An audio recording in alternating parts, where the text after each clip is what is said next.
Welcome to Storytime Haven. Today, we bring you a gripping tale of suspense and mystery. The Curse of the Reckaviles by Walter S. Masterman. Set in a world of intrigue and dark secrets, this story follows the enigmatic Reckaviles, whose curse binds them to a past filled with tragedy and unknown horrors. Join us as we delve into a thrilling adventure where danger lurks around every corner, and every choice could be the last. Sit back, relax, and enjoy this classic tale of mystery unraveling before your very eyes. Book 1, The Curse. Book 1, Chapter 1, The Final. The final for the Hospital Cup was being fought out between Guys and Barts, and the usual crowd of joyful medicos were making their way to the ground, dressed in every fantastic garb, ringing bells and waving hideous ear-splitting rattles. The crowd watched good-humouredly as here Acosta's cart passed with Donkey and Bill and Liza, here the ex-Kaiser with carrots behind his ears, and Joan of Arc and Humpty Dumpty, and clowns with balloons and Dilly and Dally, and the rest. The police had seen it all before and shepherded them along with firmness and good temper. The ground was in a state of pandemonium till the whistle blew, when silence fell on the spectators. As the teams got down to serious work, each was well balanced but contained particular stars, the darlings of their supporters. Here was Histon, the international wing 3, who had scored the only try for England in that great tussle with Ireland, and Blackett, the Scottish forward whose name was Terror. Not least among them was Sefton, now in his last year, who was in the running for his international cap, on the left wing, a deadly straight runner, who might easily win the match if properly fed by his centre. And so they ran through the names and weighed the chances, while 30 young Britons in the pride of perfect fitness strove for the mastery, as many of them had fought in the Great War, with a single purpose, to win or perish, as became them. Half-time came with no score, and the rattles clattered like machine guns, and the hooters hooted, and drums beat. Then the struggle became fierce and desperate. Time after time the Grand Bart's pack went through with a rush, only to be stopped by the intrepid Jacks at full back, who hurled himself on the ball regardless of life and limb, or so it seemed to the more tender of the crowd.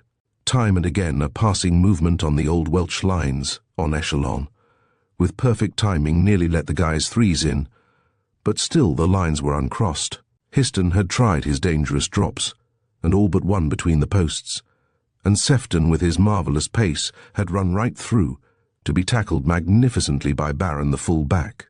And so the tide had veered amidst the wildest excitement on the part of the spectators.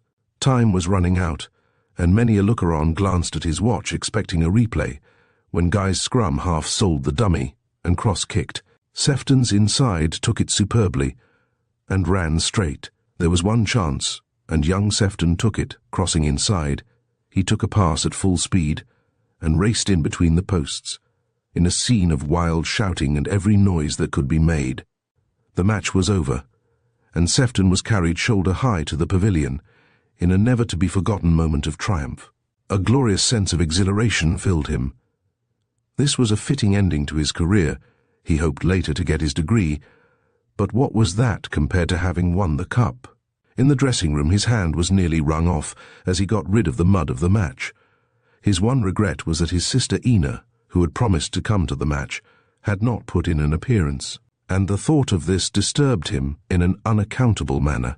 As he came from the dressing room, one of the doctors met him with a grave face, which gave him a sense of impending disaster, and drew him into a small side room. "I am sorry to say, Sefton, I have some very bad news for you. This telegram came during the match, and we did not like to give it to you then. I opened it in case I could answer it for you." The words were terrible enough when Sefton read them. "Come at once, father dying. Ina." In the silence of the room, the shouting and cheering outside could be heard, and a great feeling of bitterness came over Sefton at the contrast between the happy throng outside and his own misery. He wanted to run out and tell them to stop. It was unseemly to cheer when his father was dying.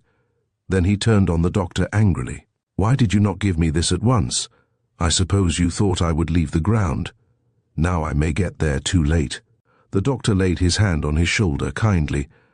"No, my boy, but there was only 10 minutes to go, and knowing how keen you were on the match, we thought you would rather we kept it for that short time. Forgive me, the news has upset me. Of course, if I had got it, then we should not have won. It was selfish of me. I have a taxi here all ready for you," said the doctor, and he led Sefton out by the back way and put him inside. "I will tell the others," he said. The misery of the journey Sefton never forgot. He knew his father had been in failing health for some time, but had not expected any sudden failure. Sefton's mother was dead, and his young sister had only left school the summer before to look after the house. It was an ugly, bleak house in Finchley that the doctor occupied, too big and poorly furnished, for he had never made a success of his practice, being far too much occupied with research. When his wife had been in full health, he had taken in 1 or 2 patients who were on the borderline of insanity, and treated them himself. But his wife's breakdown in health put a stop to this source of income. And if she had known it, of brilliant discovery. When Sefton arrived, and had got rid of the taxi, he was met by Ina, on whose face were marks of tears. "Oh, I am so glad you've come. Father had been asking for you. The doctor has just left, but is coming back." "How is father?" he asked. "Bad, very bad, I am afraid.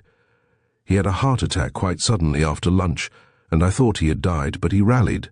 Of course, I could not leave him, and wired for you."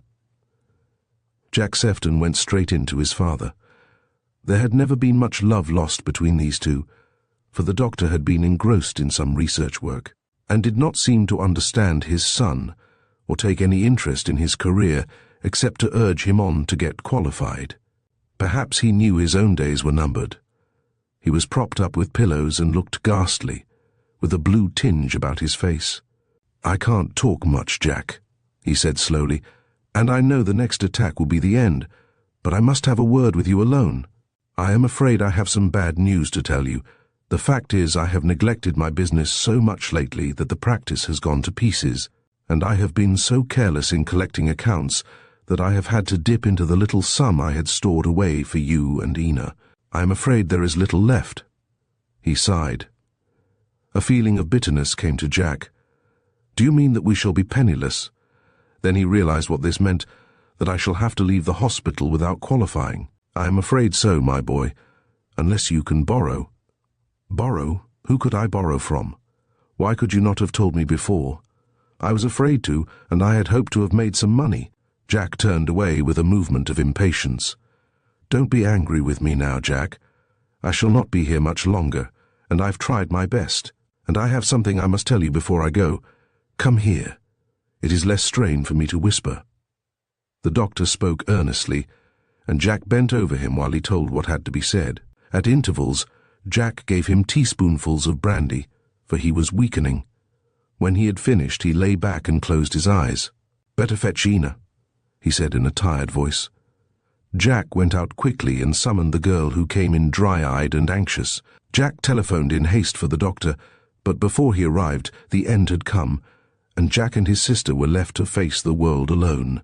The days that followed were full of wretchedness for the young people. There was the funeral and the settling up, when Jack found that things were worse than even his father had thought. The house was only rented, and this was behind, and there were debts to be met, even Ina's last school bill being still unpaid. Then he went to see the hospital authorities, who were very kind as far as sympathy went, but adamant with regard to the future. Fees were owing already, and it would be impossible for him to go on for the next 2 terms to complete unless payments were made. They were very sorry, but the rules were strict. Perhaps he could find work and later come back and complete his course, and so on. Jack came away in utter dejection to the house from which most of the furniture had been removed, and which they had to vacate the next day with nowhere to go. The one bright star was Ina, who faced the situation with splendid bravery and refused to despair. When Jack came in, she met him with a cheery smile and listened to his story with sympathetic interest.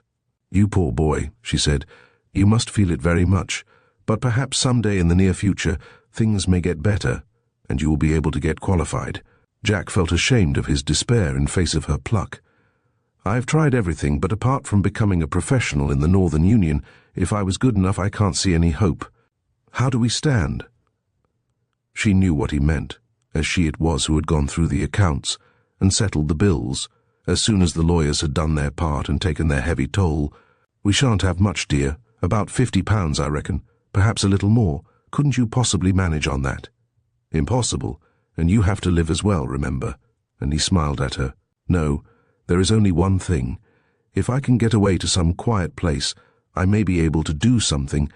There is just a chance. Father told me a secret before he died, and there may be something in it, or it may be that his brain was weakening, and that he was imagining things." She looked at him questioningly, but understood he did not wish to say anything further.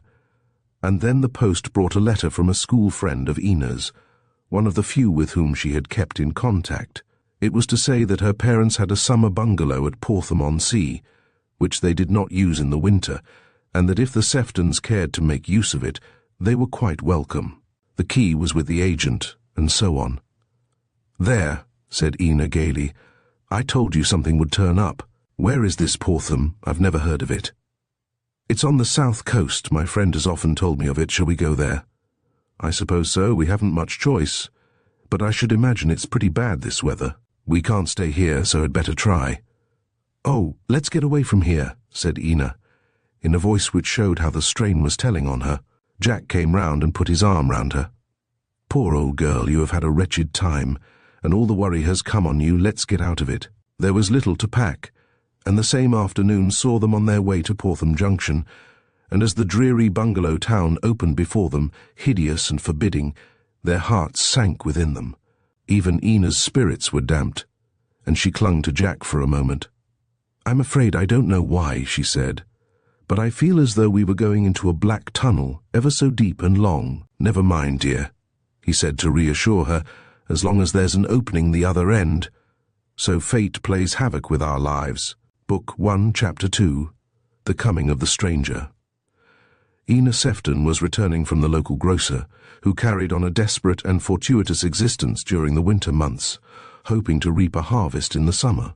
The place now was derelict, like a show when the season has finished, and the few inhabitants wandered round like the survivors of a plague.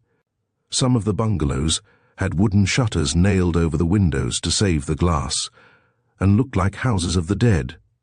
Others showed through the uncurtained windows dim suggestions of deck chairs and furniture covered with sheets. Pebbles and sand covered the verandas, and pools of discoloured water stood in the rutted road.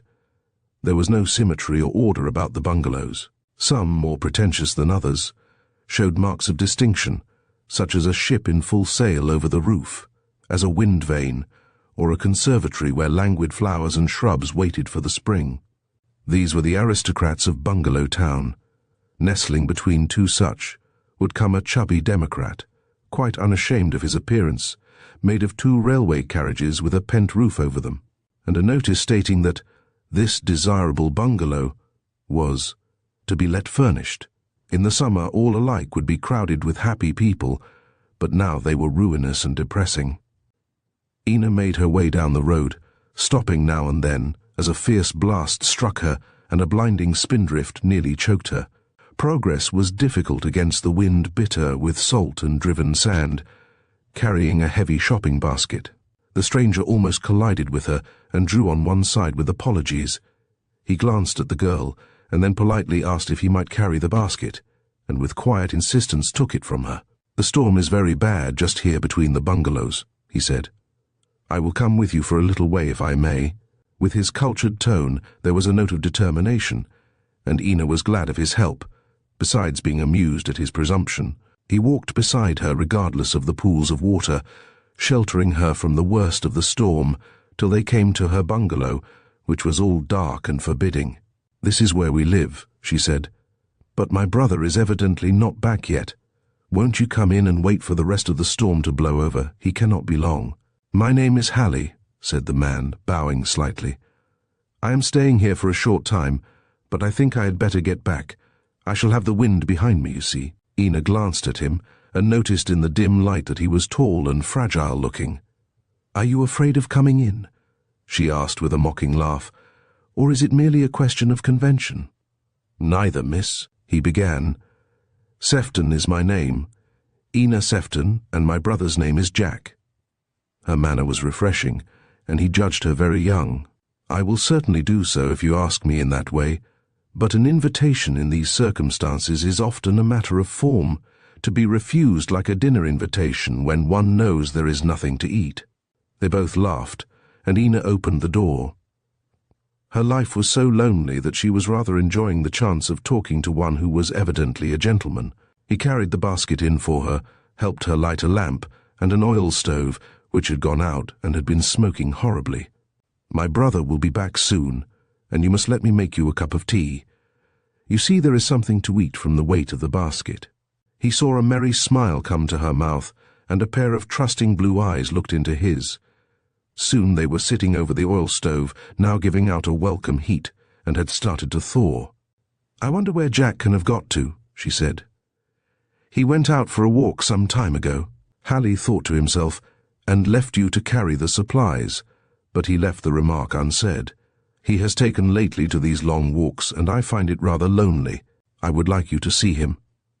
"I shall be delighted," answered Hallie, amused at her naive manner. "I am a stranger here. Perhaps the air will do me good." She glanced at him and thought he looked ill, though straight and very handsome.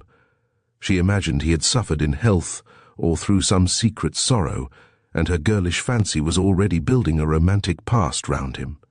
The silence was becoming awkward. Outside the rain was streaming from the roof, and the wind moaned with sullen fury. "How do you like this place?" she asked to say something. "It is quiet and suits me, but—" "What?"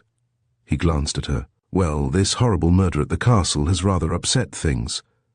She gave a nervous shudder. "It has upset us all. I get quite frightened.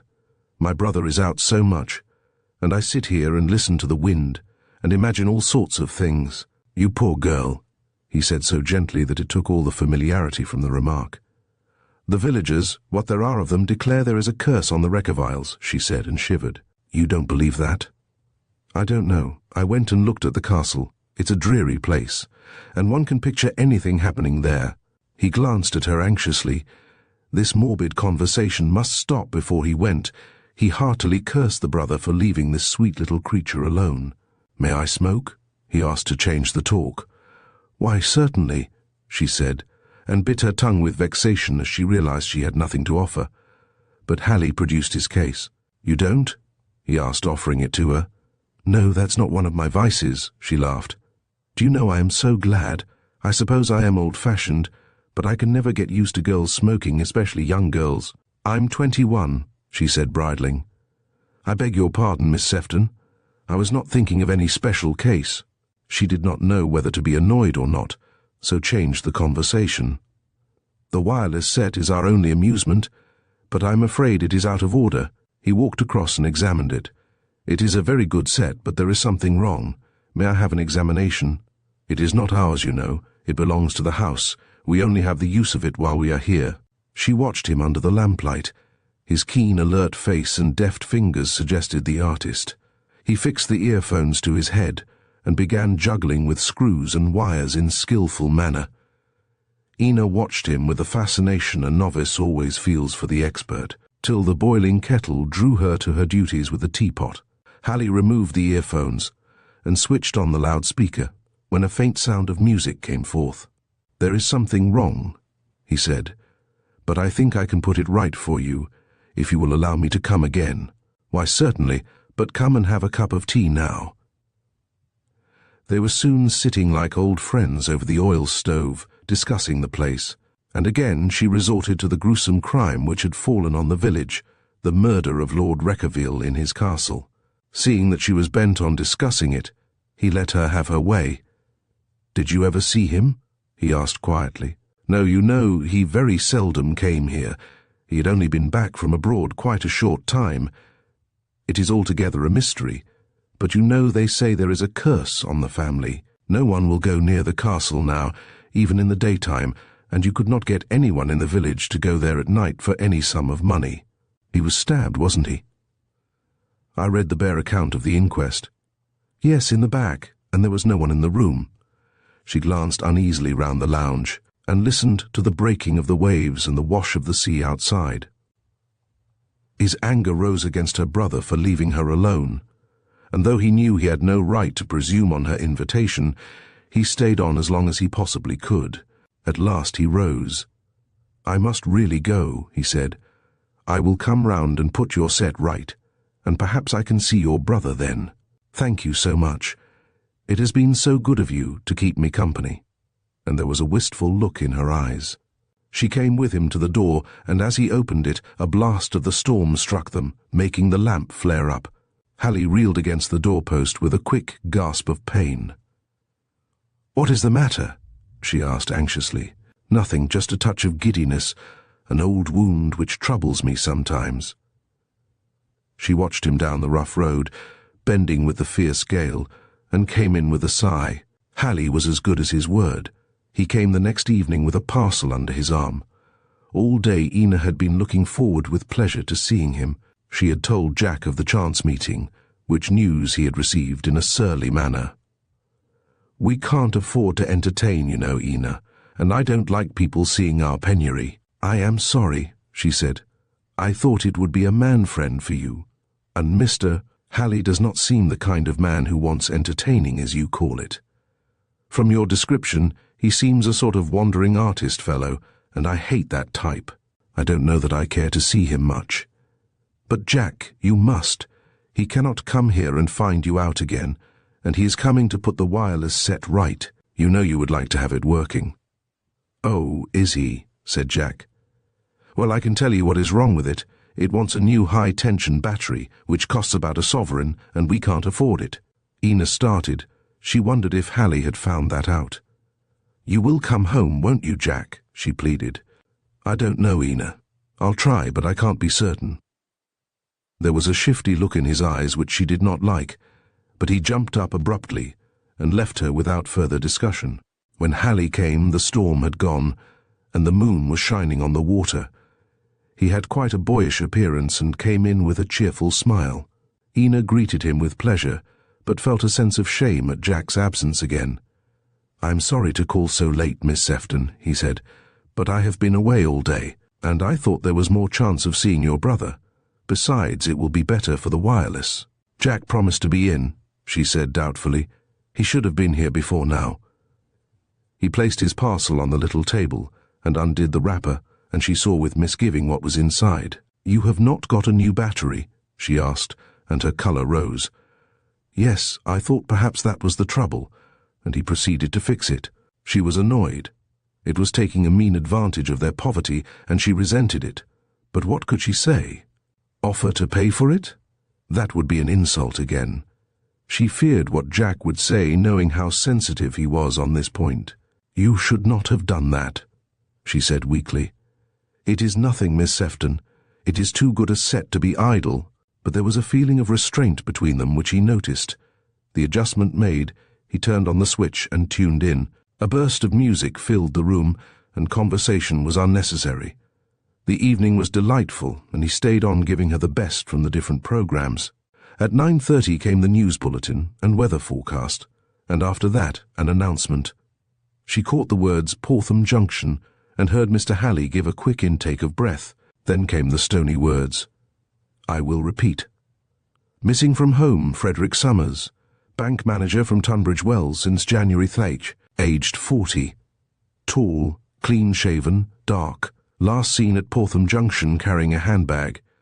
He had gone on a week's holiday, and his friends have heard no news of him since that date. And then followed the usual request for information.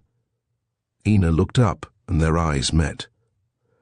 It appears to be one of those mysterious disappearances which baffle the police, he said in level tones, but it's so near to this place and coming after the other thing, she said, and stopped. There's no need for alarm, said he. It may be a simple case of loss of memory or some natural explanation. Of course, but this place is so lonely, and Jack is out so much. You must tell him, and ask him to come in earlier, but forgive me, I have no right to talk like that.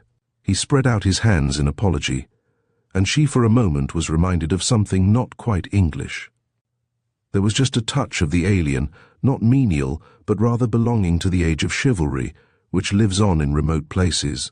We must arrange a definite meeting, he said. You see, although this place is small and quite unconventional, I cannot come here to see you.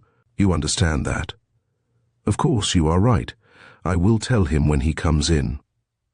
Book 1, Chapter 3, The End of the Line. I want you to go to Portham-on-Sea to take up the Reckavile murder, Fletcher, said Chief Inspector Sinclair. Fletcher was a youngster in the service, with quick, restless eyes and an alert face. It was a great opportunity for him. I thought they would have to call us in, sir, he said with a smile. It's about time, too, growled the older man. There's the deuce of a fuss over the affair. Not that the man was worth much, but he was a peer of the realm, and a member of the House of Lords, though I don't suppose he ever saw the inside of the building. I thought perhaps you— began Fletcher. Oh, I've got too much on hand already, interrupted the other. Besides, it will give you a chance, and I know you younger men think I'm getting too old for the work. There was a grim smile on the face of the old detective, as he noticed a guilty blush which Fletcher tried to hide. Well, just sit down, and I will give you the main facts as they are known, though you have probably read the newspaper accounts. Fletcher nodded. Portham itself is a tiny fishing village, and the nearest station is Portham Junction, about 2 miles off. In the last few years there has grown up a bungalow town, about 5 miles to the west along the coast. This has been called Portham-on-Sea. Between these two is a wooded headland, and in these woods is situated Reckavile Castle. You will be able to see all this on the spot. Now for the crime. On January 14th last, Reckavile returned from one of his periodical journeys abroad. There is no one living at the castle except an old servant, Giles, and his wife, and most of it is permanently shut up. The whole place has run to seed, and there is only a track to the lodge where a gamekeeper of sorts, named Stevens, lives alone.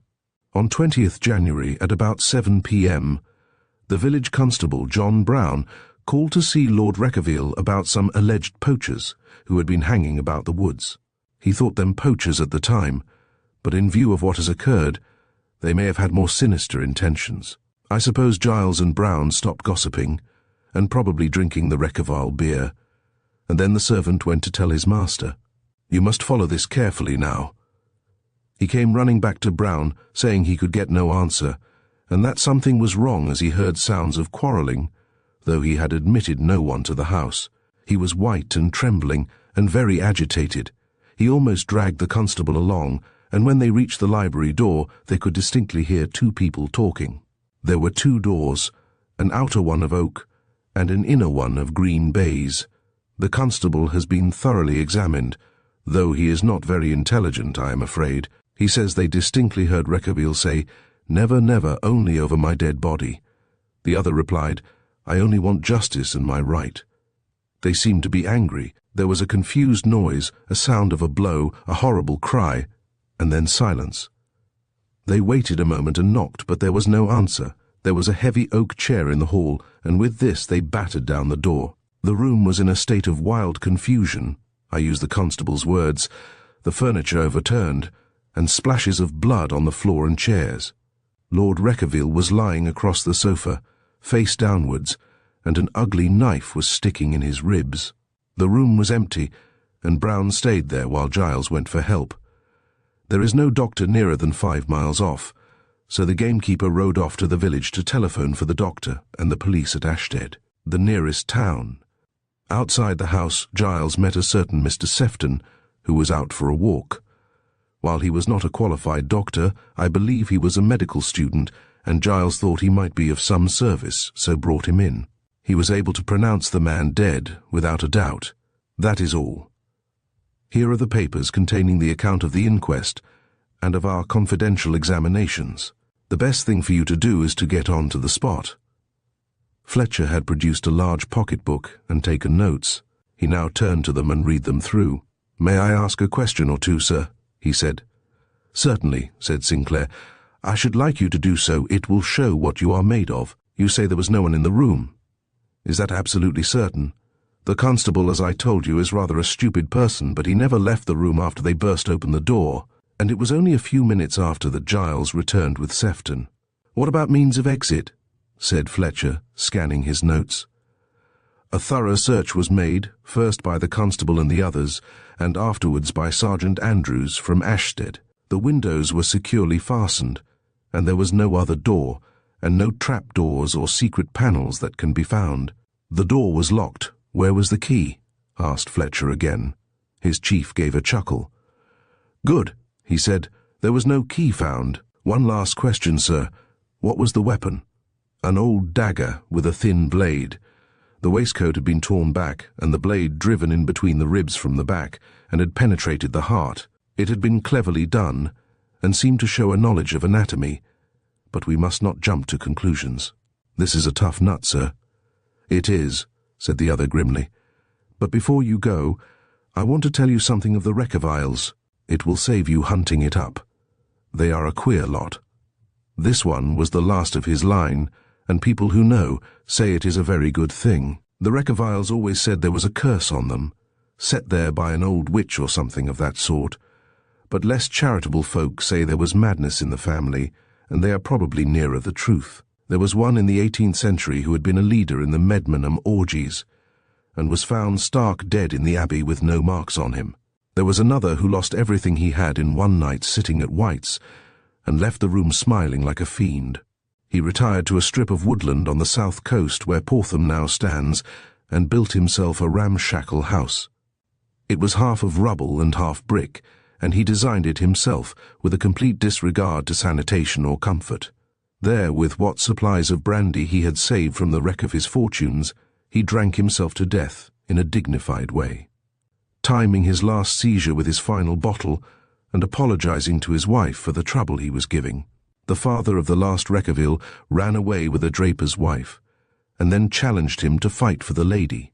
The draper applied for police protection and divorce and got both. Reckavile married the woman and was finally drowned when returning from abroad, and his body was washed ashore near the castle. I gather that the family fortunes were at about rock bottom when a speculative builder, who chanced that way, saw possibilities of a bungalow town on the foreshore without the irk of a town council and interfering inspectors. The last Reckavile found himself in funds and wandered abroad.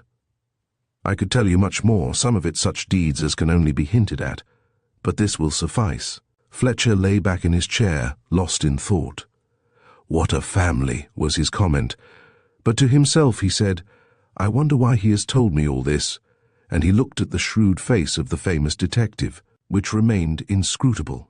And now the last of the line has come to a tragic end, said Sinclair musingly, so I suppose the curse has worked out. Curse?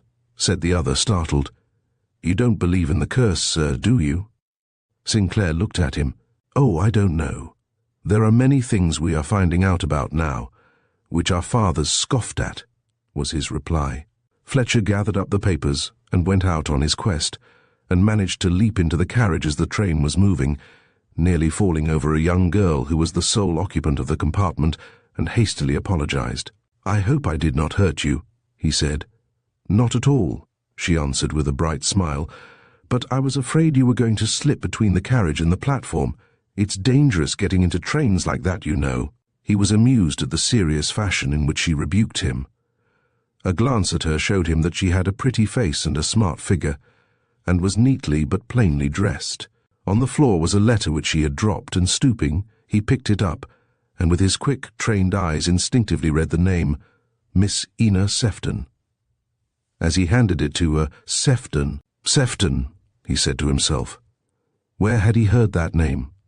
Of course, the medical student who had been called in to see the dead Lord Reckavile. It was an uncommon name, and the train was going to Portham Junction. What a strange coincidence if— My name is Fletcher, he said, for he had no reason to conceal his identity. I wonder if by chance you know Portham-on-Sea. Why, certainly, she replied. I live there at present with my brother. Are you going there? Yes, he said. I'm staying there a few days. It's a sort of bungalow town, isn't it? You'll find it terribly dull in the winter. Of course, in the summer it's different, she said. Oh, I want to be quiet and have a rest, he replied. I am sure I shall not find it dull, and he glanced at the girl. She looked at him with innocent blue eyes. She was evidently not the sort that takes offence or sees an insult in a man looking at her. He led the conversation round with practised skill to the crime, but her brows clouded over. Yes, she said, It upset us terribly. It was horrible, and you know the castle itself suggests some dreadful crime.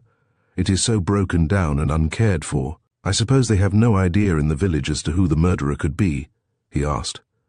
"All the villagers, what few there are of them in the winter, are convinced that it had something to do with the Reckavile curse. You don't believe that?" "I don't know, it was all so mysterious, but my brother laughs at it.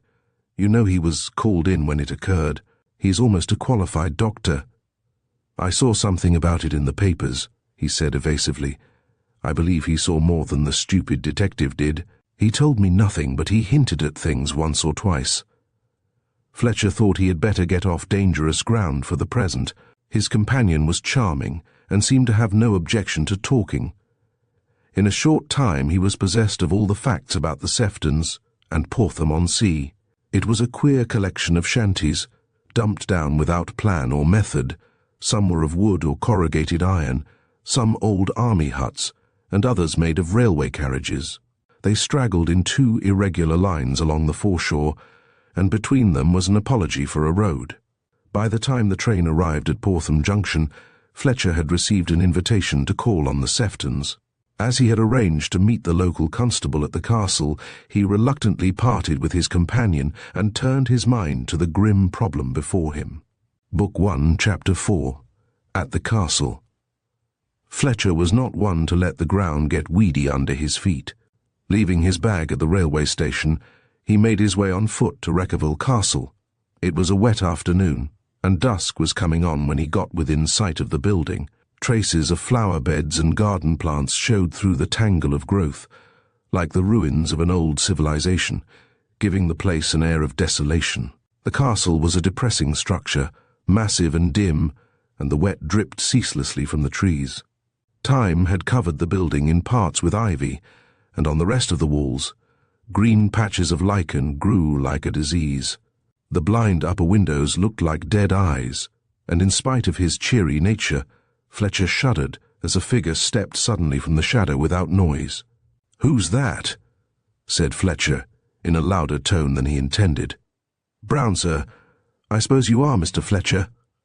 The latter felt a sense of relief. The constable was a stalwart ex-guardsman. "What are you doing out here in the wet?" he asked, shaking the other by the hand. "To tell the truth, sir, I don't like the place, and I thought I would wait here. We cleared the Giles out after the murder and locked it up." He produced a great key and led the way to the front door. It was a massive portal surmounted by carved stone work, now green and crumbling. The hall was square and lofty, with a great open fireplace, cheerless and empty. The last light of the dying afternoon showed portraits on the walls and a staircase leading upwards. "I'll get a light," said the constable, and stamped off to the kitchen, returning with a lamp which threw a bright light on the walls and timbered ceiling. "That's better," said Fletcher. "This place is confoundedly damp." "There were only 2 rooms used by the Giles," said Brown, setting down the lamp, "the kitchen and a bedroom next to it, but they always kept Lord Reckavile's rooms ready, as they never knew when he was coming back. He only used his library and a bedroom on the ground floor. All the rest of the house is shut up and full of rotting furniture." "Let's have a look at the library, then," Fletcher said, and the constable led the way. Everything had been left untouched. The battered door still hung loose, and inside the furniture had been tossed and thrown about. "There's where the body was, lying over the sofa, and you can see the stains of blood on the floor and the armchair." Fletcher examined the dark marks of ill omen. "Everything is just as it was. I made a careful list," said Brown. "There is the wireless, a 4-valve set, and this is his desk, a very old one, I should say, and that cabinet contains what they call a dictaphone, though I call it a gramophone. His lordship was very keen on these things. Here is a sketch I made. Very rough, I am afraid." And he handed it to Fletcher. It was a comfortable room, in contrast with the rest of the house. The furniture was good, and rows of books in shelves gave it a homely look. "You found no trace of anyone when you entered?" asked Fletcher. "There's no doubt about that, sir," was the reply. "When old Giles and I came in, there was no sign of the murderer, and the whole place has been searched. There are no secret passages or trapdoors, such as one reads of in books."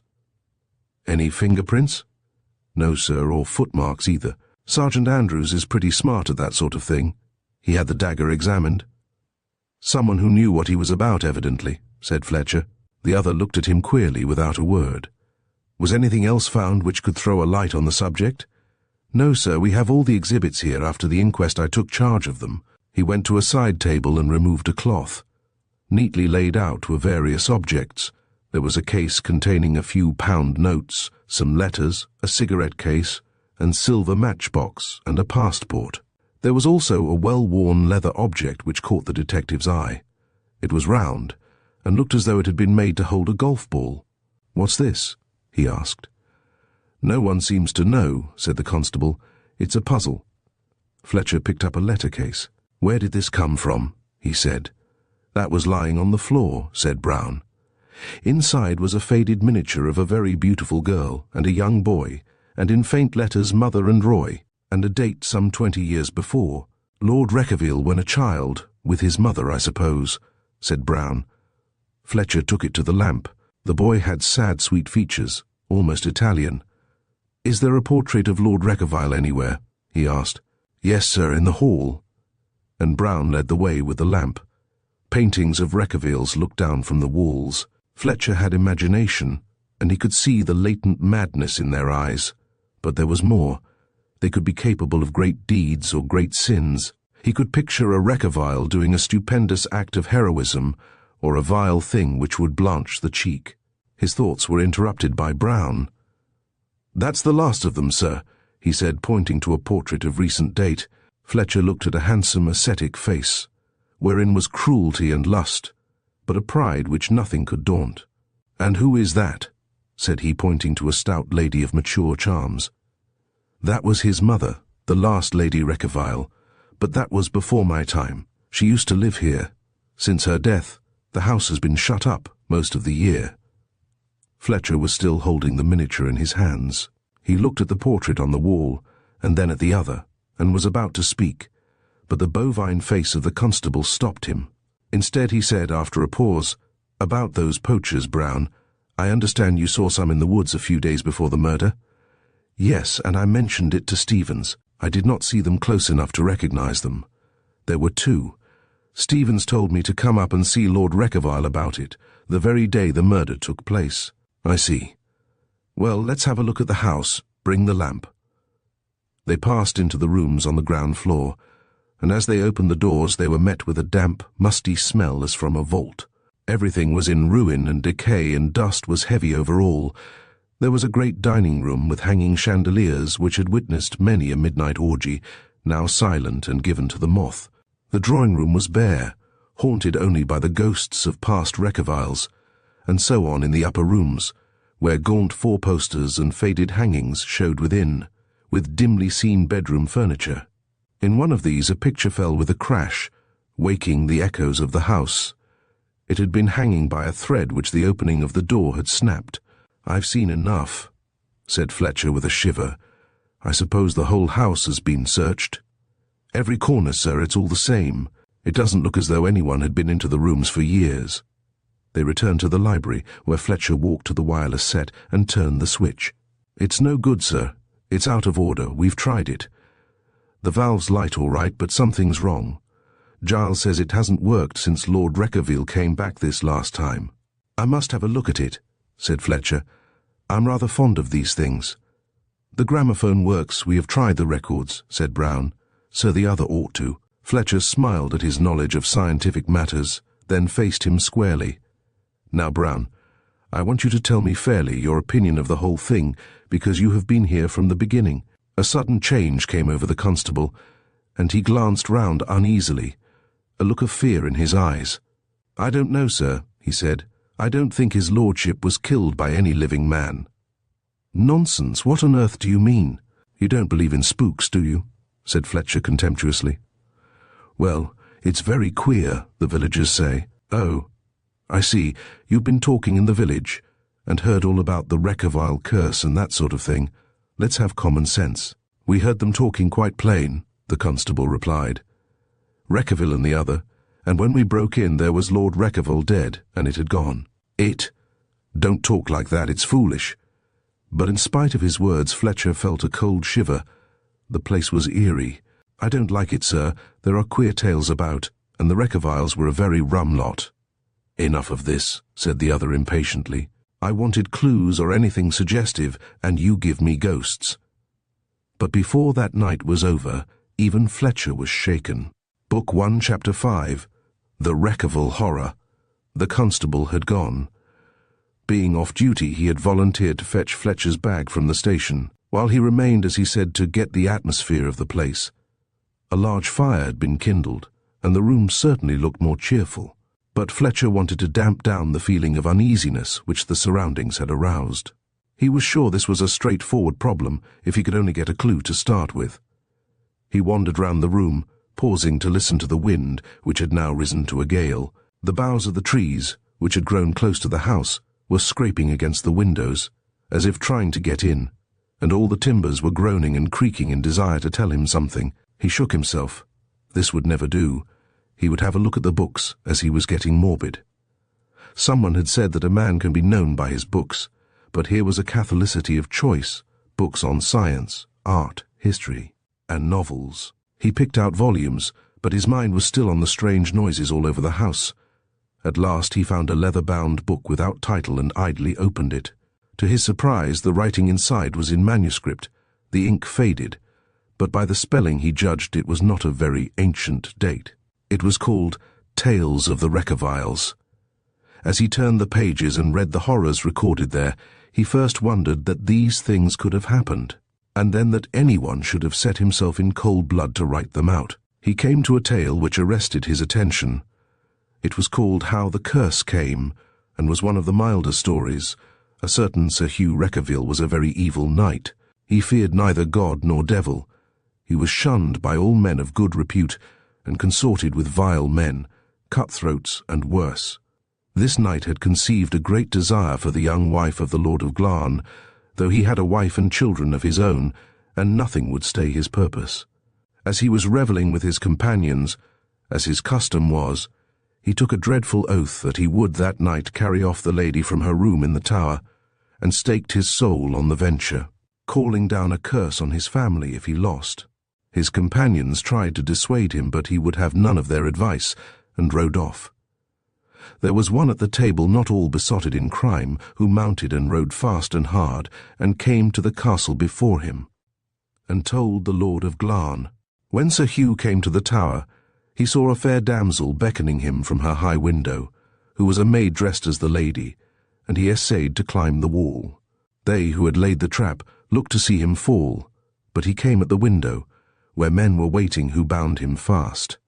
For 3 days they left him there, and then one was sent to see how he fared, returned all of a sweat, saying that he had heard Sir Hugh talking with one who told him of his damnation, and that a perpetual curse would be laid on his family. That night there were howlings and dreadful crying heard. The next morning Sir Hugh lay on the grass, thrown from the window by no mortal hand, and his face was stamped with horror unspeakable. And so it is in life, for thus by the impious act of trafficking with the devil, this evil man brought a curse upon his innocent family, which abides even to this day. Fletcher got thus far. "Pooh," he said, "it's the usual stuff one finds in these old chronicles. Still it throws a light on the Reckaviles." He dropped the book from his hand, and in doing so happened to glance behind him. The green baize door was slowly opening. For a moment Fletcher sat where he was, rigid, with every nerve on a stretch. All the stories he had ever heard of vampires and devils gathered round him. The next his common sense and courage rose to his aid, and he stood up, not without an effort, and faced round. He clapped his hand to his pocket, but he was unarmed. For want of a better weapon, he seized the poker and waited. The door was opening in little jerks, not smoothly. Then a hand came round the corner, a hand wrapped in a bandage or some white fabric, and clutched the door. Then, very slowly, a face appeared, a vacant, dead-looking face, surrounded by a mass of white hair streaked with yellow. Without a word or sound there came into the room an old bent man. Fletcher waited, man or ghost. Here was no formidable antagonist. Suddenly light dawned on him, and he could almost have laughed. "Why, of course," he said. "I suppose you are Giles." The old man remained rooted to his place by the door, and then in a high, piping voice said, "Giles I be, and who be you? I suppose I ought to tell you. I am a friend of Brown the constable, and I am waiting for him." It was most awkward, as he had wished to remain unknown in his true character, but the old man looked nearly an idiot. At that moment a loud knock was heard, which came as a relief to Fletcher. "That must be Brown," he said. "I'll go and let E in," said the old man, and turned without a sound. "That's a good thing," thought Fletcher, "but I must warn the constable to keep his mouth shut." A sound of steps came along the hall, and Brown came in, dripping wet. "Sorry to have been so long, sir," he said, putting down the bag. "I am very glad to see you," said Fletcher. "Old Giles let you in, I suppose?" Brown looked at him in surprise. "Giles? No, the door was open. I forgot we did not fasten it. I left Giles at Stephen's cottage just now."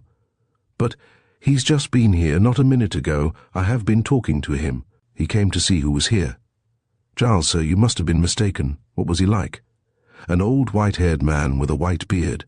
The constable looked blankly at him. "That's not Giles, sir. You must have been dreaming." "Nonsense, he came in through that door not 5 minutes ago." "What did you say he was like?" Fletcher repeated the description minutely, and Brown's face took on a look of horror. "Oh, Lord, sir, that was an old Reckavile, the father of the one who was drowned." "Nonsense," said Fletcher sharply. "Don't talk that rot. Come and see, sir," said he, and his voice shook. They went into the hall with a lamp, and Brown pointed with a shaking finger to a portrait on the wall. There, gazing at them with a sardonic smile, was Fletcher's visitor, clear and unmistakable.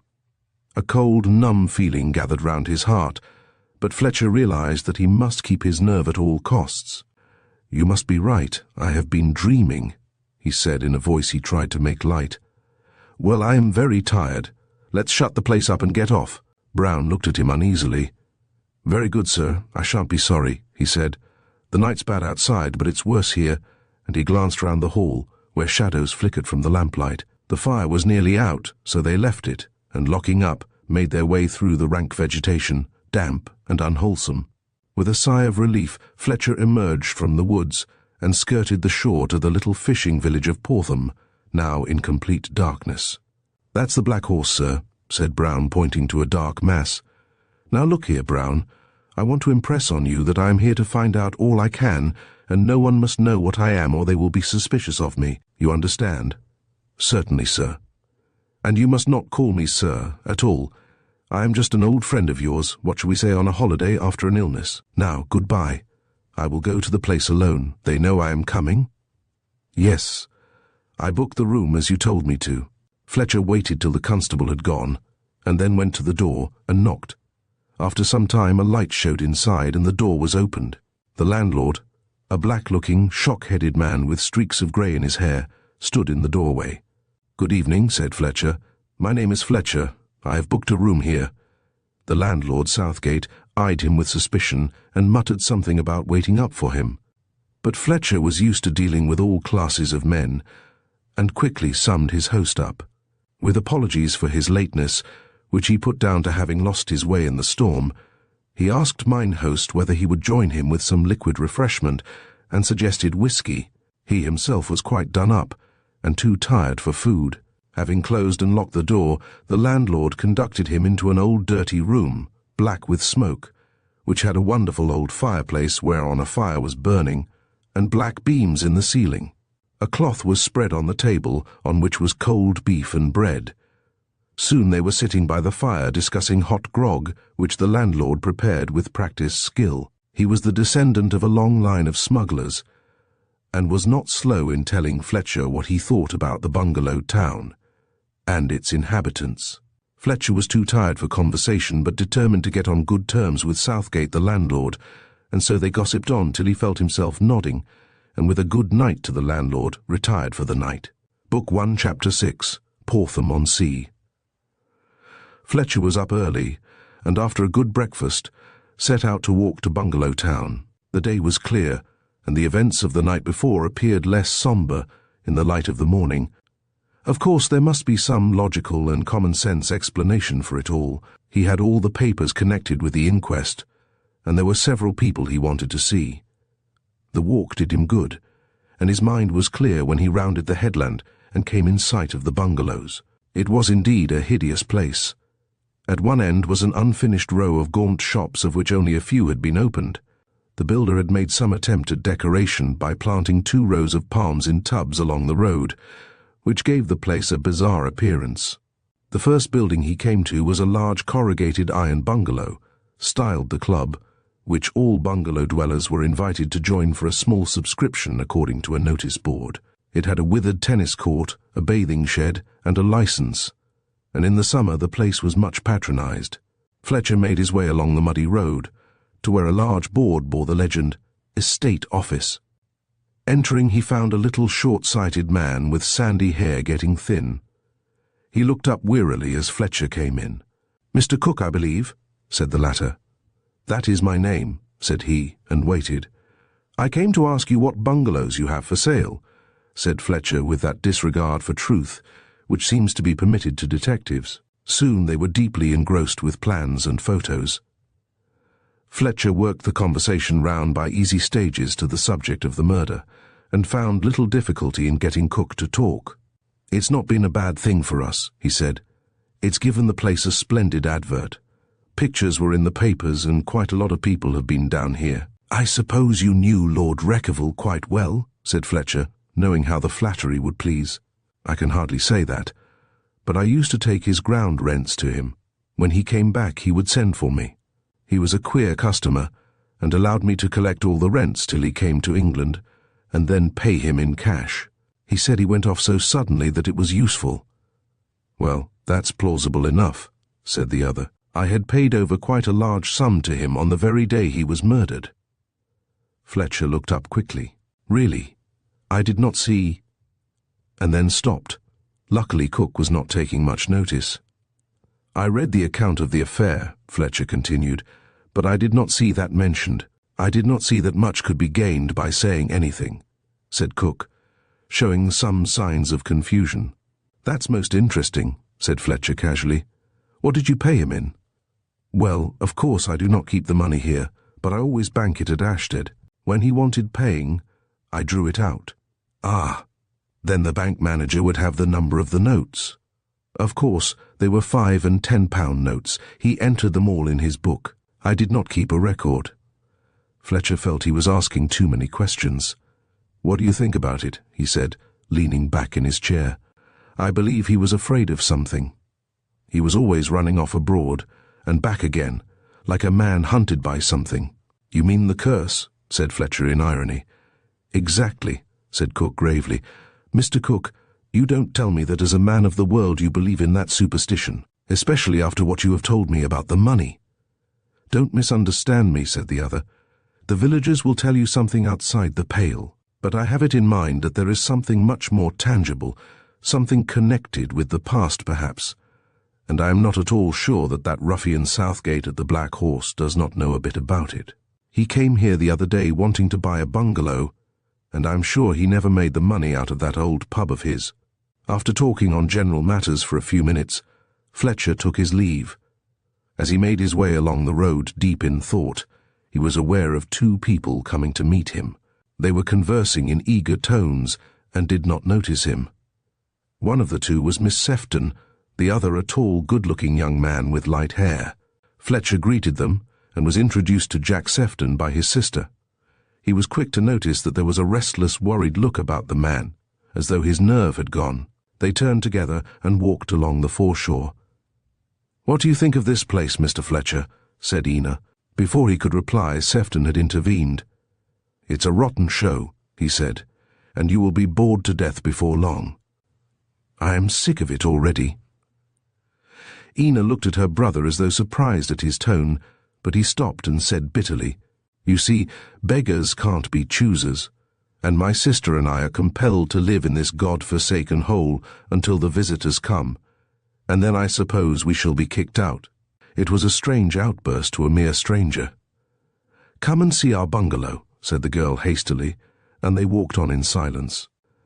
When they arrived at the house, Fletcher was surprised to find a very charming bungalow, with a central lounge, from which the other rooms opened, tastefully furnished, and very pleasant after the desolate appearance outside, where most of the bungalows were shut up for the winter. "What a charming little place," he said. "I could enjoy a holiday here very well." He saw a look of gratitude on the girl's face, but Sefton said, "A holiday, yes. But supposing you were condemned to live here all the year round, you would find it different." He glanced round as though looking for something, and then sprang to his feet. "Come and see our club," he said with a harsh laugh. "Have you got a club here, then?" "Oh, it is called a club," he replied. "It is a sort of tin shanty, but we can get a decent drink there, and one can talk." Fletcher was surprised at his manner, but one glance at his eyes showed him that there was a devil biting him. With apologies to Ina, whose company he preferred to that of her brother, he made his way to the bungalow referred to, and was soon deep in conversation. After all, duty came before pleasure, and he was down here to find the solution to the problem, not to talk to a pretty girl. "Yes," said Sefton in answer to a question. "I was mixed up with this business. When I got there, the man was as dead as mutton. It did not require much skill to tell that. It is a curious thing, too." "What?" said Fletcher quite casually. Sefton seemed to take a decision. "Well, I don't mind telling you, but I didn't see any point in telling the police. It was most curious, but I did not want to be accused of sensationalism. You know, the chairs in the room had been overturned, as though there had been a struggle. There was blood on some of them, and on the floor. Well, I have enough medical knowledge to know that the clean stab which killed the man could not have caused all that amount of blood." "You mean?" said Fletcher. "I mean," said the other, leaning forward, "that the blood came from the assailant, whoever he was. It was impossible to have come from Reckavile." "That is interesting," said Fletcher. There was a pause, then Sefton went on, "That is not all. Of course, this is only between ourselves." "Of course," said Fletcher. "If you read the reports, you will appreciate what I am going to say." I bent down to examine one of the overturned armchairs. The constable was holding the light, and it shone full on the chair. Stretched from the leg to the floor there was a spider's web, a fully formed one. "Are you quite sure?" asked Fletcher. "Quite," and I turned the chair over. There was a deep depression underneath on the soft carpet, and for another thing, the blood was dry. In most places, I passed my hands over the stains, though some was not, he added musingly. "Let's have another drink," said Fletcher to hide his excitement. Book 1, Chapter 7, In the Dark Night. Fletcher was satisfied with his day's work. He returned to the Black Horse tired and hungry. Here at any rate were clues in abundance if he could only piece them together. After a substantial meal he wrote out his report for Sinclair, and having smoked a contemplative pipe, he sought his landlord. He found him also smoking, and in a surly mood, but with the aid of spirituous liquid he was able to thaw his reserve. It appeared that business was slack, and he spent a great part of his time at his old trade of fishing. Only when Fletcher tried to work the conversation round to the affair at Reckavile Castle, the landlord shut up like an oyster. As the night advanced, however, he became a little more communicative. A second bottle had been opened, from which the landlord helped himself liberally, and Fletcher with caution. The night had turned rough and the wind was rising. Fletcher listened for a moment and then said, "Do you get many wrecks round these parts?" and knocked out his pipe against the old fireplace. "I don't recall as there's been one for nigh on 30 year," said the other, helping himself to another drink. "That were when old Reckavile came home." Fletcher pricked up his ears and waited. "He were mad like 'em all," continued the landlord, "and he swore he would land, whether or no. He'd come over from France in a hurry. He raved and swore, and wouldn't go to port like a sensible man. The skipper, he was a Frenchie, and Reckavile held a pistol to his ead and told him to put him ashore. They launched a boat somehow, but it overturned as any sensible man would have known. How the rest got ashore I don't know. They all sat in this very room shivering and chatting in their lingo, but Lord Reckavile was washed ashore that night. Fletcher waited. A sudden gust of wind swept round the inn, and smoke blew into the room. "There was a fine to do," the landlord continued, "but he was the only one drownded, and they being foreigners it was hushed up. The ketch was a total wreck, and the crew was sent home. What about his wife? A cunning look came into the man's eyes. Oh, she was up at the castle. The new Lord Reckavile was born that very night. And that was how long ago? Said Fletcher. 32 year come next March, said he. Then Lord Reckavile was about 32 when he was murdered. He slipped out unwarily. The landlord darted him a look of suspicion. I don't know nothing about that. I had no dealings with this one, he said, and kicked the fire savagely. Without another word he finished his drink and departed. Fletcher could not sleep. Either the wind or the problem kept him awake. At last he rose and went to the table for matches he would read, but at the window the curtains did not meet, and through the crack he could see a faint light in the roadway outside. He gently drew it back, and below he could dimly make out a muffled figure standing by the door, holding a ship's lantern. The door opened cautiously as he watched, and another figure in oilskins came out, whom he had no difficulty in recognizing as the landlord. Without a word, they turned and went into the night. Fletcher waited. What should he do? He had not come prepared for midnight expeditions in the rain, and it was a wild night. At last his sense of adventure got the better of him, and hastily dressing, he slipped downstairs and seized his greatcoat from the peg in the hall. As he approached the front door, a voice called over the banisters. "Who's there?" "It is only I, Mr. Fletcher," said he, feeling a fool. He saw the vision of Mrs. Southgate in very negligee costume, leaning over the stairs, and behind her a dim suggestion of a domestic, and felt some explanation was called for. "I thought I heard a noise, and came to see what it was," he said lamely. He felt far from being a hero with these two females watching him, and the worst part was that he was quite sure they were really laughing at him, under the guise of being frightened. Mrs. Southgate spoke. "Oh, I expect you heard my husband going out a-fishing. He always tries his luck about this time. But Lord, how you did frighten me, Mr. Fletcher. You see, when my husband goes it's so lonely, and what with the storm and the neighbours not being too respectable." "Quite so," said he irritably to shut her up, and he made his way to his room. "A pretty detective you are," he said bitterly to himself as he slipped into bed. The morning was bright and clear, and the storm had abated. As he wandered out of the house, the first sight which met him was the innkeeper, hanging out a damp net to dry. For a change he greeted him with a smile. "Morning, sir," he said. "We had a rough night. My missus says you was scared in the night. Lord, no one would come to my place. I expect you heard me a-going out." "Had any luck?" said Fletcher, knowing quite well, even as a townsman, that the night was far too rough for fishing. "Pretty fair, sir, pretty fair." The conversation was interrupted by the appearance of Brown striding towards the inn. Fletcher cast a shrewd look towards the innkeeper, but he was quite unperturbed. The constable saluted. "May I have a word with you, sir?" he said. "Come inside," replied Fletcher with an angry look. Once within the room he shut the door and turned on Brown. "You damn fool, what do you mean by coming here and saluting after what I told you? You fairly messed things up." "I'm sorry, sir," said the constable abashed, taking off his helmet. "I never thought of it. I wanted to come and tell you the news." "Go on, then." "Well, sir, you told me to watch the castle. I didn't like the job, but I walked round, and about 1 o'clock I saw a light inside. You know what a rough night it was, and it fairly gave me the creeps.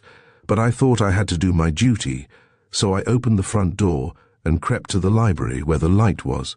My hair was fairly lifting on my head. When I got to the door, there I saw 2 men bending over the desk and a lantern between them. Did you recognize them?" Brown looked confused. "No, sir, they were too cunning for me. As I crept forward, I fell right over on my face. They had stretched a wire across the doorway. When I got up, the light was gone, and so were they, and the window open." In spite of his annoyance, Fletcher laughed. "Stick to your duties as a village constable, Brown," he said. "You will never make a detective. Well, what happened?" "I gave chase," said the rueful constable, "but it was no good. The night was too wild. So I thought I'd better come and see you before reporting it to Sergeant Andrews, who is my chief here." Fletcher ignored him for a moment and took a turn up and down the room. He glanced at the window and saw the innkeeper still hanging out his nets. "All right, Brown," he said at last. "The mischief is done, but I can't stay here any more. You'd better make a report for Andrews." He saw nothing else. Nothing appeared to have been touched, and they'd left nothing behind. "I examined the desk, but it seems to have been intact, you know, sir. It has already been searched." Fletcher dismissed him and turned to his correspondence and breakfast. A letter from the bank manager at Ashstead contained the numbers of the missing banknotes for which he had telephoned. He put it in his pocket. Then a thought came to him, and he rang the bell. "I'm afraid I must get back to London today," he said to the innkeeper's wife. "Please let me have my bill." "I am sorry, sir," she said. "I hope as how it's not because of you being frightened in the night, sir." There was a note of raillery in the voice which was most galling. He made no answer, and in due course an illiterate scrawl was brought, which indicated by its total that piracy still ran in the blood of these people. Fletcher produced a £10 note.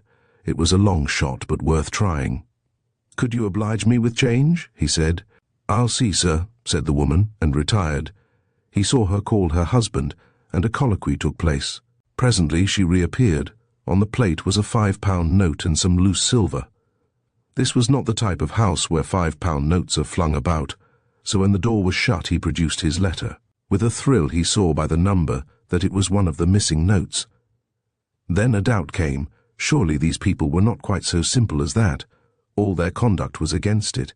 He rang the bell, for the time for further disguise had passed. "Can you tell me," he said sternly, "where you got this note?" The woman gave a baffling look of innocent surprise. "I don't know, sir. I'll ask my husband." She returned with the innkeeper, who had the same air of innocence. "That note, sir. We doesn't have notes here as a rule, but I changed this for young Mr. Sefton, the medico from the bungalows. He had some food here t'other day." There was nothing more to be done here, so taking his bag he departed, but he had not gone far towards Bungalow Town, where he was determined to stay, when he was met by Sergeant Andrews with startling news. Book 1, Chapter 8. The Red Coat. Sergeant Andrews was a shrewd man and ambitious. He had been rather offended when the Reckavile case had been taken out of his hands, and was not particularly pleased when he heard that an official as young as Fletcher had been sent down by Scotland Yard, but he showed nothing of this in his manner when he addressed him. "I am pleased to meet you," he said. "Brown told me you were working down here, and of course I was informed by the Yard that you were coming. How are you getting on?" "It is difficult to say at present. I have a mass of information that must be sorted out, for it seems to be a complicated affair. But you wanted to see me?" "Yes, I suppose you have heard of the disappearance of the bank manager, Summers, of Tunbridge Wells." "Just what I have read, that's all. He was last seen at Portham Junction, wasn't he?" "That is as far as the official report goes, but I have further information." Andrews took the other by the arm and glanced round to see that no one was listening. "He has been seen here in Bungalow Town," he added. Fletcher gave a start. "Are you sure?" he asked. "There is no doubt of it. There is a bungalow called the Red Coat, which has somehow got a sinister reputation in the village. I do not know why, and we have been keeping our eye on it for some days. It is apparently unoccupied, but every night the rooms are lighted up. I had a special man to watch it, as in a place like this with so many empty bungalows in the winter, there is a great chance for burglars. For 3 nights running 2 men have been seen lurking round the place, and my man swears one of them is the missing bank manager, and the other. Ah, that is more difficult to say, and if we knew that we might find out a lot of things. The nights were dark, and they evidently tried to avoid observation, but we have our suspicions. Now for the past 3 days no trace has been seen of Summers, and the other man has been seen alone, so it looks bad." While they had been talking, Andrews had led the way along the beach to the bungalow which had been the subject of conversation. It was innocent enough to look at, consisting of 2 railway coaches set parallel to each other with a lounge between, and was furnished with violet basket chairs and sofa, and a green carpet. The door was locked, but, as there were no curtains or blinds, it was possible to see the whole interior. "What do you make of it?" asked Andrews. "There's nothing remarkable about it that I can see, and I really don't know why you attach so much importance to seeing 2 strangers about at night time." "Have a look at the back," said Andrews with a smile. Fletcher did so, and returned to the other. "Well," he said, "there's just a little kitchen." Andrews assumed an air of mystery. "You see this sitting room? What do you make its length by guessing?" Fletcher put his eye to the window. "About 12 feet, I should say," he said. "Right. And the kitchen at the back I make about 5 feet in depth. Very well, that makes roughly 17 feet in all, but these railway coaches are 35 feet in length, and the question is, what is in between?" Fletcher became interested. "By Jove, I believe you've got hold of something," he said. "We'd better have a look." Andrews demurred. "We can't get in without committing a burglary," he said. "Oh, nonsense," said Fletcher. "There's no one about. Here goes." And with a quick movement he swung himself up to the roof and crawled along the top. In a few moments he was back again, dusting his knees. "You are right, Andrews," he said. "There is something funny here. There's a glass window lighting a central room, but it is whitened all over to make it impossible to see inside. I wonder if our friend is merely an amateur photographer, and we are making fools of ourselves, or whether it has some other meaning. I thought as you are down here you would like to know, and I suggest that we too watch tonight and see what happens. There's nothing like doing a thing oneself, and it's just possible this may lead you to the solution of your problem as well." Fletcher was all attention. "There may be something in what you say. It's worth trying anyhow. I'll meet you at 10 o'clock. I have had to leave the Black Horse, and am trying to get a room at what they call the club. It's nearer to the scene of action." "Very good," said Andrews. "At 10 o'clock. Fletcher made his way in a thoughtful mood to the Seftons' bungalow. He wanted to see Sefton, and it must be admitted, he also felt strangely drawn to the girl of the train. Ina let him in herself, and a tall man rose to his feet and was introduced to him. "Mr. Halley," said the girl. "This is Mr. Fletcher, about whom I told you." The two men shook hands with a curious feeling of antagonism, for which Fletcher was unable to account. "I am sorry my brother is out," said Ina. "Mr. Halley has been very kind in putting our wireless set right, and it has made a great difference to us in the evenings, as there are no amusements in the village." "You are living in Portham, Mr. Halley?" asked Fletcher. "My health has not been good," replied the other in a frigid tone, which Ina was quick to notice was very different from his normal voice. "And I find the air of this place does me good." "And have you been here long?" asked Fletcher with a disregard for courtesy. "A few weeks only," replied the other. Fletcher was puzzled, for there was a haunting suggestion in his mind that he had met Halley before, though he could not recollect where or when he had done so. He could not continue to ask questions of a stranger he had just met, but made a mental note for further inquiry. "I hope you have succeeded in getting a suitable bungalow, Mr. Fletcher," said Ina. "Not yet, Miss Sefton, but I have my eye on one called the Red Coat, which seems to be empty. Do you know it?" "Only by sight," she replied, but Fletcher had been watching Halley out of the corner of his eye, and saw him give a slight start at the name. Somehow he felt in the way, as though he were not quite welcome, and the thought vexed him. He was annoyed to find Halley so much at home, and turning to him he said, "Are you coming my way by any chance?" "That depends on where you are going to," answered Halley with a frigid smile. "I was just going to the club to see whether I could get a room for a day or two. It will be more comfortable than the Black Horse." "Oh, you've been staying there, have you? How did you like our friend Southgate?" There was a shade of raillery in the tone which annoyed Fletcher, and he replied with more heat than he intended. "Is he a friend of yours? In my opinion, he is a confounded ruffian." "Quite possibly," said Halley, unruffled. "I expect if he had lived some time ago he would have been a smuggler or a pirate." "And now he's very likely a thief," said Fletcher unguardedly. "How jolly. Like the pirates of Penzance, you remember. Let's vary piracy with a little burglary." Fletcher saw he must keep his temper and said stiffly, "I am afraid I have never seen that play. Well, I must get along, Miss Sefton," and took his departure. "You don't seem to like Mr. Fletcher," said Ina when he had gone. "I neither like or dislike him," replied Halley. "He strikes me as an inquisitive busybody, that's all." "Look there," said Halley, pointing out of the window. "Who's that with him now?" Ina looked and saw Fletcher and her brother walking slowly towards the club, deepen. Conversation. Book 1, Chapter 9. The Mysterious Bungalow. When Jack Sefton got home that night, he found his sister waiting for him, in a mood in which he had seldom seen her. It was late, and he would have slipped off to bed, but she stopped him. "Jack, I want to know why you persistently try to avoid meeting Mr. Halley. He has been most kind, and it makes things very unpleasant for me when I keep on telling him that you will be in, and each time you are out. Then today you were walking with Mr. Fletcher, and must have known Mr. Halley was here, but you never took the trouble to come in." After the manner of men who know themselves in the wrong, he worked himself up into a temper. "Why should I meet this fellow? You have scratched up a friendship with him, and you know nothing about him. I think you should have waited till I had seen him before you became so pally." She looked at him with her clear eyes. "What has come over you, Jack, lately? It is your duty to be at home sometimes. If you were working, I would be only too pleased, but you are away all day, and I don't know where you get to." She laid a hand on his arm. "Please don't think I want to inquire into your affairs, but I am so much alone, and so worried about the future." There were tears in her voice.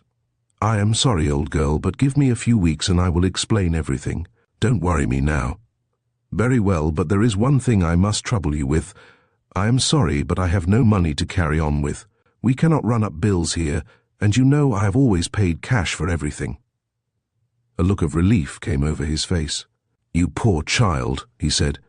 "Is that all? Why didn't you tell me?" He put his hand into his coat pocket and produced a bundle of notes. "This will do to go on with," he said, laying down 3 5-pound notes. A look of fear came to Ina's eyes, and a vague terror clutched her heart. "Where did you get this money from?" she asked, shrinking from the notes as though they were poisoned. "Oh, just a story I wrote for the magazines," he said airily. "What magazine? You never told me." "An American paper," he answered, and then with sudden anger, "Do you think I stole it? If so, say so." "I can't take them, Jack." "What nonsense. It was a little surprise I had for you. You would rather have smaller ones? All right. I'll change them, give you pound notes." He picked them up and strode from the room. She sat long in the darkness, gazing out at the dim sea, desolate and menacing. She wanted company badly, someone in whom she could confide. Then there came a knock at the door.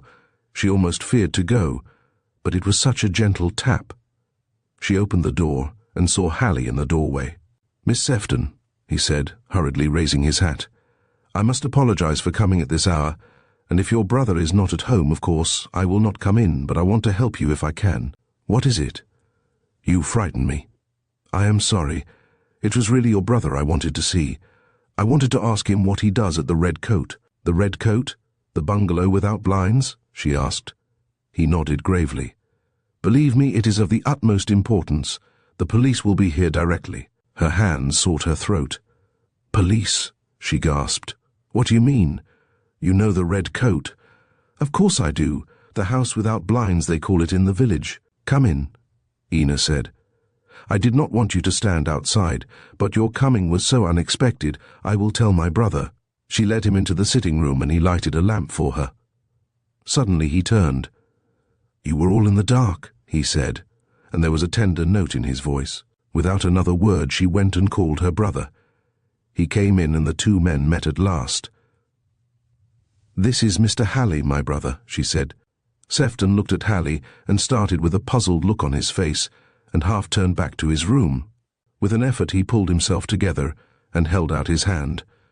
"I am glad to meet you," he said, "and thank you for what you have done for my sister." But there was a false ring in his voice which Ina was quick to notice. Halley spoke rapidly. "Mr. Sefton, I wish I had met you before. Now I'm afraid I come on a rather unpleasant business.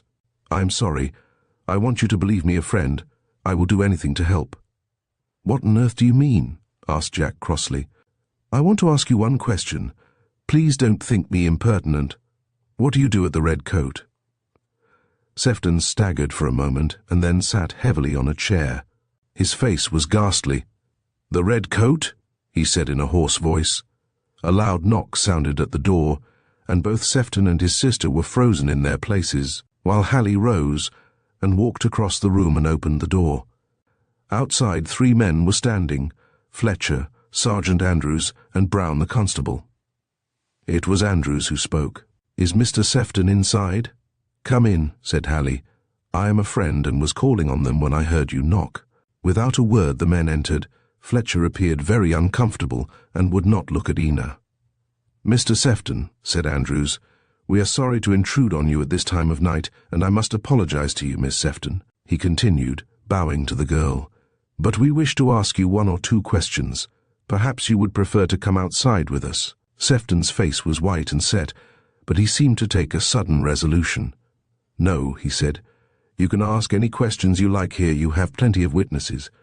And he threw his hand round with a nervous gesture. "In the first place, can you give us any information with regard to the mysterious disappearance of Summers, the missing bank manager?"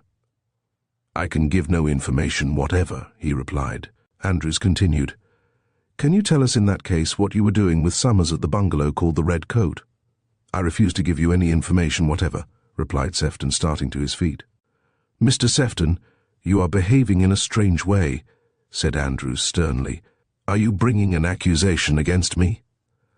"Not at present," said the sergeant gravely, "but I think it would be better for you to be open with us. All 3 of us saw you distinctly go to the Red Coat and open it with a key this very evening, though how you got out is a mystery. Some few days ago Mr. Summers, in company with a man we know now to be yourself, was seen to go into the same bungalow. If there is a plain, straightforward explanation, why do you not tell us?" Sefton looked round like a hunted animal. "I tell you there is no crime and no mystery, and in a few days I can clear the matter up. At present, I will say nothing." Hallie had approached the girl during this conversation and stood as though protecting her. He now spoke for the first time. "I am quite sure that Mr. Sefton is only keeping you in ignorance of the facts from some perfectly honourable motive," said he quietly. Brown the constable started, and looked at Hallie as though he had seen a ghost. His face became suffused with red, and Fletcher turned in surprise to him. "What is the matter, Brown?" he said. The constable collected himself. "Nothing, sir," he said, "but I could have sworn." He was interrupted by Sergeant Andrews. "This is very unsatisfactory, but if you refuse to say anything, we can take no further steps at present," he added significantly. Fletcher was torn between duty and another feeling. He was longing to ask Sefton how he came to be possessed of one of the missing notes, but he knew that such a question would make Ina turn against him. So he would defer it for the moment. There was an awkward pause. Brown was furtively looking at Hallie, and there was a puzzled look on his face as if he were trying to recall something to mind which eluded him, while Sefton was nervously twisting his fingers in and out. And then with startling suddenness the clock struck the hour of 12. "We can do no more here," said Fletcher. "We? I don't understand," said Ina coldly. "I ought to explain," said Fletcher. "Sergeant Andrews is an old friend of mine and asked me to watch the Red Coat with him, though of course I had no idea it had anything to do with your brother." "A sort of spy," said Ina with contempt, and there was an ominous glitter in her eye. "I hope you don't think that," he said. "I thought it was just an adventure." Rather shamefacedly the men trooped out of the room. When the door had closed, Sefton went up to Hallie and held out his hand. "If you don't mind shaking hands with a man under suspicion," he said. "I want to apologize for my seeming rudeness." Hallie understood and shook hands with a hearty grip. "You need not say anything. I believe I can guess something at any rate. You may rely on me." Tears came into Ina's eyes in spite of herself. If this man could trust her brother, what right had she to have doubts? "Jack, I will believe you, but do clear up the whole thing, dear." "At the end of next week," he said, as though taking a sudden decision. "Thank God for that," she said, and they parted for the night. Book 1, Chapter 10, In the Churchyard. Ina Sefton was on her way to the village church on Sunday morning. It was the old church which had stood there for centuries, long before such a thing as a bungalow town was heard of. She was rather late and the bell was already ringing, so she quickened her pace. A long avenue of trees led up to the old churchyard, and as she rounded the corner she saw Hallie walking slowly in front of her, and somehow it came as a shock to her, for she had not associated him with church-going. He turned, and when he saw her, he raised his hat with a smile of welcome. "I did not know that you usually patronized our village church," she said. "I am afraid I cannot claim to do much in that line," he answered. "But I really came here for another object. I am interested in old inscriptions, and I am told there are some in this churchyard." They walked along together and passed through the lich gate. "Are you coming in?" she asked. "I hardly think so, if you will not think it rude of me, but I will wait in the churchyard for you if I may." When the simple service was over, she found him standing at the corner of the churchyard where the Reckavile family vault was situated. He was deep in thought and did not look up until she touched him lightly. Then he gave a start. "You were looking at the graves of the past Lord Reckaviles?" she asked. His face clouded over. "It is an ugly record," he said. In front of them was the tomb of the last Lord Reckavile, a simple stone tablet giving his name and age and the date of his death, and beneath the somber words, "Vengeance is mine, and I will repay." Beyond that was the tomb of his father drowned at sea, whose body had been washed ashore. "Age 32, he said in a puzzled tone. "It is strange." And he turned with her and walked by her side without speaking. "Mr. Halley," she said to break the silence, "you will please forgive me asking this question, but you seem so entirely alone. I have often wondered whether you have any relations living. You don't mind, do you?" "Not in the least, Miss Sefton," he replied with that peculiar sad smile of his. "I can answer the question very simply. I have no relations and no friends." "That is unkind of you," she said. "Surely you count us as friends." "I would like to think so," he said, "but we have only known each other a short time." "Do you think friendship must necessarily be a growth of years?" she asked. "On the contrary," he replied, "I believe that when people meet for the first time they are either friends or not. There is a sort of instinctive affinity or repulsion, although it may not be felt at the moment." She looked at him with a roguish smile. "And which was it in my case?" she said. He did not answer to her mood. "You are on dangerous ground. You do not know who you are taking as a friend." There was almost a note of warning in his voice. He had always been reserved and self-contained, but of a sudden he stopped and said with emotion, "Would to God I had never come to England." She was startled, for it was the first revelation of what had been dimly at the back of her mind, that he was not entirely English. He collected himself and then walked on. "I am sorry for forgetting myself. Perhaps I ought to tell you I was born in Italy and my mother was Italian, although my father was English. I shall be going back soon when my work is over." "Your work," she said. "I have a task to accomplish," he said in a solemn tone, "and I cannot allow my thoughts to stray to other things. What am I to do with love or the lighter side of life?" It was almost as though he was talking to himself, but a deep blush spread over Ina's face, and she turned her head away. As they emerged from the churchyard avenue, the village was spread out below them in all its hideousness, like some great fair, when the show is over. As they came to the foreshore, a figure rose over the bank from the beach. It was Fletcher, and a look of annoyance crossed his face when he saw Halley, although he tried to hide it. "Good morning, Miss Sefton. I suppose you have been to church."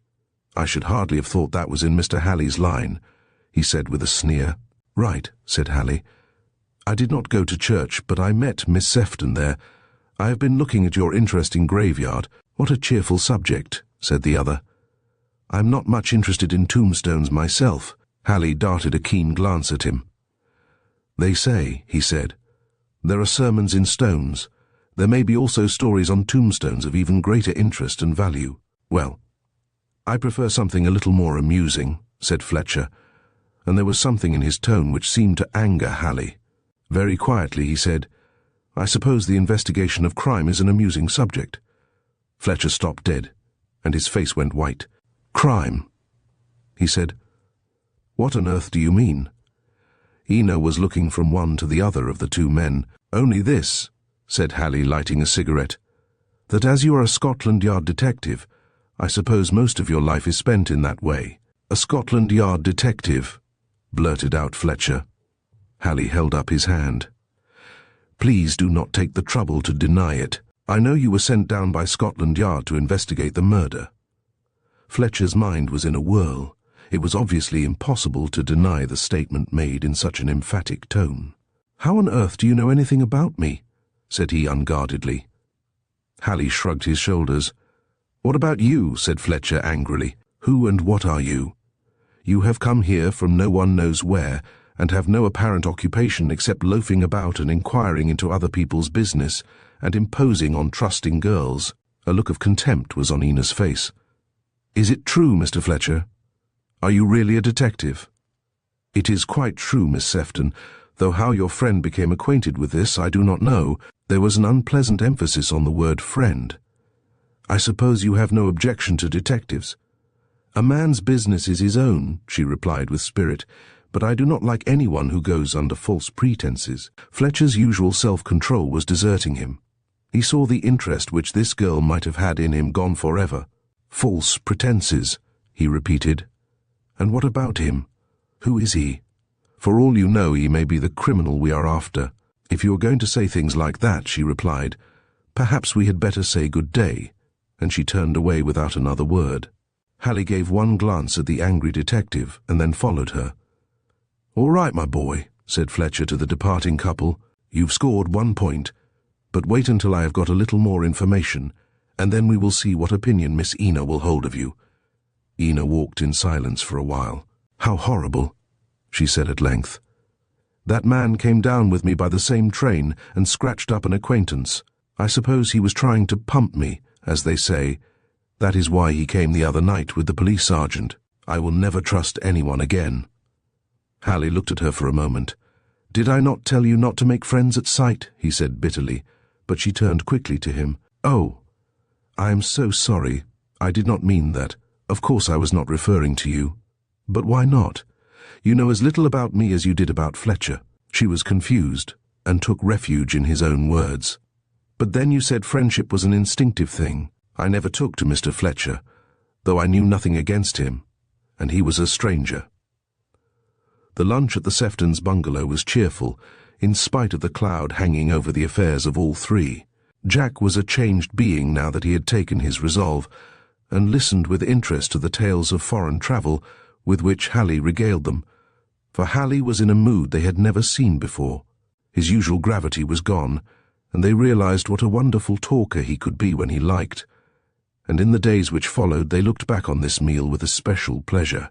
The men had just settled to smoke, when there came a hasty knock at the door.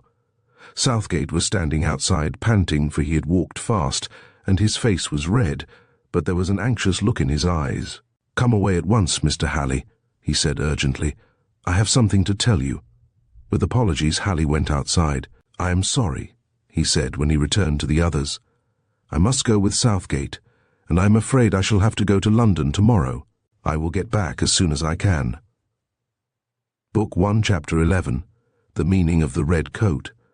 The following Saturday, Sefton was waiting in his bungalow, and Ina was with him, rather nervous, but glad that the shadow was to be lifted at last. Jack had written to Andrews to tell him that he was going to make an explanation with regard to the red coat, and asked him to be present. Fletcher he had deliberately ignored, though he felt certain that he would turn up. Hallie had not returned from London, and there had been no news of him. Andrews arrived punctually to the minute, and as was expected, Fletcher was with him. Sefton found seats for them, and began in quiet tones, different indeed from the irritable manner of the past weeks. You asked me the other day what I was doing at the Red Coat. I am now in a position to tell you, thank God. When my father died, I had almost finished my course at the hospital, and was within sight of being a qualified doctor. I was unable to go on through lack of funds. Before he died, my father entrusted a secret to me. He had been carrying out researches in certain obscure nervous diseases. My father firmly believed in psychoanalysis, and had also a special appliance of an electrical nature with which he was experimenting.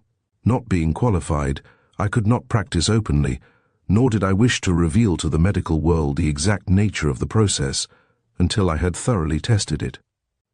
You will remember, Ina, he said, turning to his sister, that when we first came here, I was writing a large number of letters, and you thought that I was trying to get work of some sort. My real object was to get hold of patients who wished to be treated privately.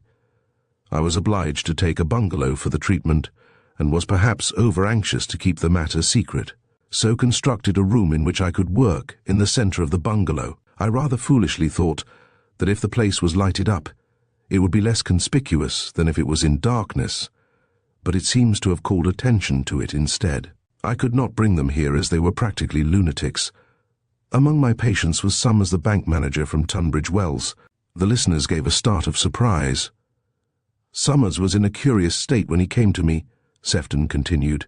He was not mad, but was on the borderline, and I was afraid that he would commit suicide. He should have told his people, but I could see that the slightest suggestion of such a thing would have spelt disaster. He was convinced that he was dead. The treatment was doing him good, and I had hopes that he would make a complete recovery when you got busy over the so-called mystery, and I had to exercise the utmost caution. Then Summers disappeared. Andrews lifted his eyebrows and glanced at Fletcher. Sefton was quick to notice it. "No," he said. "I should not have been quite such a fool as to tell you this story if I could not produce the man. He will be here presently, but for obvious reasons an explanation was first necessary. When you called on me, I had no more idea where he was than you had, and I could see that if he had committed suicide, my position would be black." Fletcher's face was suffused with red, and he banged the table. "I see it all now," he said. "Summers and Halley are one and the same man. That's what he was doing here." There was a look of contempt on the face of Sefton. "If that's what a detective is paid for, I don't think much of the service. Wasn't Halley here last week when you came to ask questions? If I am not mistaken, here is Summers himself." In answer to a knock, Ina went to the door and admitted a tall man answering exactly to the description given in the papers and on the wireless of the missing man. He bowed to the company and shook hands with Sefton. "This is Mr. Summers," said he, introducing him to the others. Summers passed a nervous hand over his eyes and said, "I am afraid I can't talk much. I am not very well, but thanks to Mr. Sefton I am making a wonderful recovery. He has told me I was wrong to run away, but I had dreams and was haunted. Now I can see things better." Ina went to him with the instinct of a true woman. "My brother has been telling us all about you. You will be all right now. You are among friends, and must come and stop here till you are well."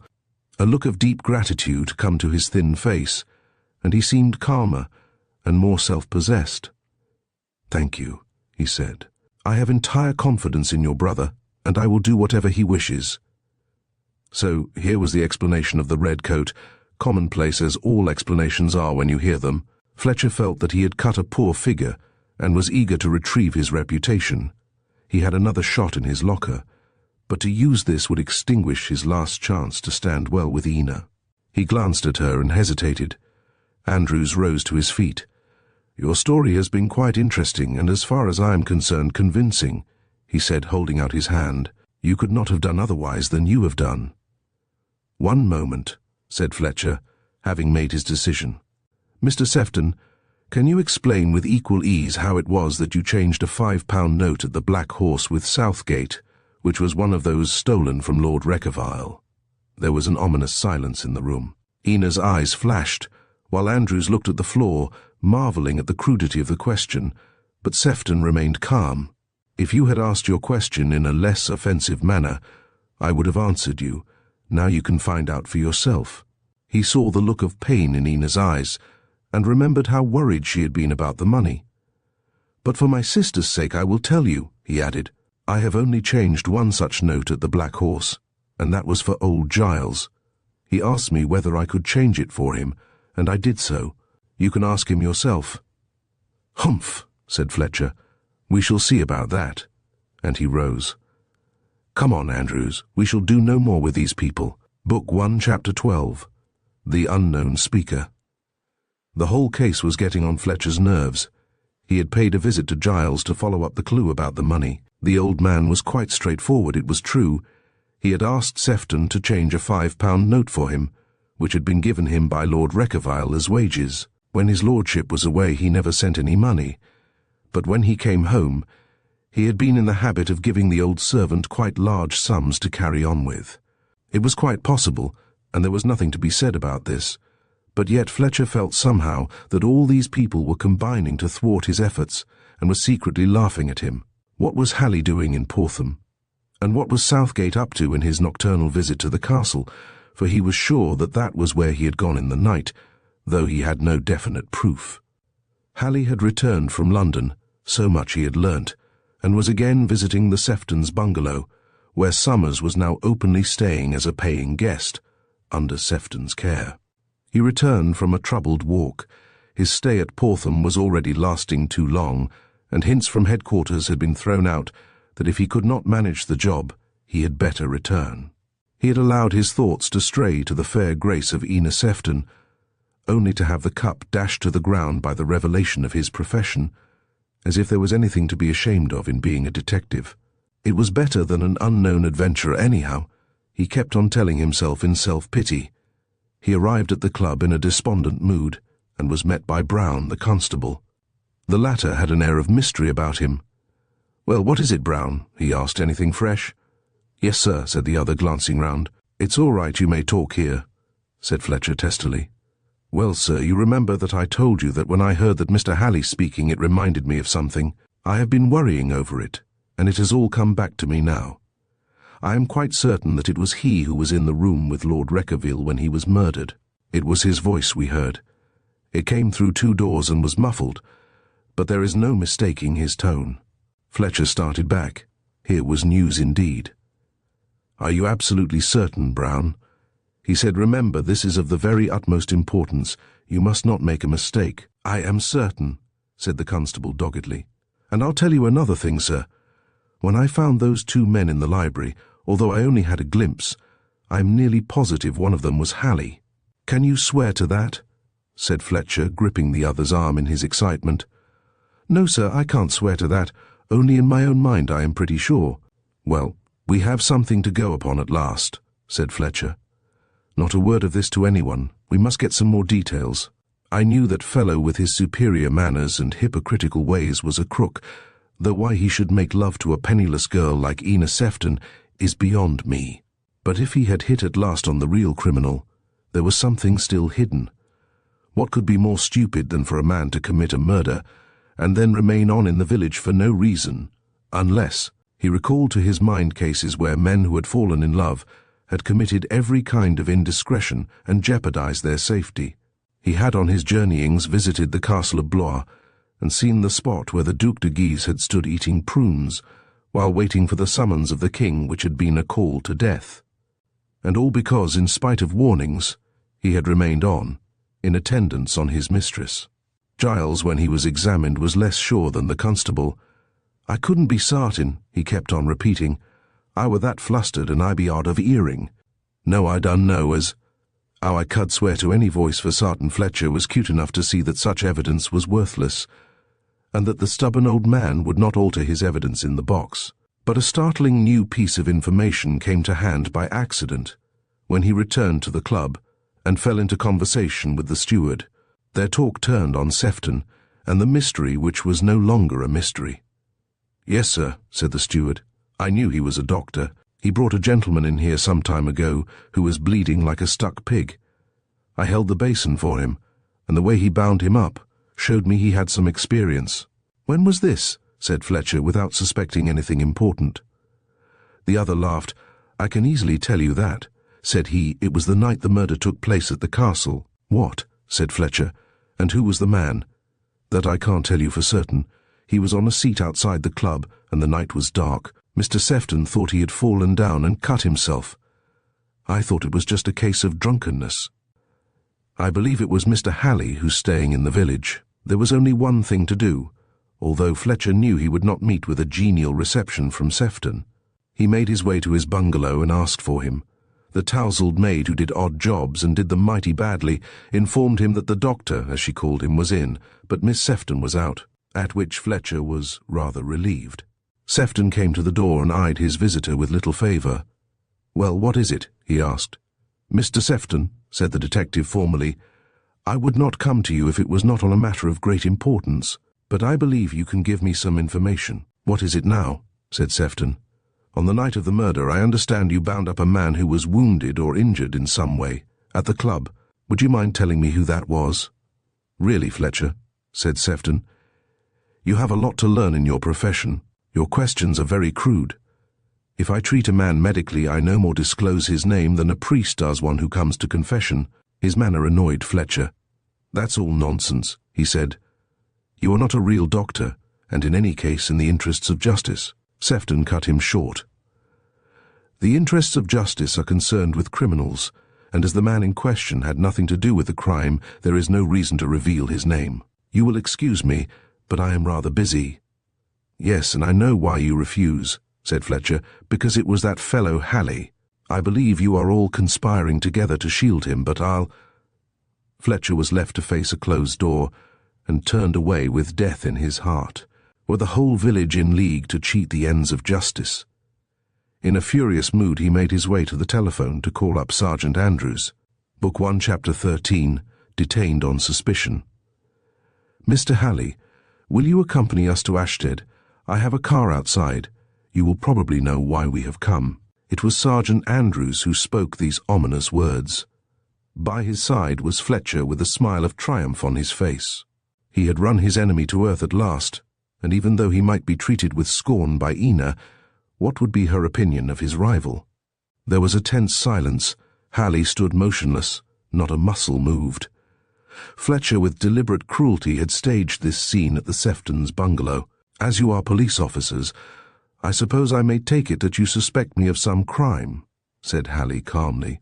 We wish to ask you some questions with regard to the murder of Lord Reckavile, and these are better dealt with by the proper authorities, said Andrews, who disliked his task. I will come with you, said Halley. Am I to be handcuffed or anything of that sort? There was irony in his tone which was galling to Fletcher. Not at present, he said sharply. Before another word could be said there was a cry, a door was flung open, and Ina came into the room.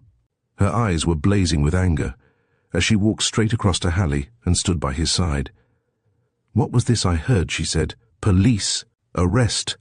They must be mad. We shall see about that, said Fletcher, when your precious friend is in the dock. It is untrue, she said. Tell them that it is utterly false. In spite of her complete trust in him, there was a terrible lurking suspicion at the back of her mind. She knew that he was not a murderer, but the facts that had leaked out from her brother's statement, that a struggle had taken place at the castle, might mean that he had acted in self-defense, but surely not with a knife.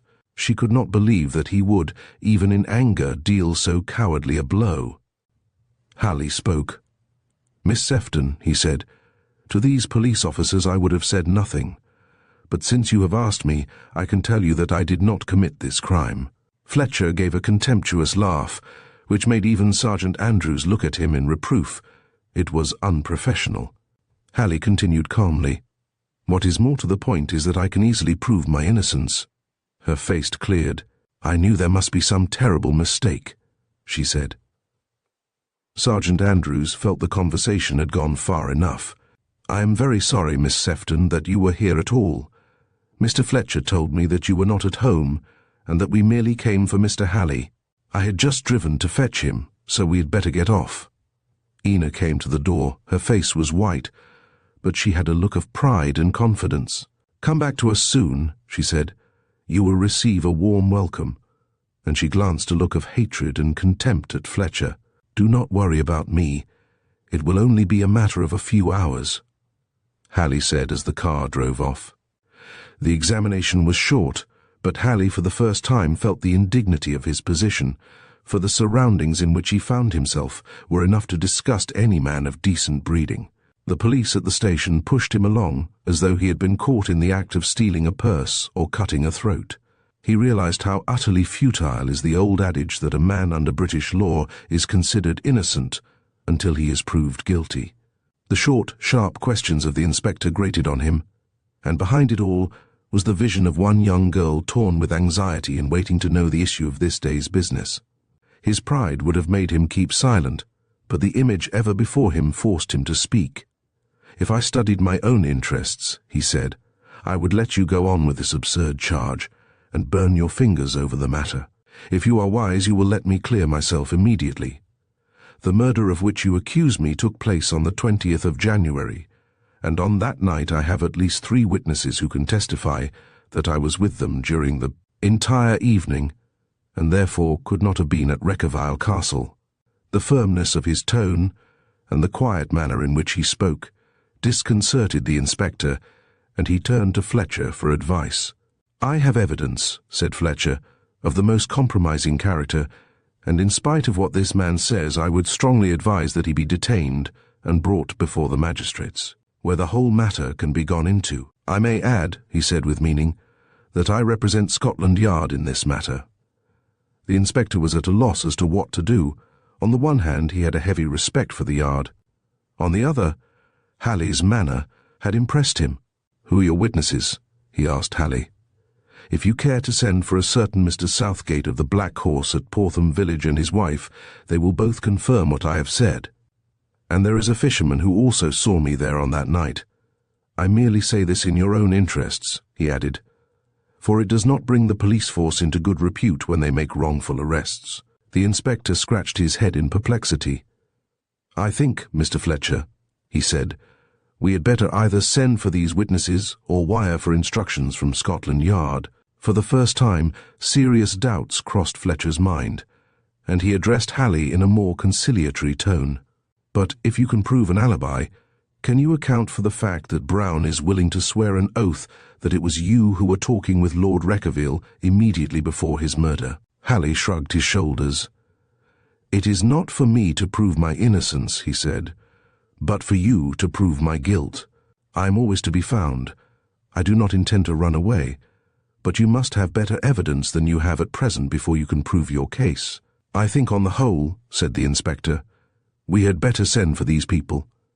Fletcher remained silent, and the inspector took this for acquiescence. He rang his bell, and an officer appeared. "Tell Sergeant Andrews," he said, "to motor in at once and bring out the landlord of the Black Horse and his wife, and get the name of the fisherman whom Mr. Halley says was with him on the night of the murder." The officer saluted and went out. There was an awkward pause. The inspector had not any special liking for the interference of Scotland Yard, and was rather pleased with the prospect of proving their envoy in the wrong. "Can you help us to throw any light whatever on this mysterious matter?"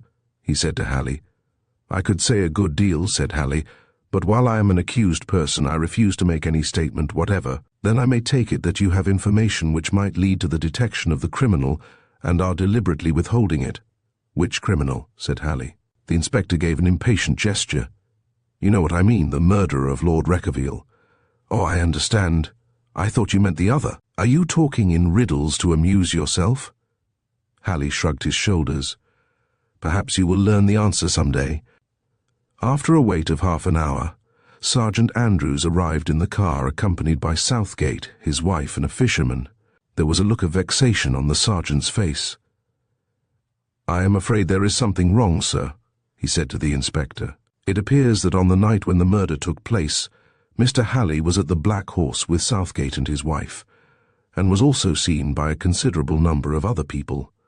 I would not trust the landlord much myself, but the evidence of an alibi is overwhelming." Fletcher intervened. "There are certain movements of Southgate's which require explanation. He had a habit of going out at night on the excuse of fishing, when it is impossible for anyone to put a boat to sea." The landlord grinned broadly. "I am afraid this gentleman suffers from nerves. He was very scared when he stopped at my poor place. When all the evidence had been heard, there was only one thing to do. Halley was released with profuse apologies from the inspector, and was sent off in the same car in which he had been brought in as a suspected person." The police officers stared blankly at each other. The inspector was a man of few words. "You have made a pretty mess of things," he said to Fletcher. "I should think Scotland Yard will be rather pleased." Fletcher flushed angrily. "If all the information that your police officers give me is as accurate as what I have just had, I do not think much of their efficiency." "Well, it is no good quarrelling," said the other. "You have tried to pin the crime onto young Sefton, onto Mr. Halley, and now I can see you suspect Southgate, though he also has a complete alibi. Who is going to be your next victim?" Halley got out of the car before he reached Portham and walked slowly to the Sefton bungalow. Sefton was at the Red Coat, where he worked all day, and Halley knew that Ina would be alone and anxious. He softly approached the house and walked in without knocking, as he had been accustomed to do for some time. There were no signs of the girl in the lounge, and he tapped softly on her door. "Who is that?" a muffled voice replied. "It is I, Halley," he said.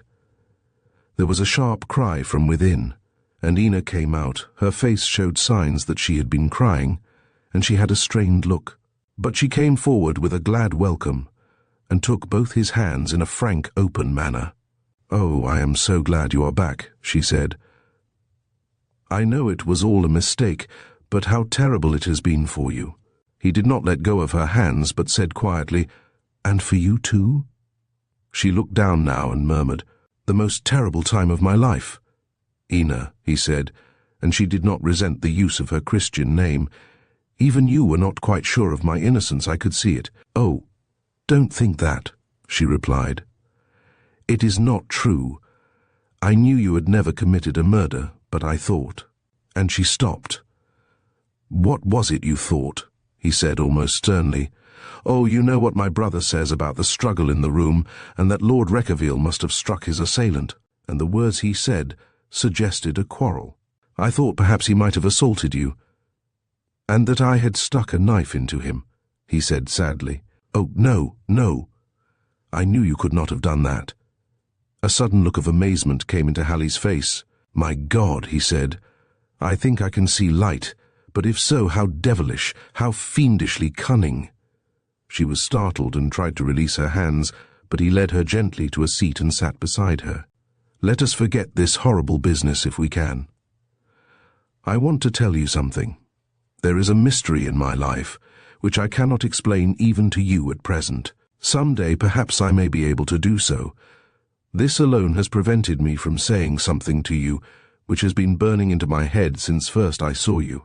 Ina gave him a quick glance and then looked down. "I think you can guess what it is, and if you have nothing to say to me, I will walk out of this room and out of your life sooner than hurt your feelings.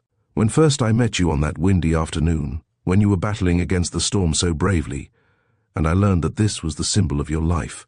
Battling against the storm, my heart went out to you in sympathy, such as I have never felt to anyone else in the world, and during those following days, when your sweet companionship meant so much to me, more than you perhaps will ever know, I knew that for the first time in my life I loved, and would go on loving for all time, whether you cared for me or not."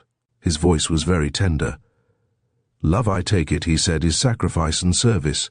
My whole mind and body has been in your service and yours only since first we met, and if my life could have been given to lift the burden, which I saw was hanging over you, I would willingly have made the sacrifice." "I know," she said softly, and tears were falling unrestrainedly, and she made no effort to wipe them from her face. He waited for a moment, and then continued. "It is possible that I have hurt you by what I have said. I will not insult you with the usual question as to whether there is someone else to whom you have already given your heart, nor will I ask you for an answer now." Then she looked up at last. "Surely you men must be completely blind. I think you are the only one of our acquaintances who has not seen the truth that I have loved you all the time." With a great sigh he gathered her into his arms.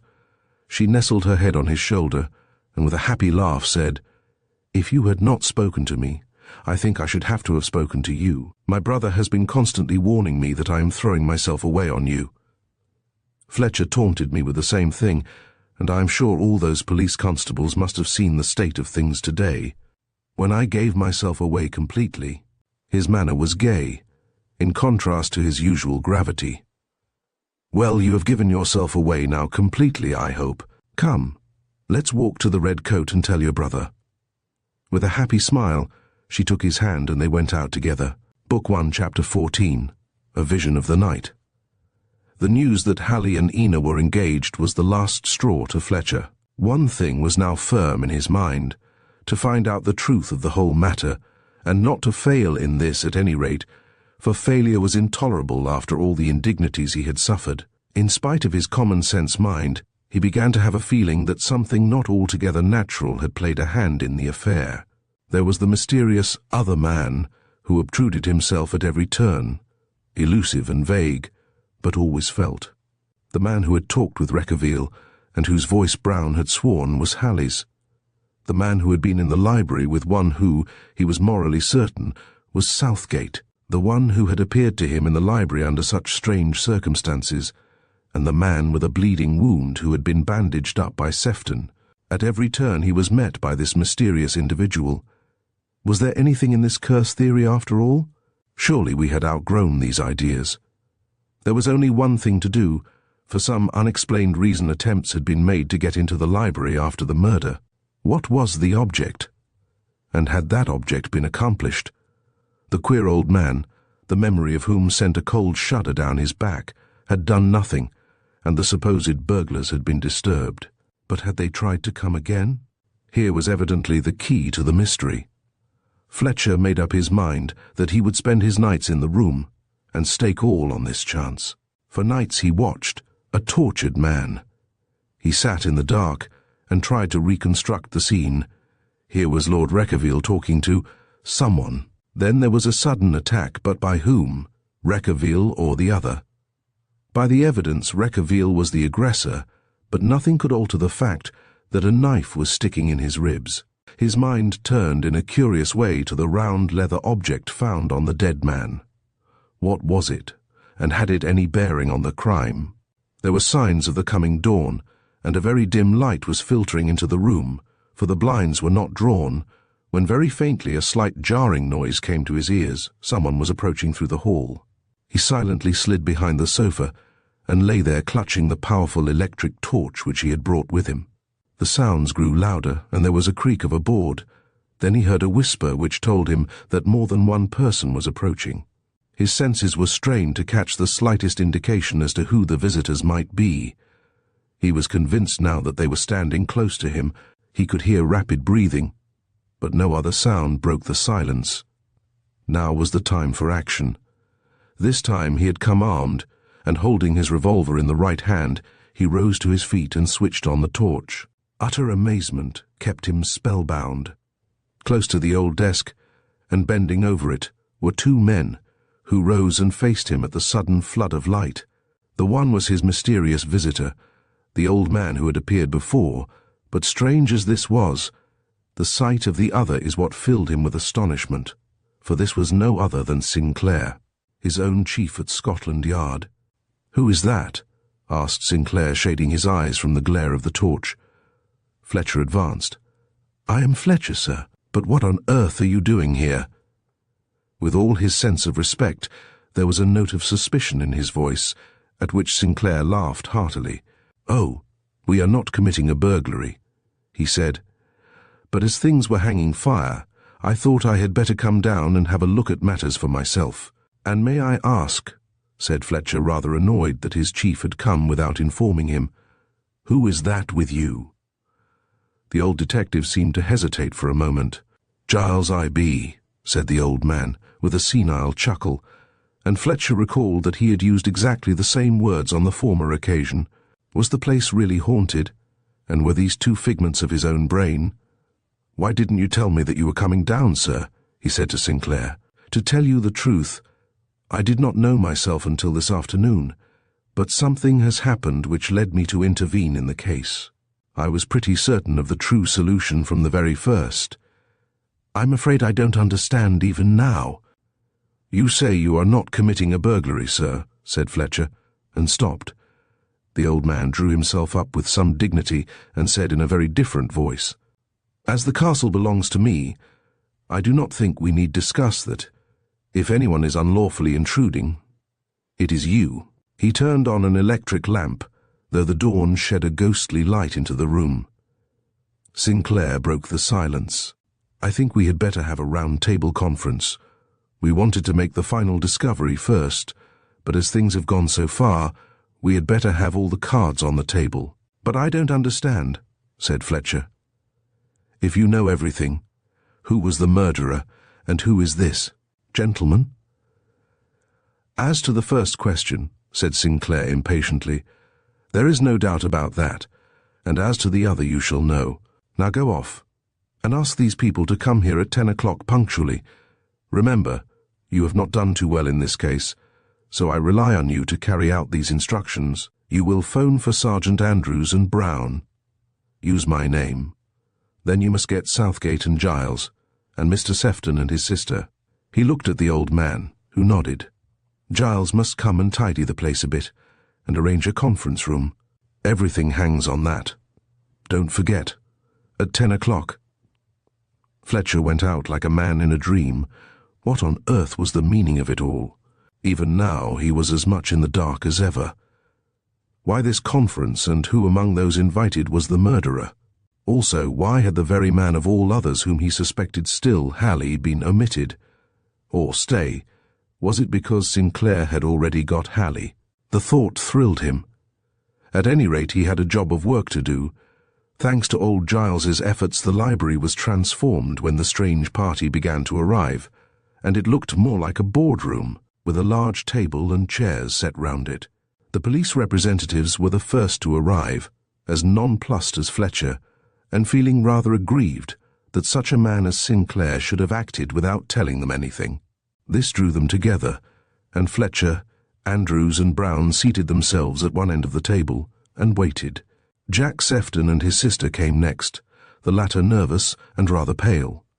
She gave a formal bow to the other men, and with her brother took the opposite end of the long table. The genial Southgate, who had obviously prepared himself for the meeting with refreshment from his cellar, entered and greeted the others with a cheery good morning. He looked at Fletcher and laughed. "Young man," he said, "you'll have a eye old time in a moment," and he slapped his leg. Giles had been hovering about, making things comfortable, and was quite the old butler again, but all waited for the principal figure. It seemed as though the whole thing had been staged for effect. The door opened, and Sinclair entered accompanied by the old man whom Fletcher had seen, and they took their seats in astonished silence. There was one vacant chair, which Fletcher supposed was reserved for Halley. "He's late," said Sinclair, looking at his watch. "I think I hear someone, sir," said Giles, going to the door. "Mr. Cook," Giles announced, and the house agent came in and smiled nervously at the company. "Take a seat, Mr. Cook," said Sinclair. "Now I think we are all here. We are going to piece together this mystery." The others looked at the house agent in astonishment. What was he doing in this gathering? Their speculations were interrupted by Sinclair, who spoke slowly and with a solemn tone in his voice. "This has been a problem of some difficulty, and I am not going to disguise the fact that at one time it nearly baffled the authorities. Now it is quite clear." "It may be to you, sir," said Fletcher, "but to me it is as dark as ever." A flicker of a smile came to Sinclair's grim face. "Perhaps you would like to ask a question or two?" he asked. "Who was talking with Lord Reckavile in this room when the murder took place?" said Fletcher. "No one. At least no living thing. How did the other man escape from the room?" "He did not escape. There was no other man." "Had the Reckavile curse anything to do with the crime?" "Yes, everything." "Did it kill him?" "Yes," said Sinclair solemnly. "This is absurd," said Fletcher impatiently. "I don't believe in bogies." "Go on," said Sinclair imperturbably. "I suppose you will say Lord Reckavile committed suicide." "In one sense, yes." "Then he was not murdered?" "Oh, yes, he was," and Sinclair leaned forward in his chair and said slowly, "The murderer is in the room at the present moment." There was utter silence, except for the breathing of those present. The room seemed to grow dark, and the air became oppressive. Those round the table looked at each other with horror and suspicion in their eyes, and a vague, shadowy something seemed to be gathering in the room. Ina shuddered. Where was her lover? Why was he not there of all people, when he had actually been accused of the crime? Was there something in the curse after all, and some unseen visitant hovering about them? She could bear it no longer, and in a strained voice asked, "Where is Mr. Halley, Mr. Sinclair, and why is he not here?" "Mr. Halley does not exist," then hastily as he saw the girl's face. "Don't be alarmed, Miss Sefton. He never did exist." Doubts as to Sinclair's sanity began to fill the minds of the others. "But why all this mystery, sir? If you know all about it, why not tell us?" asked Fletcher. "I did not say I knew all about it. Well, as no one seems disposed to speak, we had better get on with the story, Lord Reckavile?" He turned to the old man beside him. An exclamation of astonishment, mixed with superstitious terror, came to those present. Giles reeled and turned ashen, while the breath soughed between his teeth and his eyes bulged from his head. He was standing behind the old man. Sinclair saw him. "Oh, I am sorry, Giles. You should not have been standing. Come and sit down. No, I insist. It was too bad keeping you standing all this time." And he conducted the old servant to a chair. Are you feeling better now?" "Yes, thank you, sir," he answered faintly. The strange old man, addressed as Lord Reckavile, deliberately took hold of his hair and beard and removed them, disclosing the face of Hallie, looking grotesque enough with patches of grease paint where the hair had not covered his face, and white eyebrows which he pulled off with difficulty. "Well, I'm damned," said Fletcher, and hastily apologized to Ina. "I give it up," said Sefton. Ina's eyes were fixed on Hallie. An awful suspicion was gathering in her mind that he too was a detective in disguise, and had been acting a part, perhaps with her, but she dismissed it as unworthy. Sinclair was speaking. "I had hoped for a final link in the chain, but since we have not got it, I'm going to ask Lord Reckavile to tell us his story. It is a long one, but you will find it interesting, I think." "Lord Reckavile," began Fletcher. "Wait," said Sinclair. "You shall know the truth now. Book 2, The Reckaviles. Book 2, Chapter 1, The Convent School. A great cathedral church rises high over the river, a beautiful landmark for miles round. It is not an old Gothic church, for these passed into the hands of the Anglicans of the Reformation, but is a model of modern Gothic, stately and tall, with stained-glass windows between the slender buttresses. Below nestles the little town, terraced on the slope above the marshland, where a sluggish river winds to the sea. Here in this quiet world, a convent school was bedded in the woods, where the patient nuns devoted their lives to the education of all, whether of their own religion or not, who came under their charge. On a summer day nearly half a century ago, there came to the convent school an Italian lady, with a young girl fresh as a rosebud, half-formed, but giving promise of rare beauty. The mother was past her first youth, and like so many southerners was showing signs of fading charms, but still dangerously beautiful. The child, who spoke no English, gazed shyly round, as they were admitted through the gates to the lovely garden within, and into a cool large room, there to await the Mother Superior. The woman was dressed in excellent taste, the only jarring note being the quantity of jewellery she wore, which betrayed a certain vulgarity in her otherwise faultless appearance. The Mother Superior entered with a calm and sweet face, as of one whose life was one long sacrifice. "I wish to leave my little daughter Carlotta with you," said the Italian. "She's 14 years old and has been educated in Verona, but circumstances have arisen which render it necessary for me to part with her, for a time at any rate." The Mother Superior bowed and waited. Although shut up in seclusion, she knew the world, and was a shrewd judge of its people. "Her father is dead," said the other in a careless voice, and crossed herself. "And I am about to marry a very dear friend, Count, but perhaps I had better leave the name unsaid. He has known me for many years, and at last I have agreed to yield to his appeal." She shook out a fold of her cloak and looked at the other. A grim look came to the eyes of the Mother Superior, seldom seen there, as she said, "And so the little one is to be left in our care? And is she to remain in our charge during the holidays? It is far to go to Italy. Yes, it would be better. You see, Marco does not care for her to be at home when we are first married, and well, it reminds me of advancing years." And she gave a hard laugh. "I understand," said the Mother Superior. "Then, poor child. She has been confirmed?" she asked. "Oh, yes, I have the certificate here," and she opened her bag. "And her birth certificate? That may be necessary for examinations." "No, I'm afraid I have not got that. I lost it. I did not think it would be necessary." She hesitated.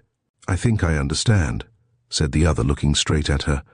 "Our fold is open to all, especially to those children without birth certificates. The fees shall be paid regularly," the Italian went on hastily. "Marco is very rich, and will grudge nothing.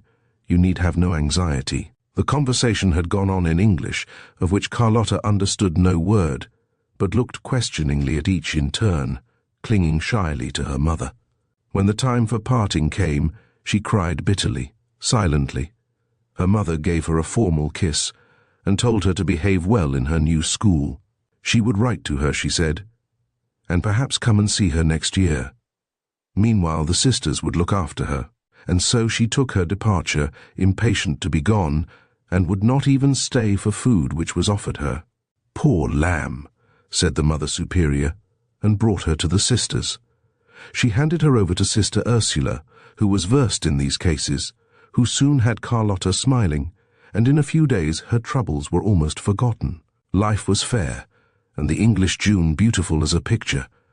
Roses were out in the gardens, the trees were in fresh green, and the flowers along the old wall were such as she had never seen. The sisters were particularly kind to Carlotta. She was so fragile, with an exotic prettiness, given to sudden crying at times, and there was a wistful look in her eyes, as though gazing out over the sea to her southern home.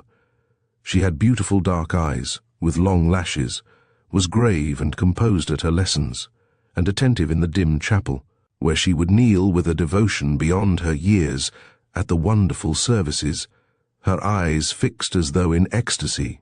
But she was happiest in the chapel of Our Lady, where she would adore with clasped hands. The Mother Superior was disturbed. She did not like to see too much fervour in one so young. She knew the reactions which so often come later. "It is all so beautiful," Carlotta said to Sister Ursula. "When I grow up, I shall be a sister. Do you think they will let me, or am I too wicked?" The sister smiled and stroked her black hair. "My dear, we must do as Our Blessed Lady directs," she said. "We can seldom choose for ourselves.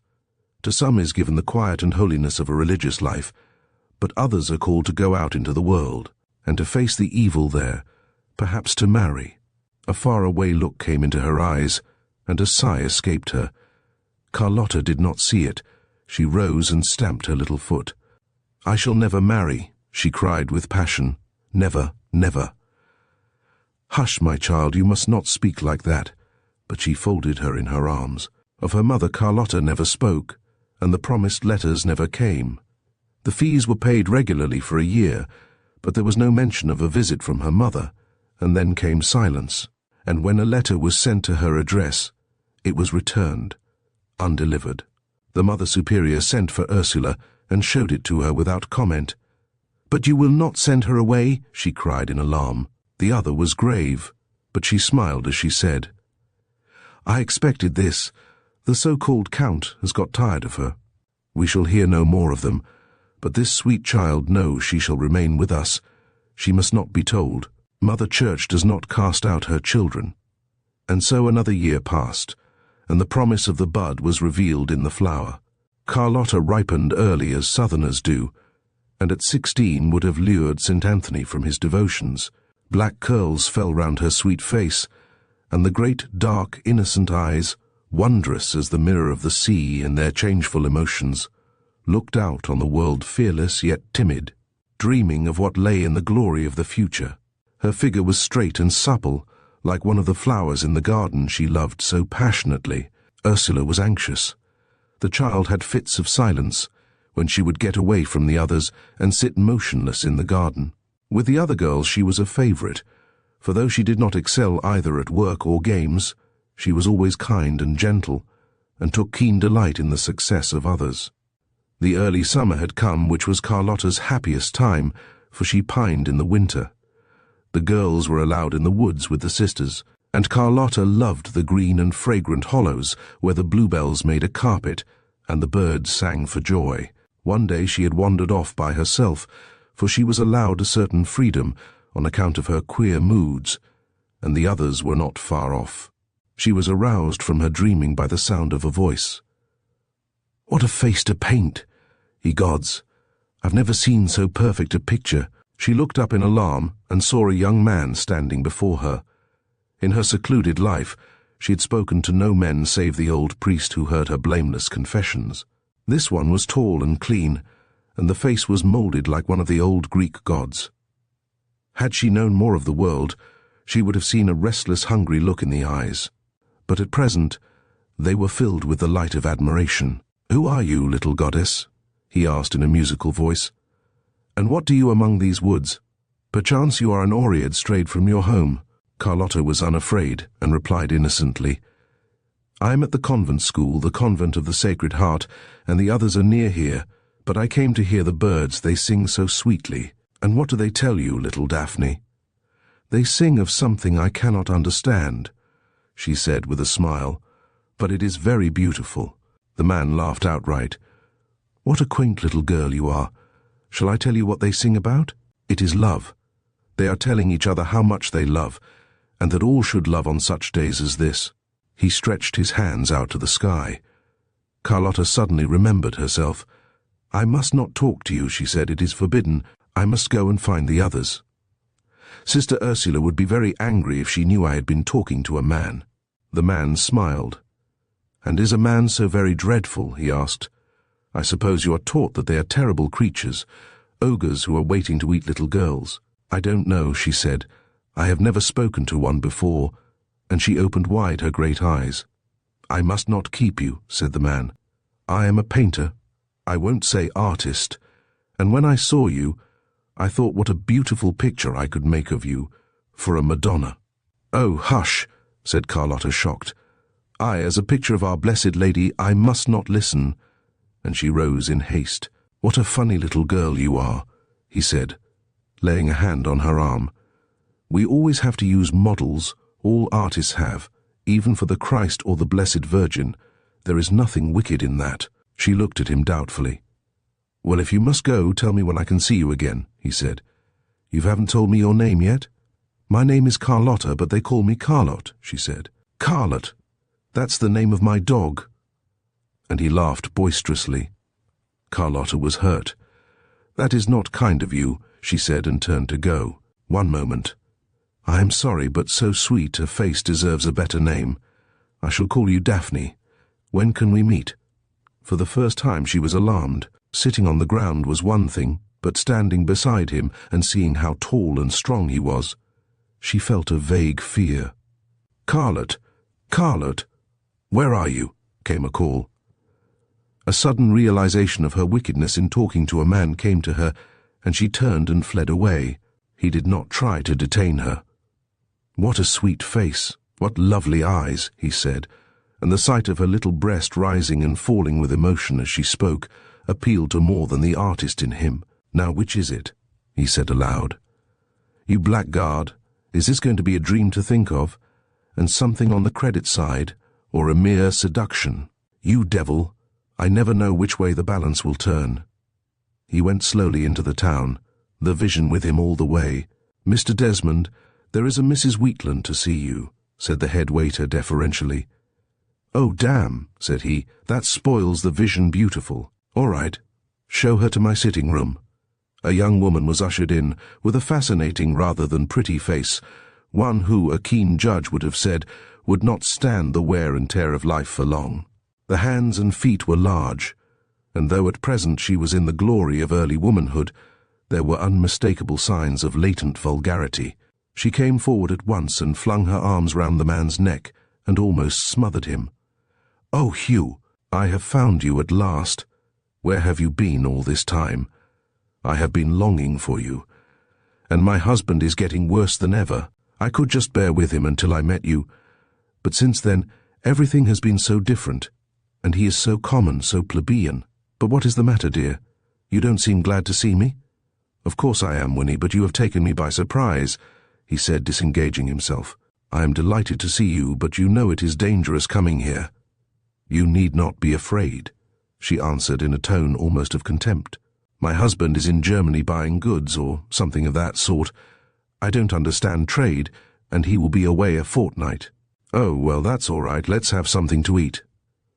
"What's the matter with you? You don't seem a bit pleased to see me," she said petulantly. Desmond roused himself. The vision was still with him, but here was something more tangible. "I am sorry, dear. I have been having a long walk in the woods and I got tired. When we have had a decent dinner and a bottle of the best, we can talk over things." She looked at him doubtfully for a moment and then said, "Perhaps you would rather I went." He laughed. "Of course not. It is delightful seeing you. Come on, go and get dressed. I suppose you have brought your things. I left my bag at the station as I was not certain you were here. Shall I send for it?" For the moment he hesitated. "Yes, of course. I will tell the waiter. But you gave your name as Mrs. Wheatland." "Never mind." Desmond rang the bell. "Have Mrs. Wheatland's bag fetched. Here is the ticket, and reserve a room for her," he said in a tone used to command. When he saw her enter the dining room, he was thrilled. She was certainly a very beautiful woman, he thought, and after all, one must have some fun out of life. Her evening gown was not lacking in scantiness, and displayed as much of her body as could reasonably be expected in those austere times. Soon they were deep in the enjoyment of the other's company, and oblivious of the other guests. They had much to talk over, for a jealous husband had kept them apart in a most unfeeling fashion. Perhaps that was what had whetted appetite. 2 bottles of champagne, for she was fond of a glass of good wine, helped to cheer the evening. By the time bedtime came, he took both her hands in his and whispered, "And what did you say was the number of your room?" "I did not say any number, you silly boy," she answered, showing her fine teeth. "But, as a matter of fact, it is no. 13. An easy one to remember," he said lightly. "Good night." And he turned to the smoking room for a nightcap. Book 2, Chapter 2, Flight. Hugh Desmond was more of a hunter than a libertine. What he desired he pursued, but after the capture he was sated, and would turn to a fresh venture. If he could stop short before the kill, he would have been content. A devil drove him onto the very edge, and then some instinct less ignoble urged him to restraint. For, though he went as Hugh Desmond, which was his family name, he was in reality the 7th Lord Reckavile, with a reputation so sinister that every decent woman shrunk from him till she knew him, and then fell in love with him. A soldier of fortune, who had not the patience to remain in the army, he had sought death deliberately instead of glory, in each of the foreign campaigns in which he had fought, always driven from country to country by the curse, and too poor to take a position in which he might have earned distinction. He was hounded by a desire which knew no satisfaction, and a pride which claimed a high regard for honor. Such had been the contradiction and the curse of his race. It was with a sigh of relief that he stood on the platform and saw the train bearing Winnie back to London, and to her husband slowly steam away. She had been lachrymose, and vowed that she would never have a day's happiness till he saw her again. He had agreed to her acclamations, but wished to be quit of her, feeling angry with himself for a lack of ardour he could not induce. On the way back to the hotel, he made up his mind for another of those wild expeditions abroad which had filled most of his life. Some evil fate led him to pass the cathedral church, where the organ was playing. The artist in him made him pause in rapture, and he entered softly. The sensuous odour of incense and the gorgeous music of the benediction service greeted him, and the dim lights, the towering pillars and the blaze of the high altar appealed to his aesthetic fancy. After the gross life of the last few days, how happily he could have become a monk, mortifying the flesh and flogging himself when unholy desires came to taunt him. To devote his life to the Holy Virgin and crush down the base part would be a fight worthy of his pride. The organ ceased, and the dreams with it. He looked round, and in the seats opposite to him were the girls from the convent school, for this was a saint's day. With a sudden quickening of the pulse he saw his little wood nymph, her hands clasped and her face alight with devotion, but now a saint, transfigured, adorable. He watched entranced. He could have bent before her, offering fealty, pleading only for some token so that he might remain her true knight, serving only in her cause. The baser part of him was gone at that moment, and then she looked round for a brief moment, and their eyes met. She turned quickly away, but he could see a dark flush spread over her lovely face. She had seen him, and the sight had not affected her as that of a mere stranger. The blood rushed to his head. He hastily scribbled a note on a leaf from his pocket-book, and wrapped it in his hand. The mood of piety had gone, and the hunting instinct was dominant. As the worshippers left the building, he passed to her side, and as she turned to bow to Christ on his altar, he slipped the note into her hand. The awful impiety of the act almost made her drop it, but she clutched it to her with a look of pain, and went out of the sacred building. In the privacy of her room, she furtively opened the crumpled piece of paper and read, "Dear little angel, when I saw you tonight I adored you. You are far removed from all other beings. If you wish to save a suffering mortal, meet me in the woods where we last saw each other. Otherwise my death may be on your hands. Fear nothing, I will guard you as my own sister. At 3 tomorrow, but I will wait till you come. Your devoted servant and knight, Hugh Desmond." In her maiden breast strange feelings were stirring. She knew it was wrong, that she ought to take the note to Sister Ursula at once and tell her the story which she had even withheld from the father at confession, but that was not possible. He had been so kind, he had not tried to stay her, or to say anything at which she could take offence, and now he said his life was at stake. Perhaps he had some terrible trouble in which she could help him. If so, surely she was doing right to give him aid. So she hid the note under her pillow and dreamt of the morrow. Desmond waited in the woods, picturing her as she had sat there in her girlish sweetness, when he had seen her, till the dusk of evening was coming on and the birds had ceased to sing. He rose stiff and cramped. Well, the gods had decided against him, so there was no use complaining. She had probably torn up the note, or perhaps even handed it over to the Mother Superior. Suddenly she stood before him, panting, and like a fairy in the twilight. He had not heard her approach, and stood enraptured with the sight. "Oh, I know I ought not to have come," she said, "but we did not go out this afternoon, and then I thought that you would be waiting. And after what you said about being in trouble, I felt I must come, but I cannot stop, or they will miss me.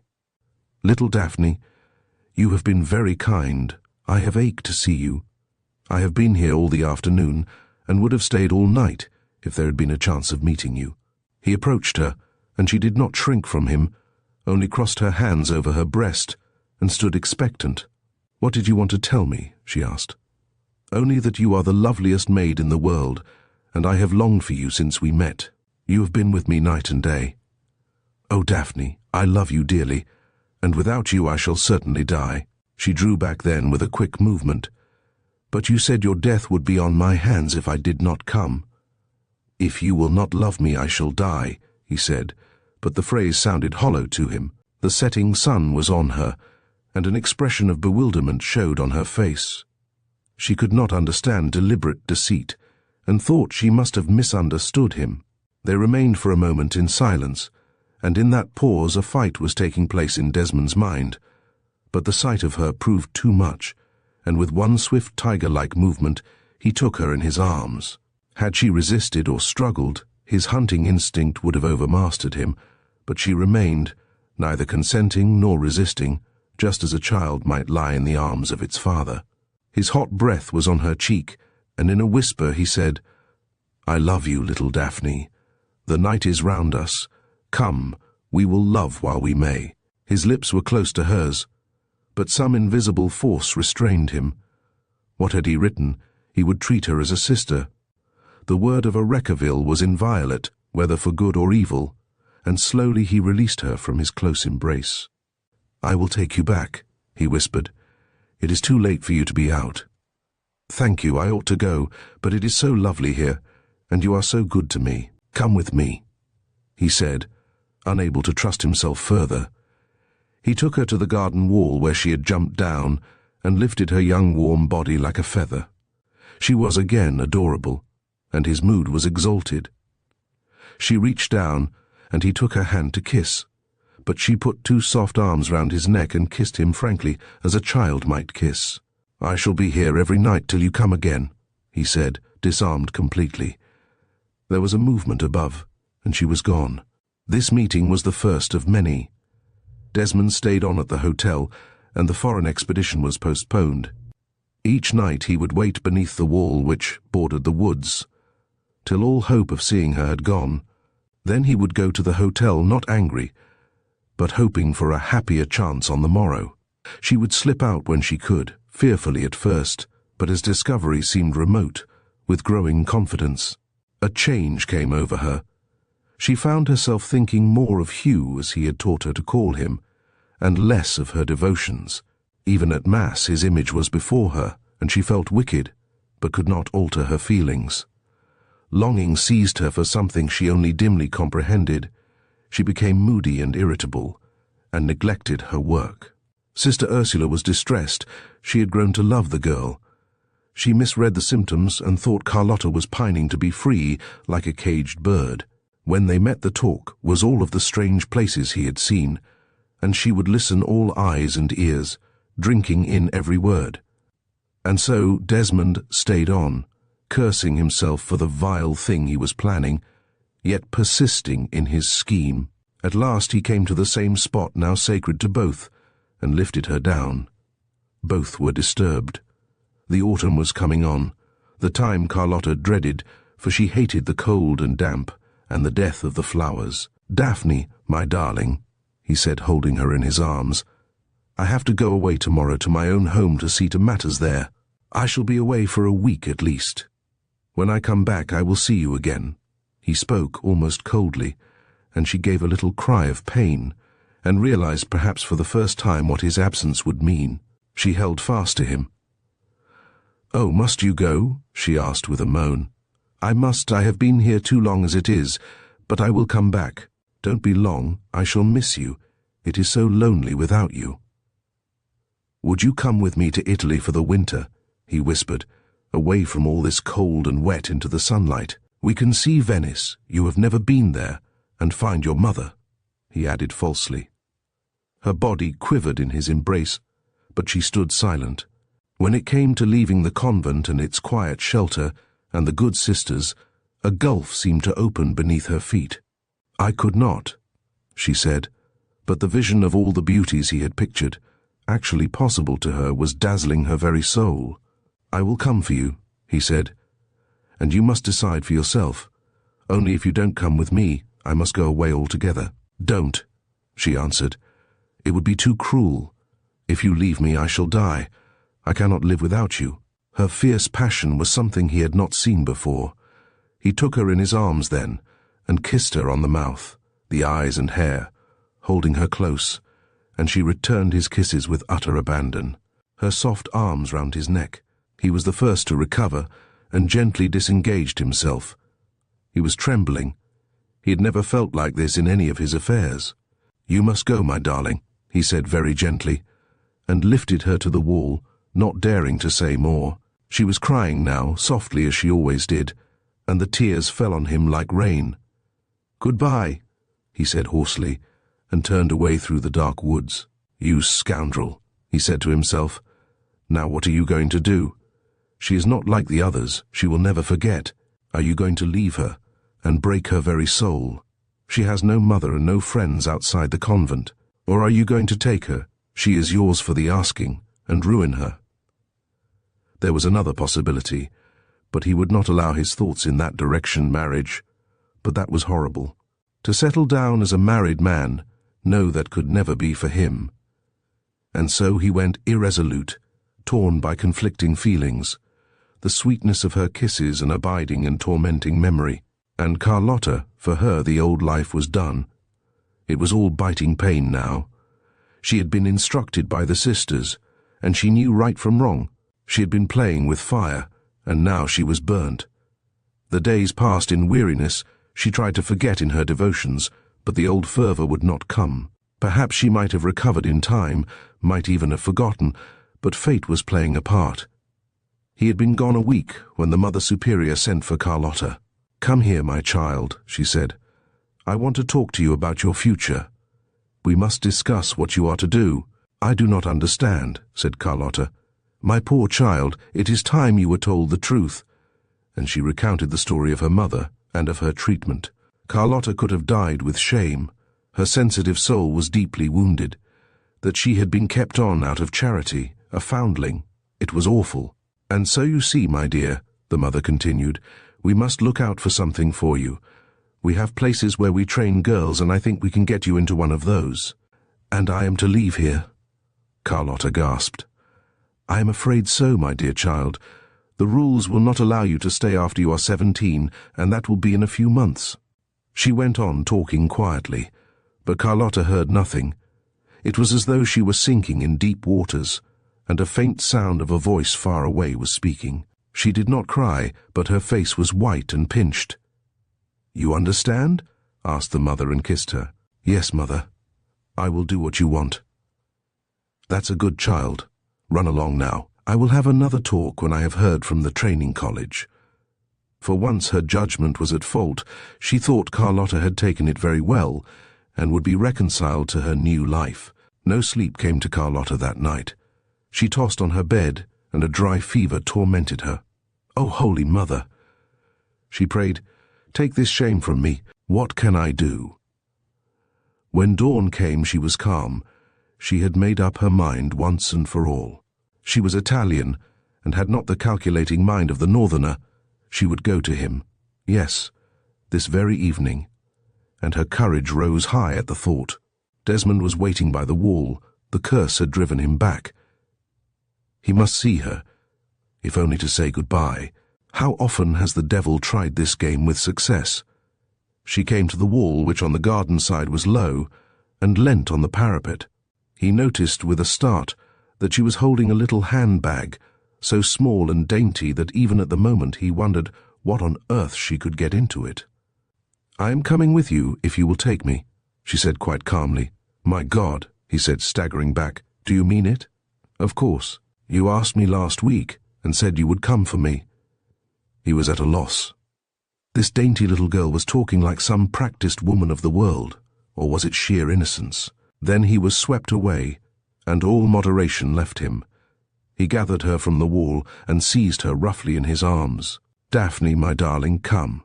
We will fly together over the blue seas and love each other dearly, and no one shall come between us. It will be all heaven, and you shall be my angel, my love, my queen."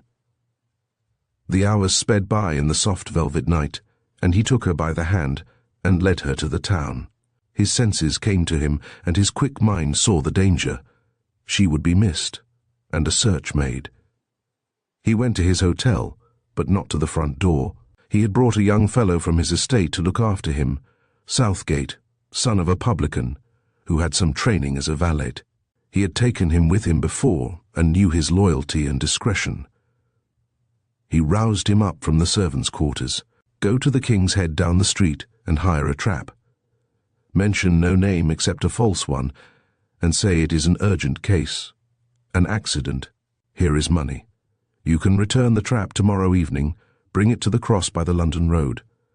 Hurry, mind, and don't arouse any suspicion." "Yes, my lord," said the valet, who was used to his master's vagaries. Desmond led Carlotta down the silent street and waited at the cross. She was quiet and filled with pure happiness and trust. She had yielded herself to this man absolutely and forever. The die was cast, and she was content. They drove off into the night, and he held her in his arms, where she slept like a tired child. Mile after mile was covered, and dawn was breaking when she woke to find herself at the door of an old inn. Southgate jumped down and held the steaming horses, while Desmond lifted her down and carried her to the house. The door was opened by an old woman who curtsied to Desmond. He said something to her in a low voice, and passed on up the stairs to a door, which the woman opened, holding a candle for them. Very gently Desmond laid her on the bed and kissed her. "This good woman will see to you," he said. "You will be quite safe here." She was so weary that she could scarcely touch the hot soup which the woman brought her, and soon was lost in happy dreams. Book 2, Chapter 3, The Marriage. "When are we going to Italy?" asked Carlotta. She was sitting happily on Hugh's knee, and the sunlight came through the window of the old inn. "I have got the tickets and booked our passages. The boat sails on Saturday from Dover, and we go through France by train." She clapped her hands with pleasure. He looked at her with delight. What a perfect little girl she was. "And I've got lots of clothes for you. You must come and see them. Mrs. Southgate has laid them all out in your bedroom." "You are a dear," she said, and kissed him. His method had been simple. He had written to London, explaining that he required a complete outfit, and giving a description of the lady. It was not the first time, and the articles had arrived by return. He had a wealth of faults, but always paid his debts. It was a peculiarity of the family. Carlotta was delighted. What a child she was. She had worn the school costume, sombre and uninteresting, so long that the sight of all these lovely things made her joyous. Desmond sat and watched her with a glow of pleasure. Nothing would satisfy her but to try them on, and she came to him to do up fastenings or hooks. It was all joy and happiness. Then quite suddenly she came and put her arms round his neck and said, "Where are we going to get married, here or in Italy?" The question staggered him. There was nothing coaxing or challenging in the voice, and the question was asked so simply, as though she was asking where they were going to dine. Her great, dark, innocent eyes looked at him, and a wave of pity, and something as near remorse as he was capable of, touched him.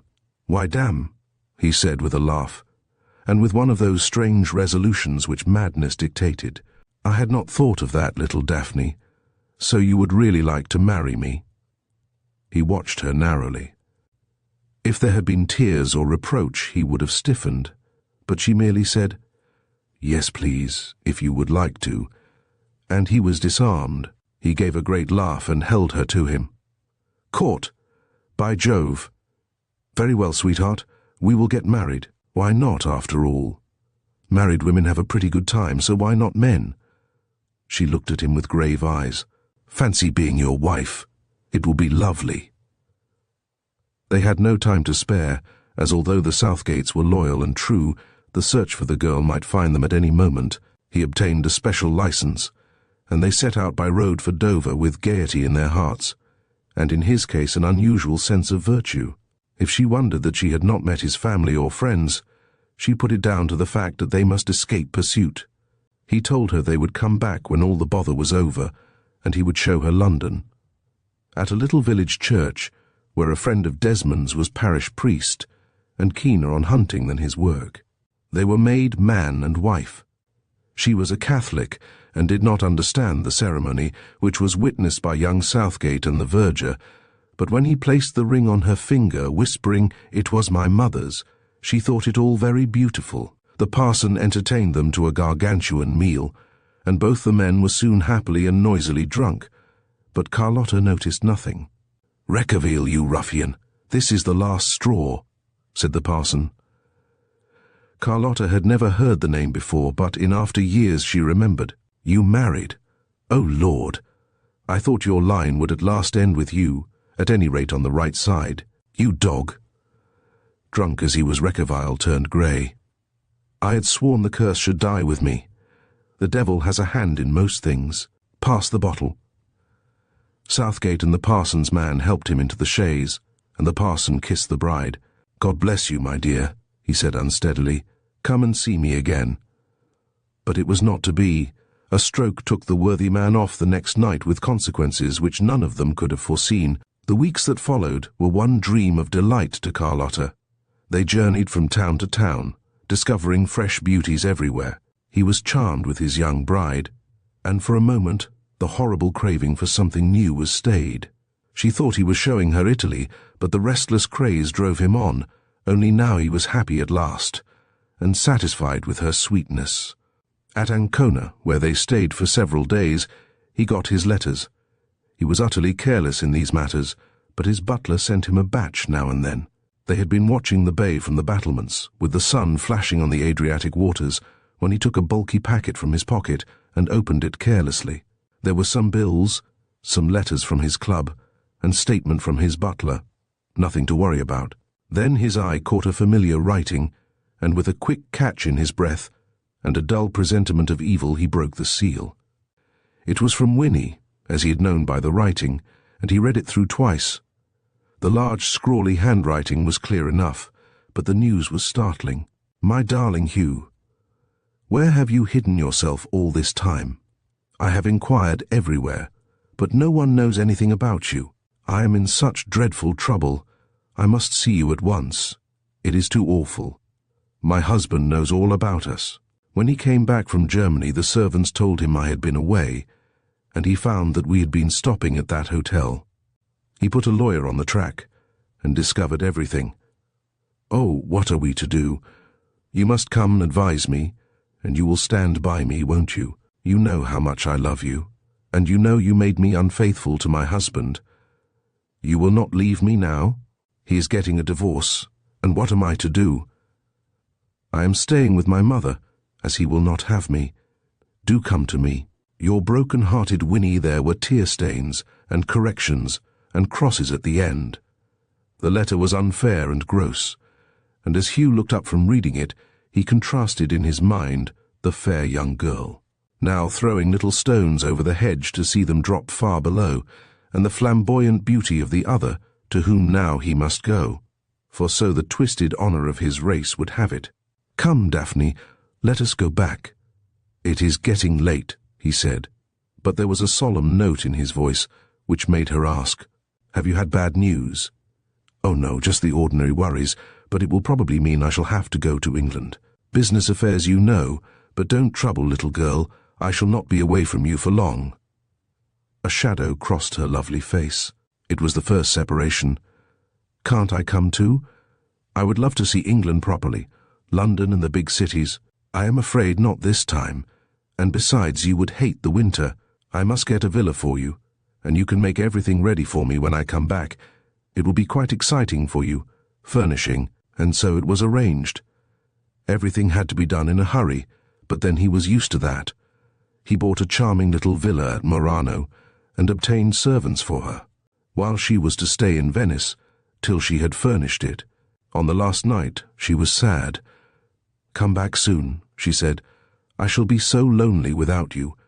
And she stopped. He was tender with her, but there was a hunted look in his eyes. He could see only one way out of the mess, and that he could not tell her. She faced the parting bravely, and he was proud of her. There was no scene such as he had been accustomed to with others. She smiled at him and waved as the train moved out. Only when she got home to the hotel, she went to her room and burst into a passionate flood of tears. Reckavile found all London talking about the case. The worthy draper had filed his petition and only awaited his turn to come to the courts.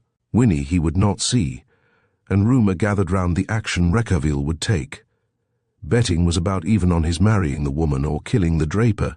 Those who knew him were certain he would face the music. He paid 2 visits, one to his family lawyer to enter a defence, and one to an intimate friend, Captain Winter. He found the latter at the club, and with his usual abruptness opened at once. "You've heard of this silly business about the man Wheatland, eh?" Winter nodded. "Well, I want you to take a challenge to him. Tell him I'll fight him for the lady."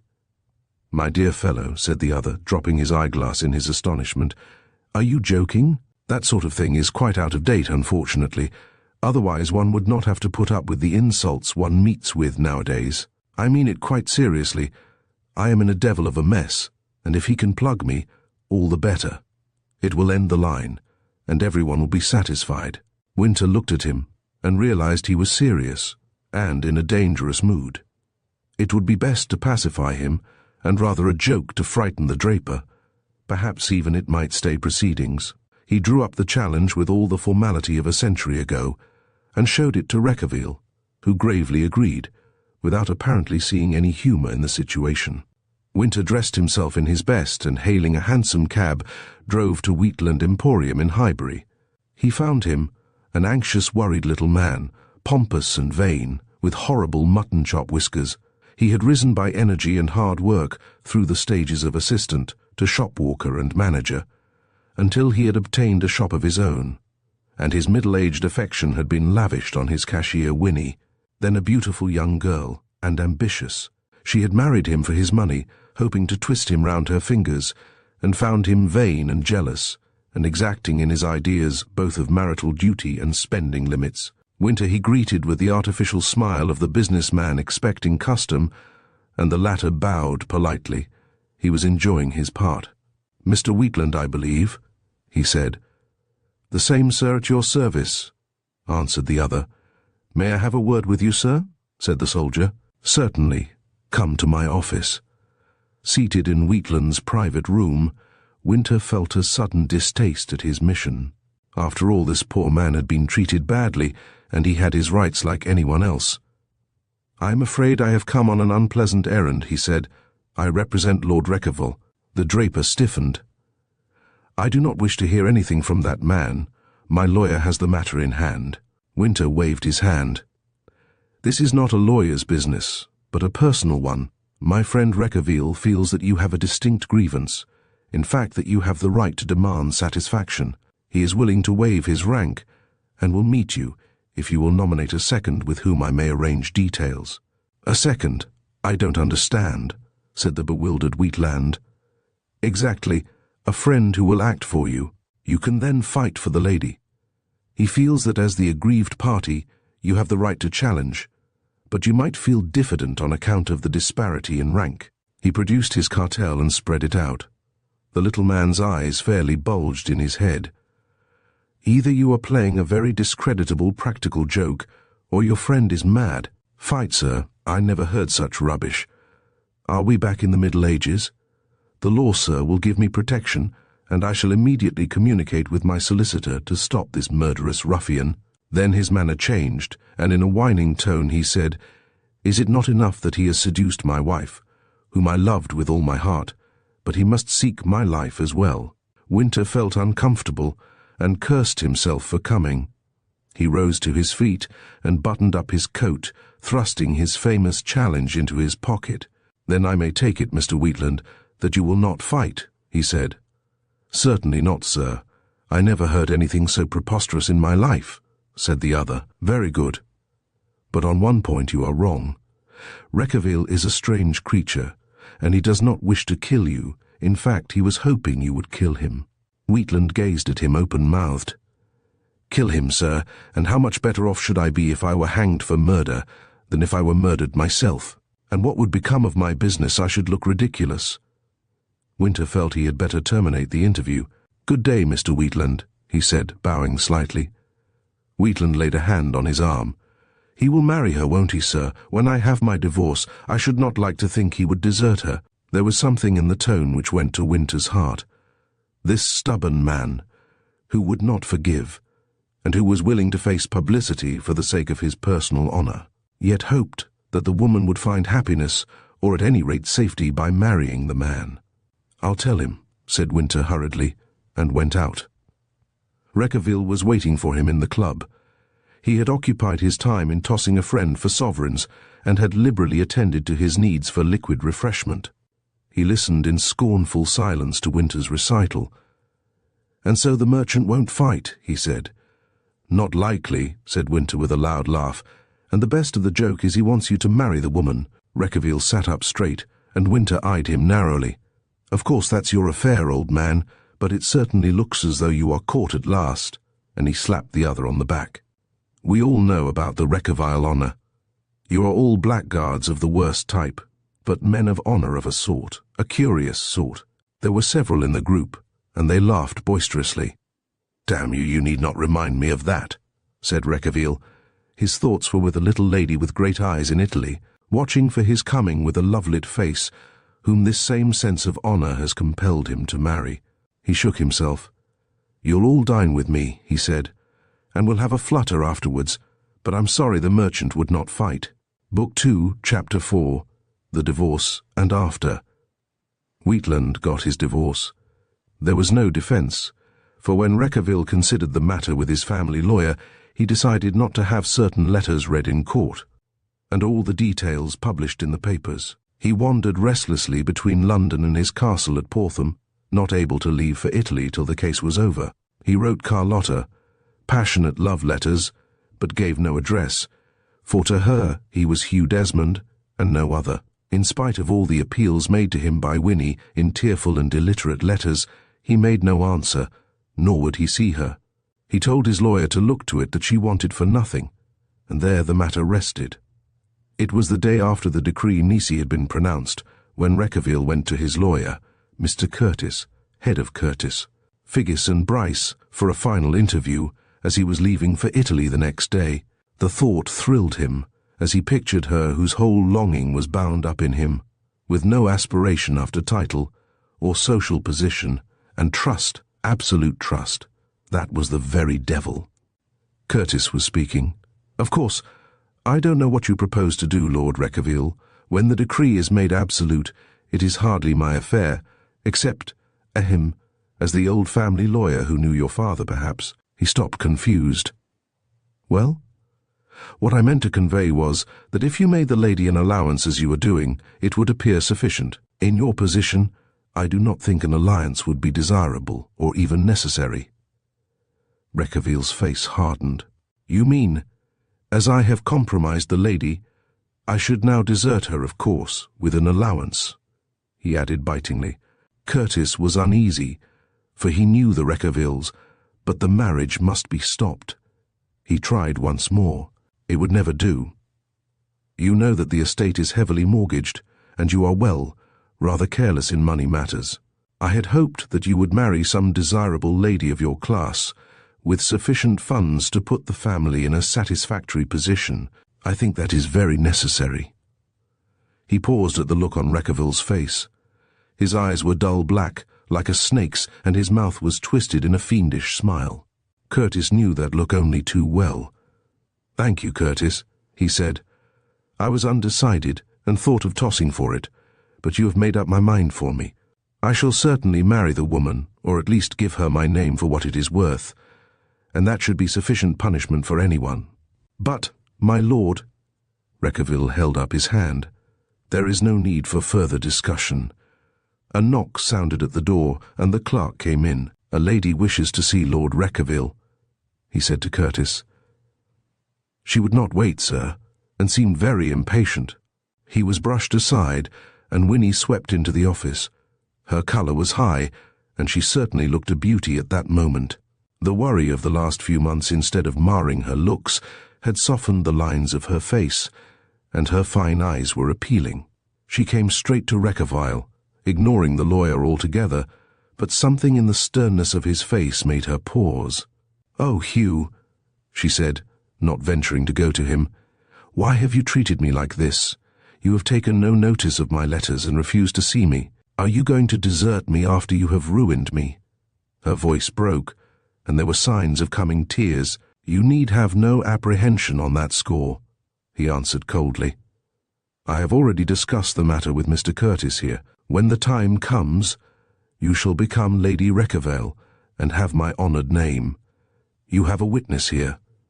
And he smiled like Satan at Curtis. "But Hugh, you are so hard, so cold. It is your love I want, as well as to be your wife," she added hastily. He was unmoved. "I have said, Winnie, that you shall become my wife. Anything else I do not care to discuss, especially before another." Curtis had remained in the hope that he could dissuade Reckavile from his purpose, but he now hastily made to go, when the other stopped him. "No, Curtis, don't go. There is nothing to add. I am leaving England, and you know where to find me. This lady can communicate with you, and you will continue her allowance. When my presence is necessary, I will come. You can arrange the details at a registry office, as quietly as possible. No fuss, please, and above all keep it out of the papers." Winnie turned red with anger and shame. How brutal he was and callous. It was worse than anything that had gone before. Before she could collect her thoughts, Reckavile had turned on his heel and strode from the room. She would have tried tears, or a passionate appeal, but what was the good of that with the dry old lawyer, whose face was impassive? "What a way to treat me after all I have been through for him," she blazed out. But Curtis remained silent. "He said he loved me, and that he would remain true to me," she went on. "I am afraid Lord Reckavile has said that to many," said Curtis dryly, drawing a paper towards him. "And as for standing by you, you are the first who has had the honour of becoming Lady Reckavile." His tone was final, and she felt the futility of talking to a parchment-faced lawyer, whose sympathies were obviously with Lord Reckavile, and who considered she was getting out of it very well. With a toss of her head she went, vowing she would never enter the place again. And Reckavile paced the deck of the Channel boat, deep in thought. His mind ran on suicide, which was the common weakness in his family, and generally the solution of impossible positions. Then another thought came to him, and the more he turned it over, the better he liked it. Why not end the line without violent means? He would give Winnie his name and the estate for what it was worth. As Lord Reckavile he would cease to exist, but in sunny Italy, Hugh Desmond would bury himself with his little wife, and he would earn a living by his painting, for he was no mean artist. The idea pleased him. Flowers and kisses, and lying in the sun, with not too much work, and perhaps a minor war or so to chase away boredom. By the time he had reached Italy he had made up his mind. There was only one more hurdle, the ceremony in London, and then happiness awaited him. The bigamy did not worry him in the least. Such trifles were nothing to a Reckavile. At Venice he waited all day, and a strange feeling of apprehension came to him. Suppose something had happened to Carlotta in his absence. He had left her, a mere girl, alone, with only servants of whom he knew nothing. Suppose she were ill, or even dead. A nervousness never felt before beset him. Impatiently he drove out to Murano, and came to the Villa San Rocco. Night was falling as he passed through the lovely garden and approached the windows from which a soft light shone. She was sitting inside. A piece of work had dropped from her hands to the floor, and her great eyes were gazing at nothing. How sweet she looked, and how dainty, but so sad. He had never seen her thus, and pity filled his heart, and reproach. He entered through the open window, and with a great cry she came to him, holding out both arms. He took her to himself in a passionate embrace, and with a feeling deeper than the old stirring of desire. She raised her radiant face to his in perfect happiness. "Oh, Hugh, I am so happy. You've come back to me." There was no word of reproach, no shadow of fretfulness at his long absence. The past and future were gone, and for the moment, the pure bliss of being together absorbed their beings. She roused herself with a happy laugh and kissed him, her face rosy with delight. "I must tell the servants about dinner, and you will want to dress, won't you?" She looked older, more self-assured, but more beautiful than ever, he thought. He had left his bag in the carriage, and went for it, and to pay the driver. When he returned, she was waiting for him, and led him shyly to their room, fragrant with flowers and the odors of the night. She showed him everything with childish pleasure, all arranged for his return, and his dressing room on which she had lavished such care, overlooking the rose garden. Dinner was laid in the loggia, and he seated himself with a sigh of contentment. The spotless linen and sparkling glass and silver added to his sense of happiness.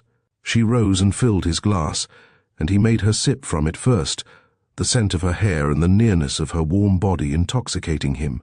He would have taken her into his arms, but that the servants were hovering near. She was dressed in a soft evening gown, which showed the perfect lines of her young body, and he wondered at her beauty. Never once did she ask him where he had been, or what he had been doing, but listened as he told her of England, and then recounted the little trifles of her life, so pathetically filled with the sorrow at his absence, though she did not speak of it.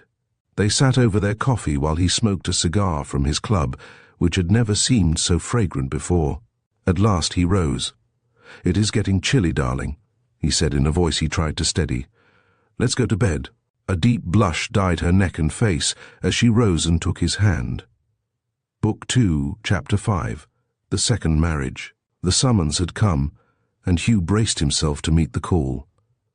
Would to God he could have refused to go, to pretend that he was dead, anything to get out of it. But the perverted honor of the curse drove him to play the last scene to the end. "I shall only be away for a week, darling," he told her. "There is a certain property of mine I must look after." That was true. "When I come back this time I shall not leave you again." She smiled at him. The wrench was not so bad this time, and she had other things to think of. When he came back she would tell him, and she hid her secret close, nursing the thought in her breast. She came with him to Venice, careful that he had everything for the journey, papers and cigars. He watched her with a dull sense of pain. The deception hurt him as nothing had done before. He had converted a shed into a studio, and she had posed for him, as he had said at their first meeting. Already one picture was finished, and he would have sold it, but could not bear to part with it. Another was half done, which he would finish when he came back, he told himself. In London, summer was at its height, but he had no pleasure in it. The club nauseated him, and the old companions found him changed, dull and uninteresting. He was out of touch with things. Only Winter, and a few intimates who knew, surmised that the prospect of marriage had caused the change, and behind his back betted how long he would retain faithful to his marriage vows. Winnie he met only at the lawyer's the day before the wedding. She found him cold and reserved, but he was startled with the change in her. She was sweetness itself, her voice subdued, and a look in her eyes he had never seen before. He thought her much improved, and was glad of it. She made no mention of his absence, nor did she speak of the past. She seemed to be seeing a vision. Winter and two friends had promised to come to the registry office with him, prepared for a joke, but his face subdued them, and they became silent. A visit to the club first was insisted upon. Reckavile wore his ordinary clothes, with no sign of the bridegroom about him. "Cheer up, man," said Winter. It's not an execution, you know, and after all there are worse things. You'll have a better chance as a married man. They always get the pick of the bunch." They all laughed, and Reckavile seemed to rouse himself. "Another bottle," he said with his old gaiety. "Why are we going thirsty? Call that damned waiter." They were far from thirsty when they came to the place where Curtis, looking like an undertaker, met them with the marriage settlement. It was the most wicked document he had ever drawn up, for Reckavile had made over everything which was not entailed to his wife. No doting swain sick with love could have bartered himself away so completely. It was the price he was paying for his folly, but Curtis little knew what was in his mind. It appeared to him sheer madness. Winnie had scarcely looked at it, and she went up in the opinion of the old lawyer, who expected a sordid interest. She seemed quite content to have Hugh without any thought of money, and she certainly was beautiful, more so than ever before, thought Hugh, not realizing that every woman is transfigured on her bridal day. Then for a moment, something comes to her in a flash, whether with the organ pealing in some grand old church, or in the squalid surroundings of the registry office.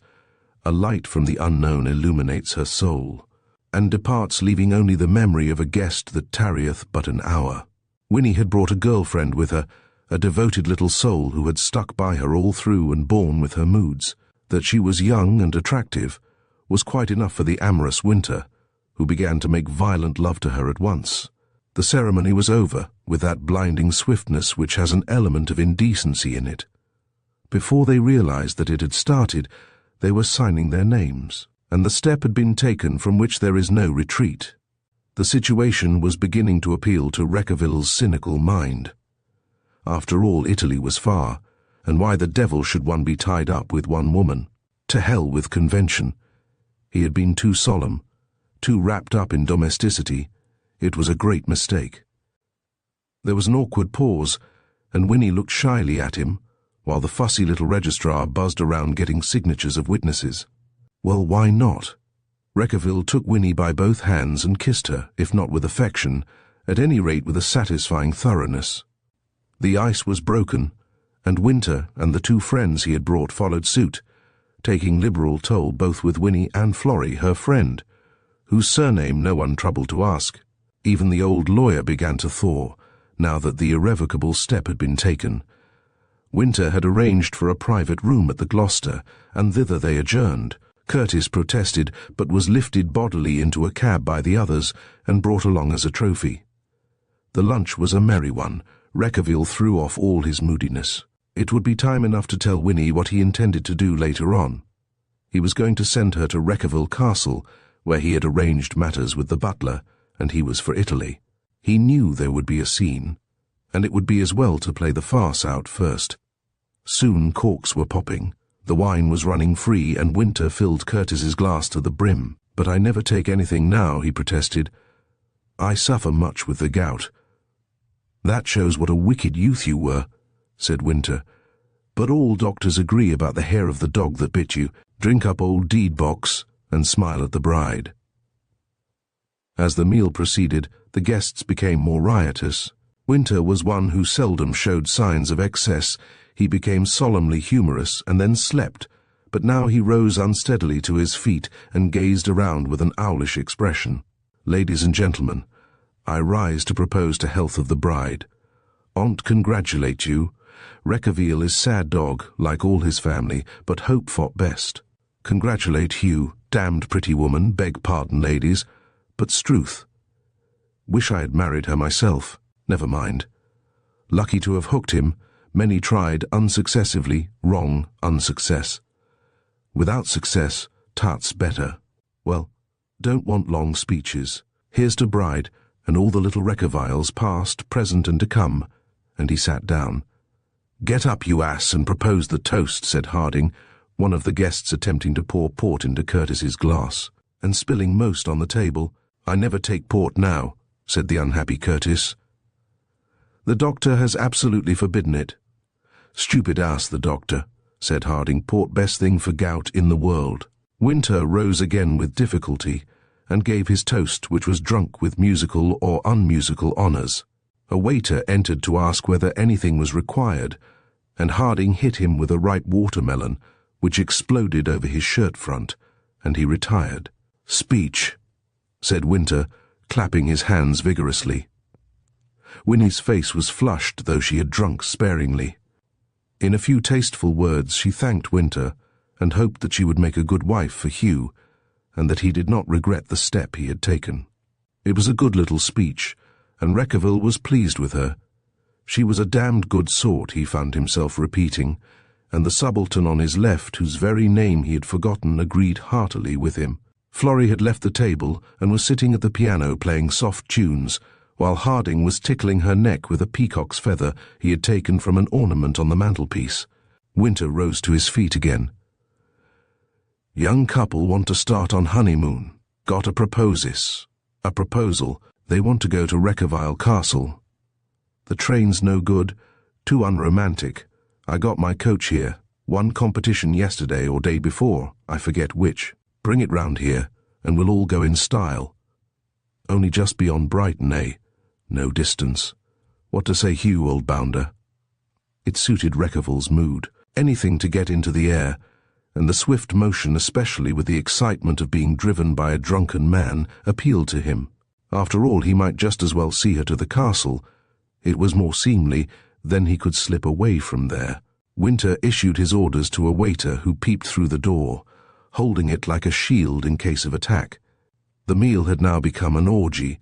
Even Winnie had let herself go, and Curtis was reciting risque stories which had lain dormant in his mind for a generation. The subaltern had slipped to the floor, and Florrie was sitting on Harding's knee, while he proposed solemnly to her again and again.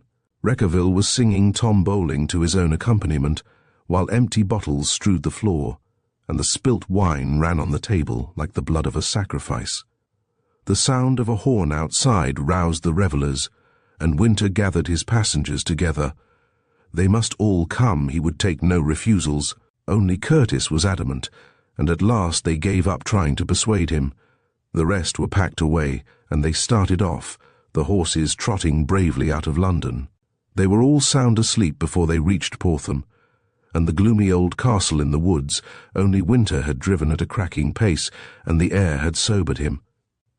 "Sound your horn now, a joyful blast," he said to the groom, and the lad responded with vigour. All was bustle and excitement when they arrived. The servants crowded to the door, the butler leading, and helped the stiff party down. They had expected only Lady Reckavile, as Hugh had told them, but the great kitchen was soon busy, for in those days when telephones and motors were unknown, every country house was well stocked. And soon chickens and hams were simmering, and the table groaned with good fare. "Brandy, and plenty of it," said Reckavile, swallowing a lump in his dried throat. Winnie went straight to her room. She wanted to look her best at dinner.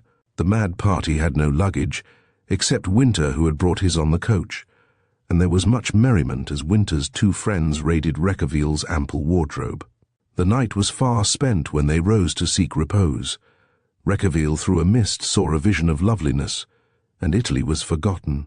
"There's a lot to be said for Mahomet and his sporting religion," he said musingly. "It's a dull life with only one woman." Book 2, Chapter 6. The Blow Falls. 3 days they kept it up.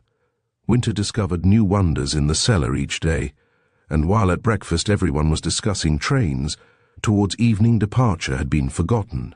Reckavile was first down in a dressing gown, and stood before the great fireplace in the hall, now empty and black. The morning was far gone, but none of his guests showed any sign of appearing. The butler approached him with the Times newspaper and a large bumper of brandy.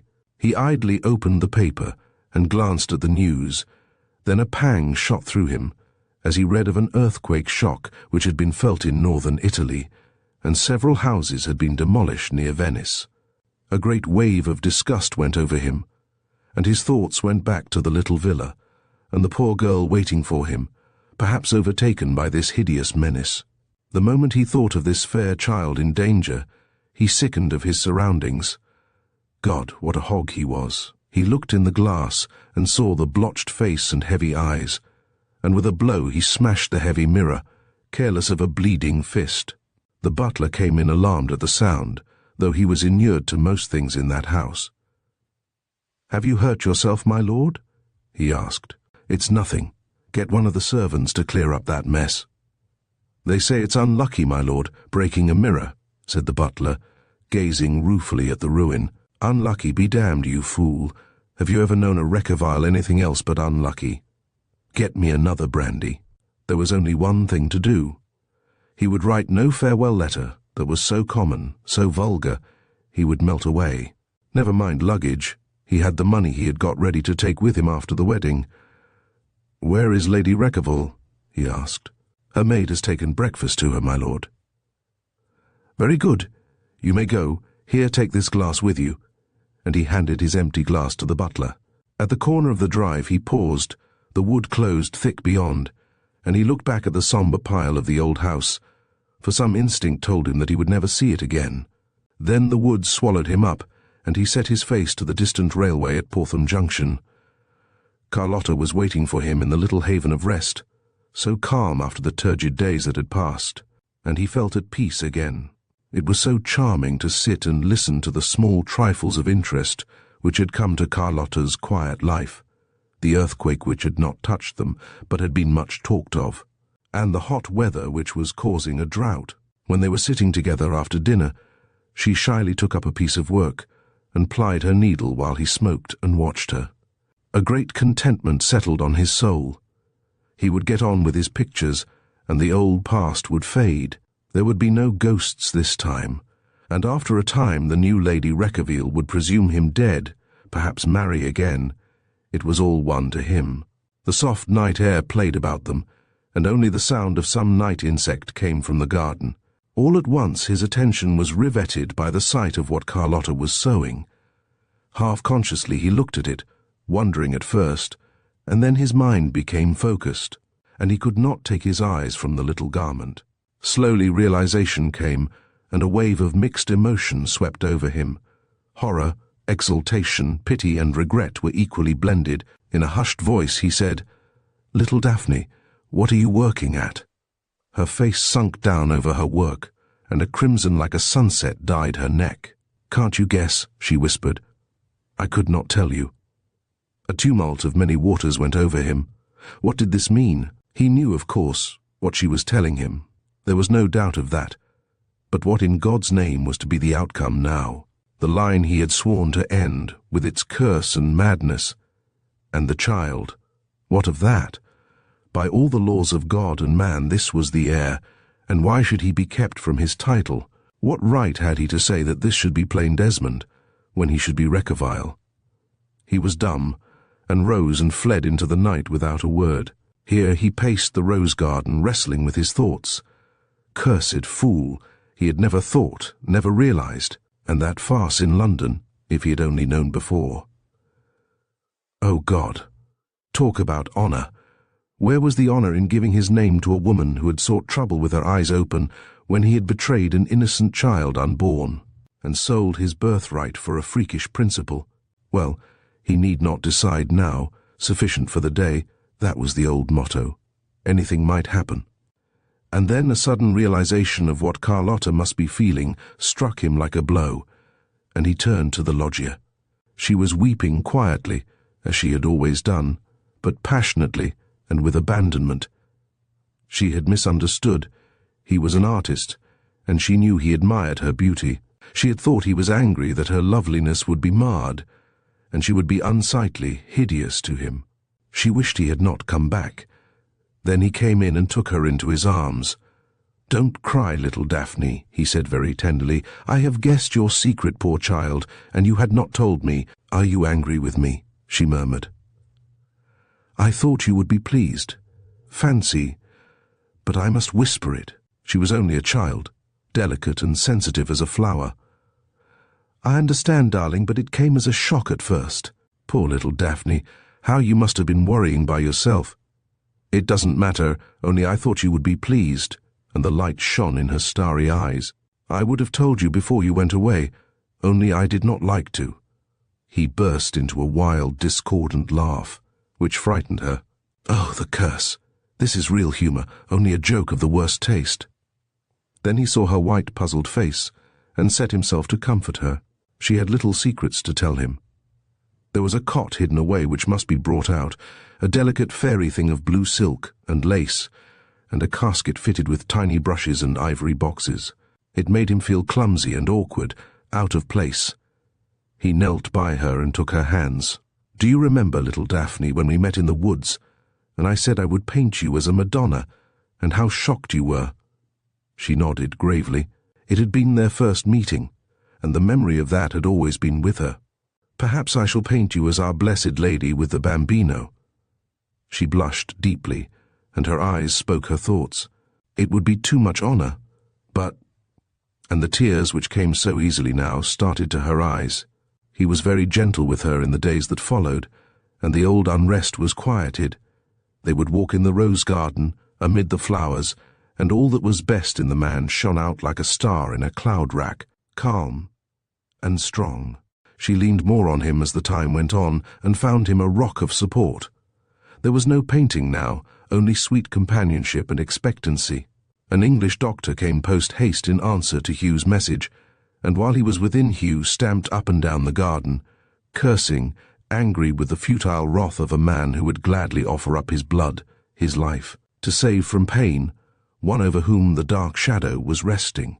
How unfair that he who could stand anything with a cold disdain should be impotent while this tender girl was suffering. It touched his pride as well. He had been used to sympathy and respect for his endurance. He would have preferred that she should watch how indifferent he was to pain and admire him. It was most unfair. But the ordeal was over at last, and the doctor, Halley, came from the house, his face beaming. "It is all over, Mr. Desmond," he said, "and you need have no anxiety. She was brave, splendid, and the child is a fine boy, a credit to his mother. You will be proud of them both." Damp perspiration stood on Hugh's forehead, and he felt a fool. He was not made for domesticity, and a feeling of repulsion mixed with the relief. "Come in and have a drink, Doctor," he said. "These things are very worrying." Dr. Halley understood men, and he followed Hugh into the lounge where they toasted the new arrival. No peace was now in Hugh's tortured soul. The curse had him in its grip. He was fiercely jealous of the child for monopolizing all Carlotta's time and attention, exacting in his demands and resentful if not dissatisfied. And he must now share her with this intruder. No longer was she wholly his, responsive to his very word. Another claimed her, and the old restless mood returned. He was drunk 3 parts of the day, and sulked during the rest. Carlotta sorrowed in secret, but the little one kept her busy. Later he would take an interest. It was unreasonable to expect a man to care for a senseless piece of humanity, which demanded only food and sleep. At times he would rouse himself, and the great picture was begun in the fair garden, the Holy Mother with her child. But he wanted to paint the child as a fiend, the bodily representative of the curse, which had stolen his little Daphne. And so the months passed, and the spring had come. A strange friendship had sprung up between the doctor, Halley, and Hugh. Like everyone with whom he came in contact, Hugh exercised a fascination over the doctor. His charming manners and beautiful face, even the sadness which pervaded him, attracted while they repelled.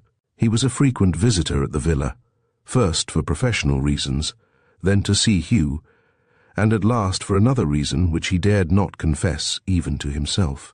He was dining with the Desmonds with a few friends when the blow fell. As Hugh came down for dinner, he picked up a letter in the hall and put it into his pocket.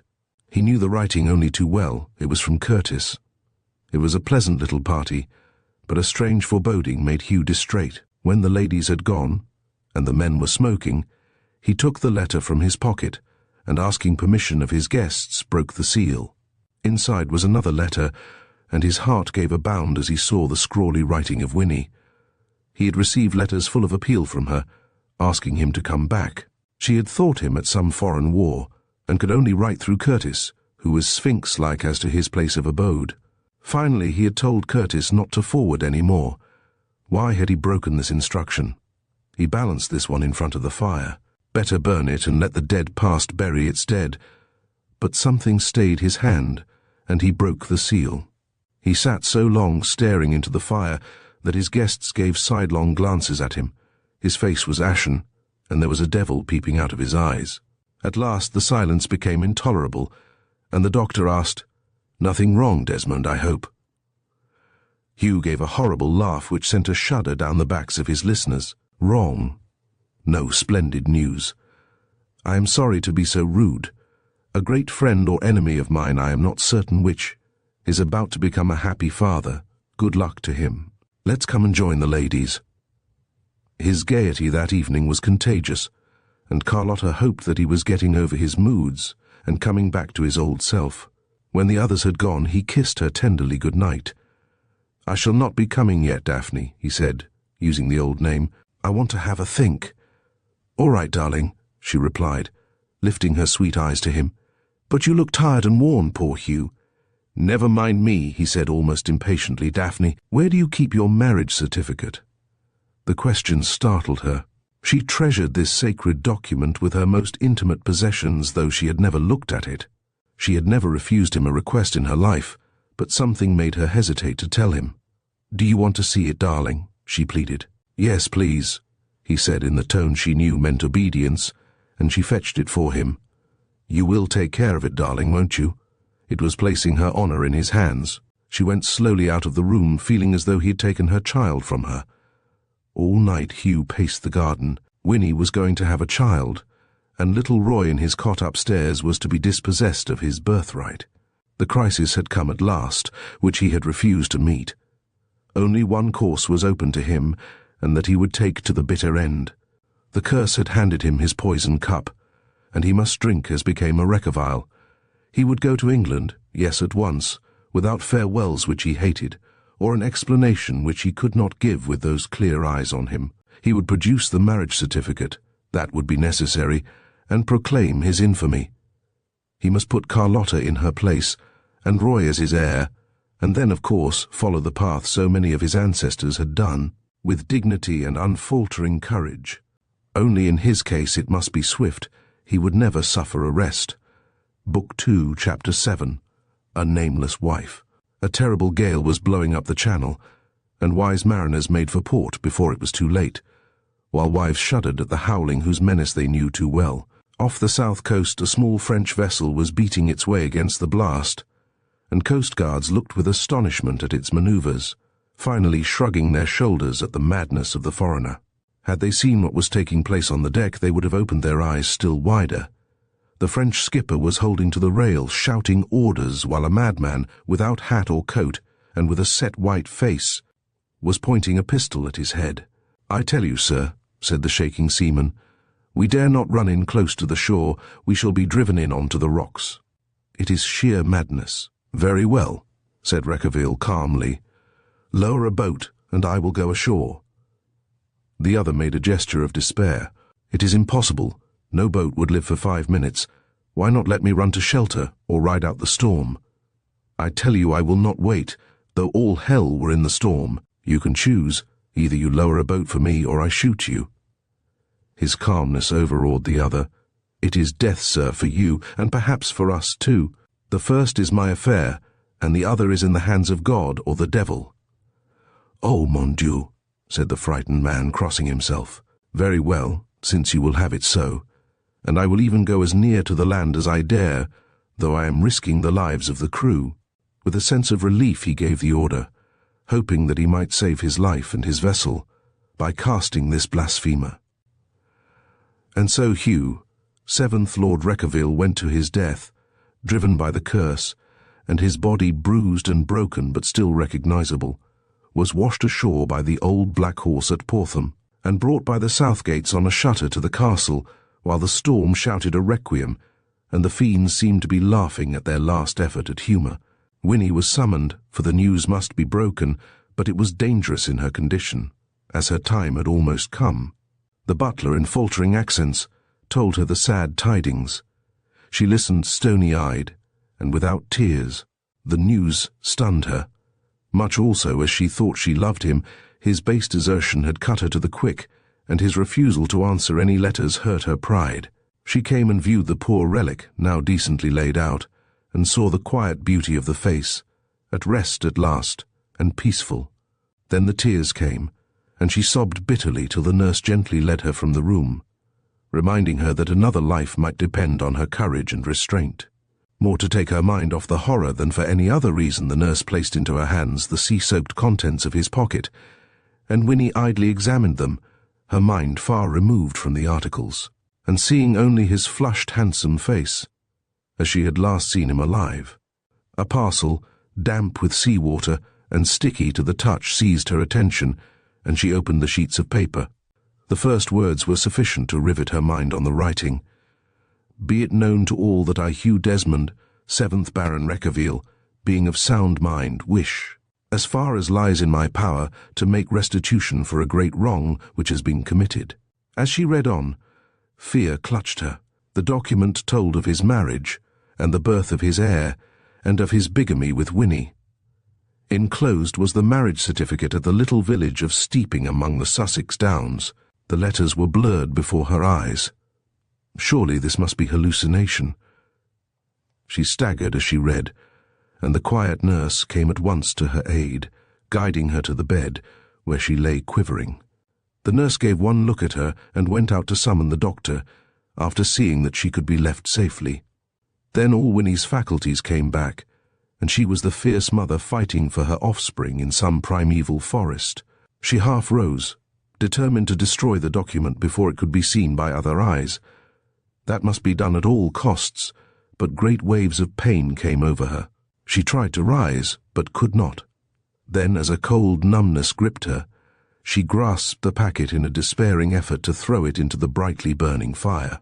Delirium was coming on, and in the corner of the room a formless shape was gathering, from the sea mist which pervaded the house.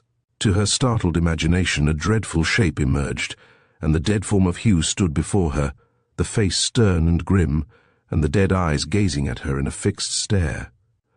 Though no sound came from the closed blue lids, she heard him say, "Destroy that paper, and the curse will light on you.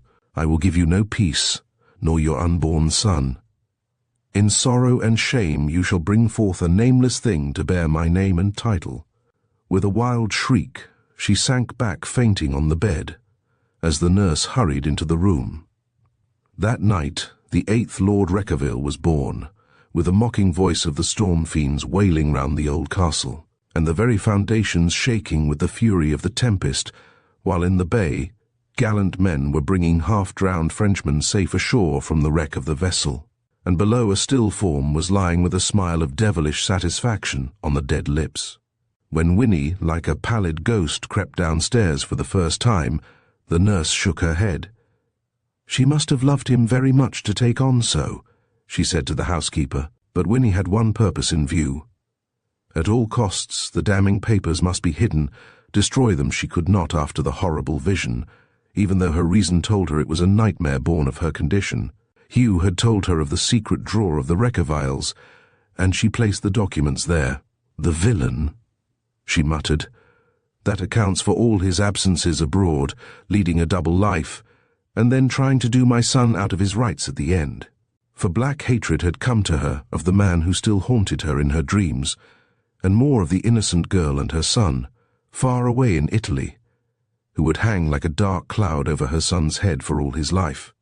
Truly the curse was heavy on the family, and in Murano poor Carlotta awaited with yearning anxiety for the man who would never come back to her, and the weeks went on without news. Bitter tears fell over that little cot, and she would talk to the tiny mite lying there as though he could understand, in baby language. But the weeks went on, and her only friend was Dr. Halley, who came with unfailing regularity, always sympathetic and hopeful. She grew to look for his visits, and if business kept him, she became fretful. Time was taking its toll with her, and sad lines came to her beautiful face, which the doctor noticed with secret anguish. At last he came with a solemn look on his usually cheerful face.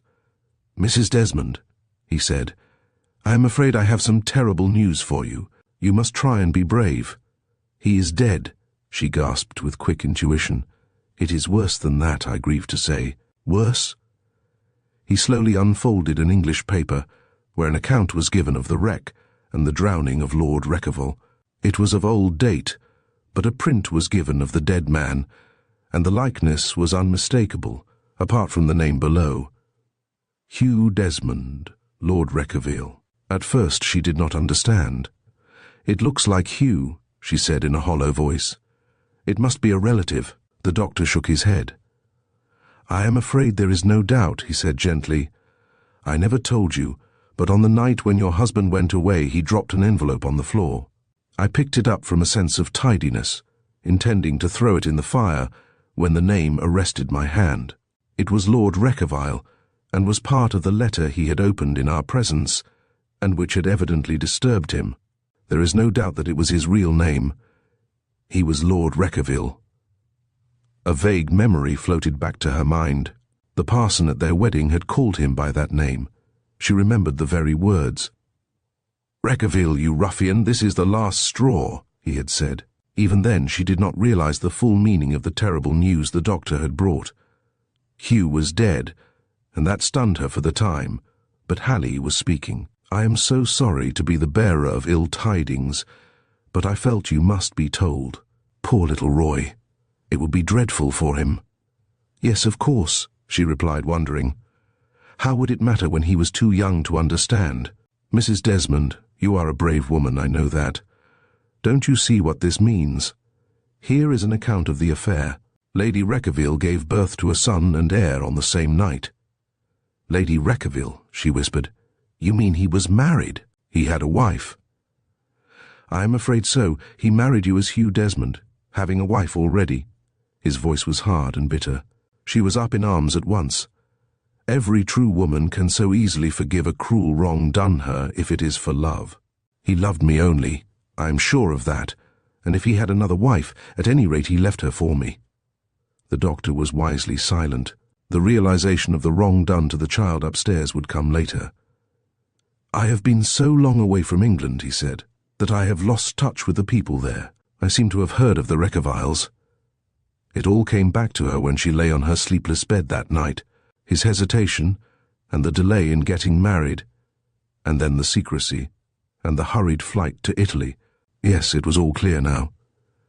"Hugh, darling," she said to herself, condoning the wrong in her great love as is the way with a woman, "what you must have suffered." She never doubted his love for her, but she knew vaguely that people in his station sometimes had to make loveless marriages for social reasons. All was black and hopeless, but she must live on for her child's sake. Relief came from the parched fever when she bent over the cot where the child lay, and a passionate flood of tears woke the sleeping boy. And the need for comfort was come. She rocked him in her arms and sobbed out her broken little heart. The good doctor was her one solace.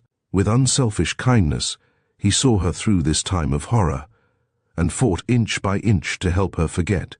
Each month an allowance arrived from the lawyer in London without explanation, for Hugh had arranged this with Curtis, though the lawyer had no idea who the lady was, and imagined it was one of Reckavile's past fancies, who had been pensioned off. It was to continue during her lifetime, for at the time there had been no thought of a further contingency. Hallie had retired from practice, but lingered on in Venice. When he thought suitable interval had elapsed, he came suppliant to Carlotta, his motives love and chivalry equally blended. "I know you will never allow anyone to take Hugh's place," he said humbly, "but you need someone to protect you and help you to fight on. I can only offer you my love, and I will devote my life to you, but I fear I am hurting you." She had half risen with a look of horror on her face, but sank back again. "You don't understand, Doctor, and you are very kind, especially as you alone know how I really am, a nameless wife. But you do not realize, I am Italian, and I love but once. Whatever you think of Hugh, I can never forget him, and the very thought of marrying again is like committing a foul crime." Hallie was one of those rare beings who can love and sacrifice. Whatever he felt, no sign appeared. "Then you must allow me to be your protector only," he said, with a smile which hardly hid his pain. She was quick to see it. "You are a true friend, and I am afraid I have hurt you horribly. Believe me, I do feel deeply for you, and am so grateful for all you have done. Anything I can do to return your friendship I will do." She stopped there, and he understood. Book 2, Chapter 8, Roy at Oxford. Dr. Hallie grew old in his service for Carlotta, ungrudging and without hope of reward. His hair grew white, and the road to Murano became heaviness to him, but he never complained. As soon as the boy was old enough, he quietly took over his education and watched with growing anxiety the change that was taking place in Carlotta. She never referred to the past, but seemed to live only for the child, and would gaze expectantly down the garden path, as though she still held a lingering hope. Her beauty paled, and she was more and more withdrawing herself from the world. Hallie grieved in secret, but his devotion was deeper than admiration, and his loyal service continued through these years. Carlotta had written to the lawyers, asking them what would happen to the child in the event of her death, with regard to the allowance. Curtis was dead, and she received a formal answer that the sum paid was a personal grant and would cease at her death.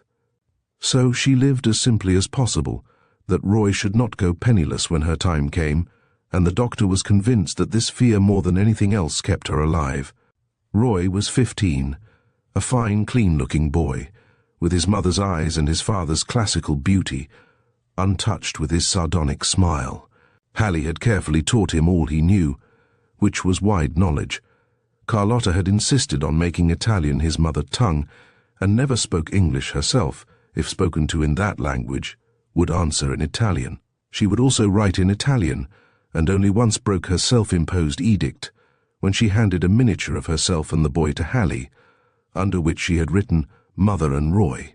Hallie looked at it in surprise, but she simply said, "In case you ever meet him when I am gone." The curious doubt about her husband's death distressed him, but seemed to give her a strange comfort. But her time had come. All Hallie's devotion and medical skill availed nothing against her broken heart, though there was no specific disease that he could find. She was merely fading like a flower after the summer is done. She called him to her, while the boy was playing in the garden. "My old and faithful friend, the best friend I ever knew, the end has come, and you know it. Don't worry, it is all for the best. My loneliness is such a torment that only your great affection, and Roy's, could have made me stay so long. I am going to ask of you one more service, as we always do of those who have served only too well. You will look after Roy, won't you?" The old doctor's head was bowed, and he did not dare to show his face. He merely nodded, and kneeling by her side, took her thin hand. "I want you to see that he grows up an English gentleman, as befits his birth." She raised her head proudly, as if in challenge. "I will devote what remains of my life to him," said the old man simply. She pressed his hand. "Thank you. I knew I could rely on you, and you must tell him after I have gone, you know, about his father. I could not bear to do it. I should hate to see a look of anger or loathing on his young face. You will understand. I will do it, you may trust to me," he said in a shaking voice. "I am very tired. Leave me now, but bring Roy in presently. I must tell him I am going." Very reverently the doctor took her hand and kissed it. "You may kiss me now," she said dreamily. "It is all that I can give you." Hallie rose from his knees, and the blinding tears fell freely as he bent over that sweet face, which he had loved so dearly without hope of reward. He gently kissed her forehead, as one might a little sleeping child, and hurried from the room, for he knew that time was short. He found the boy in the garden among the roses, for which he had all his mother's passionate affection. "Roy, my boy, you must be very brave, as you know an English gentleman should be. Your mother is very ill, and you must go to her at once. I am afraid she will not be very long with us now." The boy turned pale. "Do you mean she is going to die, uncle?" he said in an awestruck voice, face to face with a grim terror for the first time in his life. "Yes, I am afraid so, but it is in God's hands." "But you are a doctor, can't you do something?" He protested with something of his father's fiery impatience. "It is because I am a doctor that I know," was the quiet reply. "Come, we will go to her." But when they entered the room where she was lying, another visitant had been there first, and on her sweet face was an expression of such peace as neither had seen before. It was as though the long separation were over and a joyful reunion had come. "If ever a woman's love can save a soul from hell, she has saved him," said the doctor in a choking voice, kneeling reverently by the couch, oblivious of the boy who stared at the face. So quiet and lovely in death. Then realization came to him with quick intuition. The doctor's attitude and his bowed head showed the truth more than spoken word, and in a passion of grief he flung himself beside her. "Mother, mother, don't leave me, say something, only speak, don't go without a word." The sound brought their old servant into the room, and she and the doctor gently led the weeping boy away. It was only after the last sad ceremony had been carried out, and Michael and all the archangels had been invoked to bear this pure soul to the feet of God in the beautiful liturgy of the Catholic service, that the two broken-hearted mourners came back to the villa, now hateful to both. In time it would acquire a memory like a shrine, but the loss was too near, too sudden, and it was haunted with a dear ghost, which brought a torture of longing. Hallie saw this, and realized that to a young boy change was essential. For himself he would have lingered on, dreaming of her, and hoping that in some twilight evening, in the hush before dark, a dream figure would come down the rose garden and touch his hand, bidding him come to join her, and the man she had loved so well, in a fairer garden, where there is no marrying nor giving in marriage, but where they might be as the angels in heaven.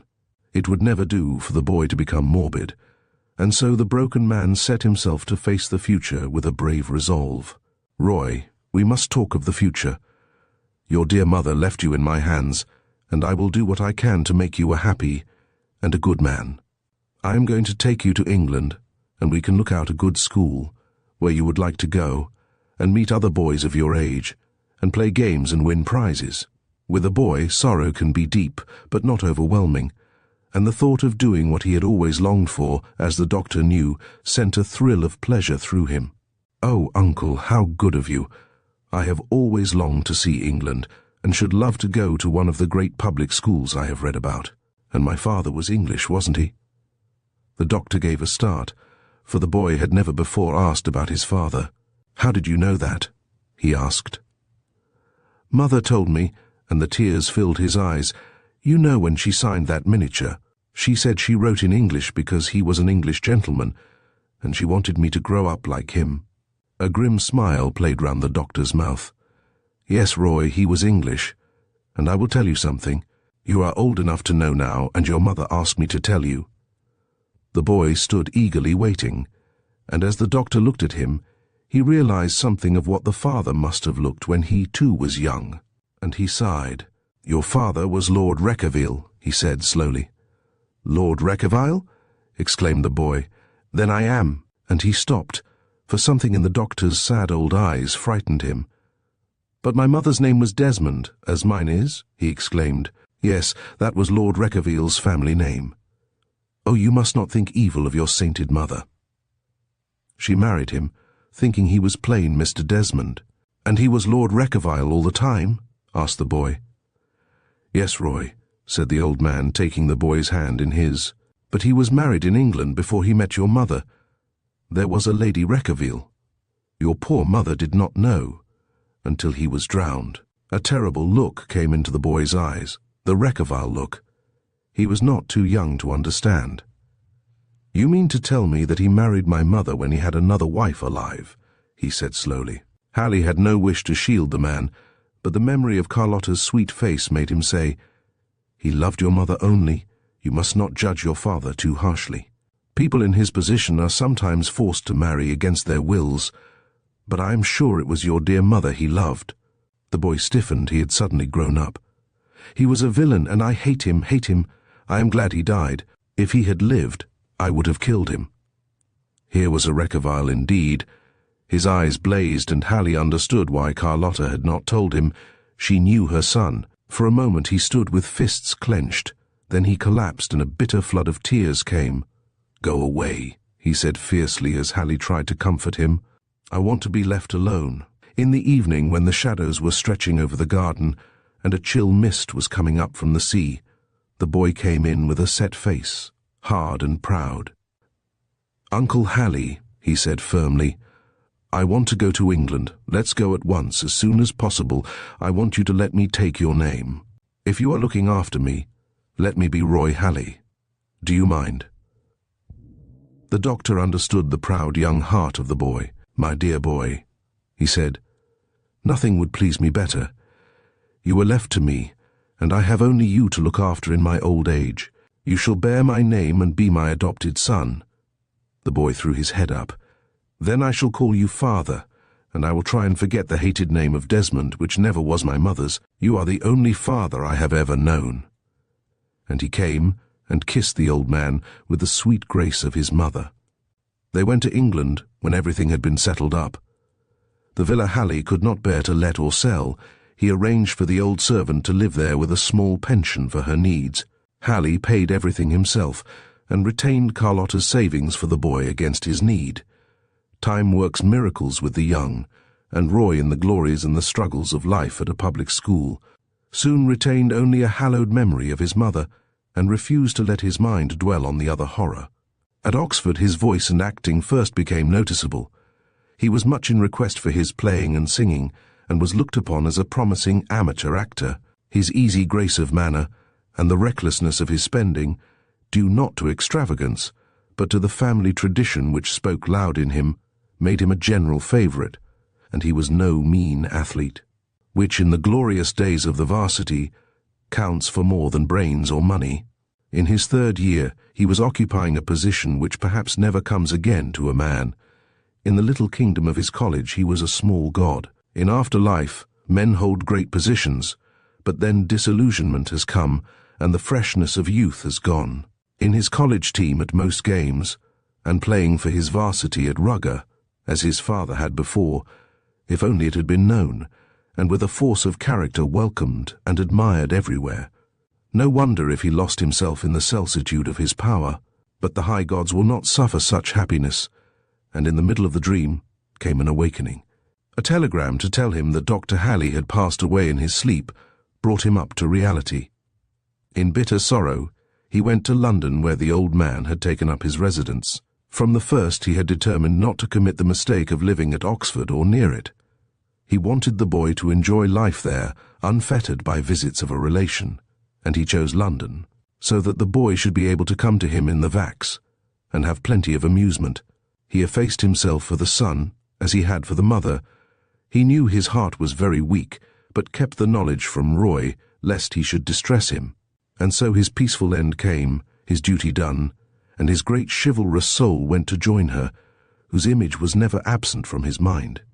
Roy's journey was a terrible ordeal of self-blame. He saw how selfish he had been, how little he had repaid the great debt. He recalled with the acute self-analysis of a sensitive mind all the times when he had studied his own fancies, and left the old man alone, when he should have been with him, looking after him, and now it was too late. More than all remorse filled him when he found that the old man had been meeting all his extravagant expenses by selling out his own money, and that the sum his mother had saved, not large, but which had grown with the years, was still intact. He went back to his college a changed man. The old gaiety had gone, and a bitter self-scorn had come which brought out something of the old Reckavile spirit. Women he shunned with horror, as the image of the one perfect woman he had known made the others seem hollow and talkative beyond measure. He plunged into wild rags, which brought him before the warden, and drink to which he had never turned, threatened to make shameful his career. And then the gods relented, and the cloud of war settled on the land. To Roy it was like a call to his own kingdom.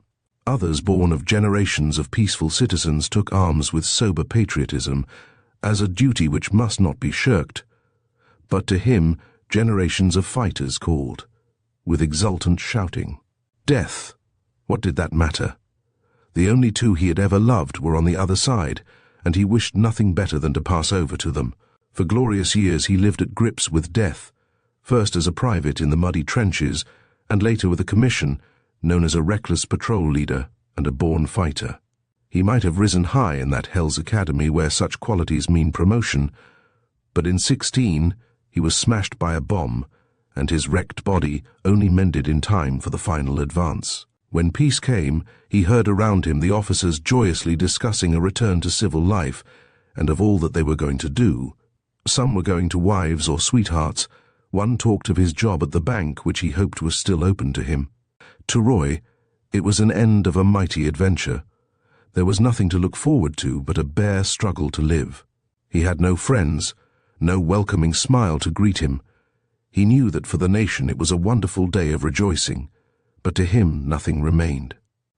Another year in the wildest parts of Russia kept his spirit cheerful, and then he returned to demobilization. He had not the heart to go back to Oxford, but sought for some form of employment, where excitement and feverish activity could give forgetfulness.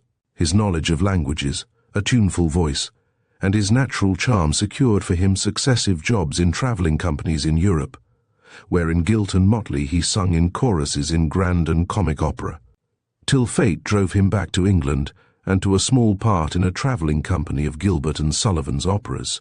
It was all hopeless, and he felt that he had only to wait till a merciful death ended the life which had become distasteful to him.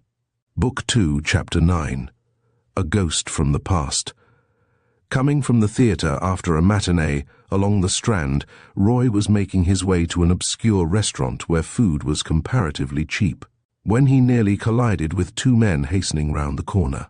The wind was bitter, and rain was falling, so that all the men had coats closely buttoned and collars turned up. Roy muttered an apology, and would have passed on, but one of the two, seeing his face in the light, suddenly drew back and exclaimed, "By God, Reckavile, by all that's unholy, I did not know that you were in England again. How are you, old thing?" And he held out his hand. A wild fantasy whirled before Roy's mind, and for a moment he was without sense or speech. Then he said coldly, "I am afraid you have made a mistake, sir. My name is not Reckavile." The other scrutinized him closely. "No, by Jove, you're not. I am sorry, but look, Raymond, what a likeness." Roy's anger was rising. He was not a waxwork to be inspected, and he turned to go his way, but the first speaker caught his coat. "No, sir, you must not go like that. I have been rude enough to address you by mistake, but I will make amends if I may.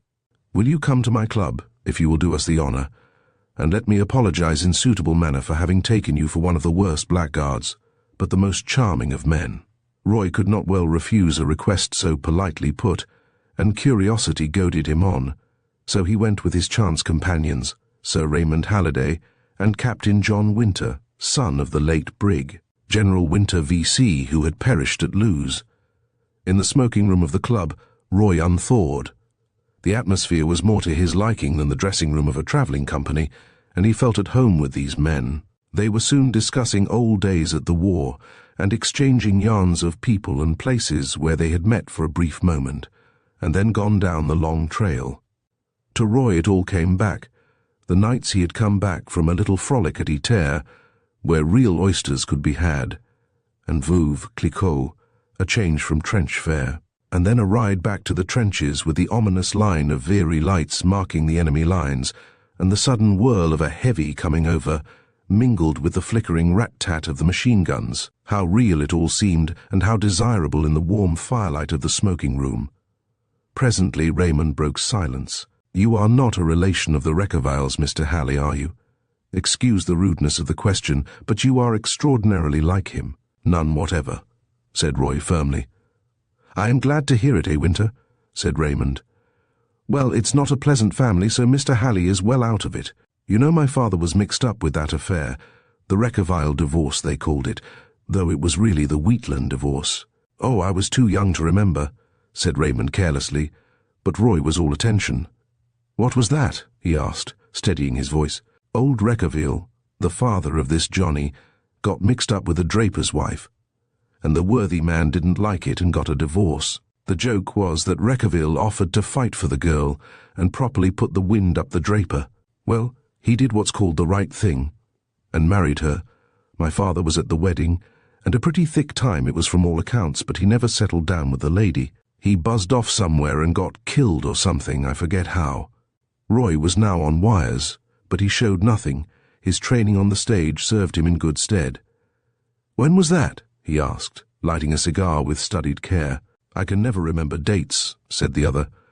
"About 30 years ago, I should say at a guess, but you'll find it all in the old papers if it interests you. We keep them upstairs, but no one ever looks at them. Here, I'm sorry we are going dry. Touch that bell, will you?" The rest of the evening passed like a dream till Roy rose to get back to the theatre for the evening performance. But though he sang and played his part, his mind was disturbed with thoughts which would intrude on him, and the old memories he had stifled rose to mock him. He knew he would have no peace till he had read that long-dead story. His friends had asked him to come again, and he took them at their word at the risk of being a bore. In the musty reading room, seldom visited by the members of this joyous club, he found the old copies, with the help of a spectacled librarian, who seemed detached from the world without, and only en rapport with his yellowing tomes. He showed Roy the files in which the sordid story was told, but only one line stood out in letters of burning fire, the date at the head of the paper. That was damning and convincing. Nothing could alter that, and while his eyes were reading the account of the affair, his mind saw in one deadly fact, that the date was after the marriage of Reckavile with his mother. This overwhelmed him so utterly that he could hardly thank the old man and hurry from the place. His mind was in a whirl. There must be some mistake. The marriage must have been illegal or something. He could not grasp a deliberate, cold-blooded bigamy. He would dismiss it from his mind. Why had this spectre from the past come to torment him? It would be quite simple. To settle the matter, he would go to Somerset House and pay the fee for inspection and lay the ghost. As he expected after a long search, he failed to find any reference to the marriage. He little knew the reason, or the sudden death of the parson, before he had been able to send the record for registration, but it was sufficient, and he plunged back into his work determined to dismiss the whole thing from his mind. But the maggot was gnawing at his brain, and the old restlessness came on him. He would go abroad, but something drew him to the home of his ancestors. He must see Portham and Reckavile Castle before he finally turned his back on England. Winter and Raymond were now fast friends, caught with his charm which never failed to captivate. "After all you have told me about Reckavile, I am going to have a look at the place," he said one night at dinner. Winter's usually jolly face became grave. "I shouldn't if I were you," he said. "You know half the people there will take you for Reckavile, and there may be unpleasant things said." "What do you mean?" asked the other sharply. "Well, you know, old man, when a commoner bears a striking resemblance to a peer of the realm, especially to one with such a reputation, unpleasant things are said, which I know you would resent. Do you get me?" "Quite," said Roy, swallowing his anger with difficulty, and he said no more. When the run of the series of revivals was over and he was free, Roy refused to re-engage, to the disappointment of the manager and the company. "I was hoping, Mr. Halley, to give you the leading tenor in our number I touring company," he said. "Thank you. I am most grateful, but I am going abroad," Halley replied. And so he came at last to Portham, and fate drove him to the Black Horse, kept by Southgate, grizzled and sea-worn, who alone knew the truth, though not the whole truth. Book 2, Chapter 10, At the Black Horse. Halley knocked at the door of the Black Horse, and Mrs. Southgate opened to him. He raised his hat politely, saying, "Have you a room here I could have for a few days?" She looked at him dubiously. "We don't take in people as a rule, sir. You see, it is hard to get things out here." Then, seeing how tired he looked, she added, "I'll go and ask my husband." "Thank you, I have walked from Portham Junction with this bag." He entered and sat down in the kitchen and gazed round with interest at the old room. From the inside quarters he heard the sound of a conversation, and presently the landlord emerged with a scowl on his face. "I am sorry, sir," he began, and stopped dead. His jaw dropped, and he looked in amazement at Halley. "I beg your pardon, Oh, Lord, who are you?" "My name is Halley, and I asked your good wife if you could put me up for a few days. I shall be very little trouble." The landlord stood with a puzzled look on his face. "I'm darned if I understand it," he muttered. "Are you sure you are not playing a joke on me, my lord?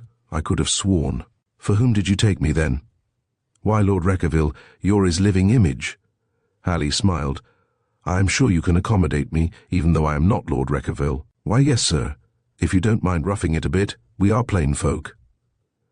So the bargain was struck, but Halley noticed that every time the landlord came in, he fixed his eyes on him in the same bewildered fashion. When he had set the table for a simple lunch in the old timbered room, Halley asked casually, "Who is this Lord Reckavile for whom you took me? I should like to see him." "You must be a stranger in these parts. Why, his lordship has a place near Reckavile Castle." "And is he here now?" Halley asked eagerly. No, he is hardly ever at home, but we expect him as he comes about this time as a rule. I must have a look at this castle then, it ought to be an interesting place. Southgate cast a shrewd glance at his visitor. I dunno if you had better, he said sullenly. They be hard on poachers there. No, I shouldn't go if I were you. Halley stretched himself before the fire, while Southgate cleared away.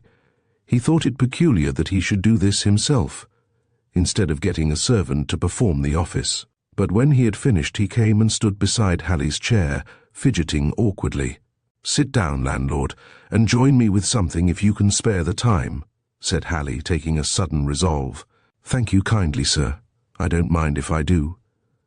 Things be powerful quiet nowadays, except in the evenings there be nothing doing." When he had fetched a bottle and glasses, Halley turned to him and asked abruptly, "Will you answer me a straight question?" "If I can, sir." "I believe you acted as valet to the late Lord Reckavile many years ago?" The landlord's face set like a mask. "I may have done," he said evasively. "I want to ask you plain and straight. Were you present at his marriage to his first wife, an Italian lady with whom he had eloped?" Southgate leapt to his feet with a snarl. "What do you want to know?" "Sit down, please. I will tell you. I am his son, born in Italy, and she was my mother, now you know."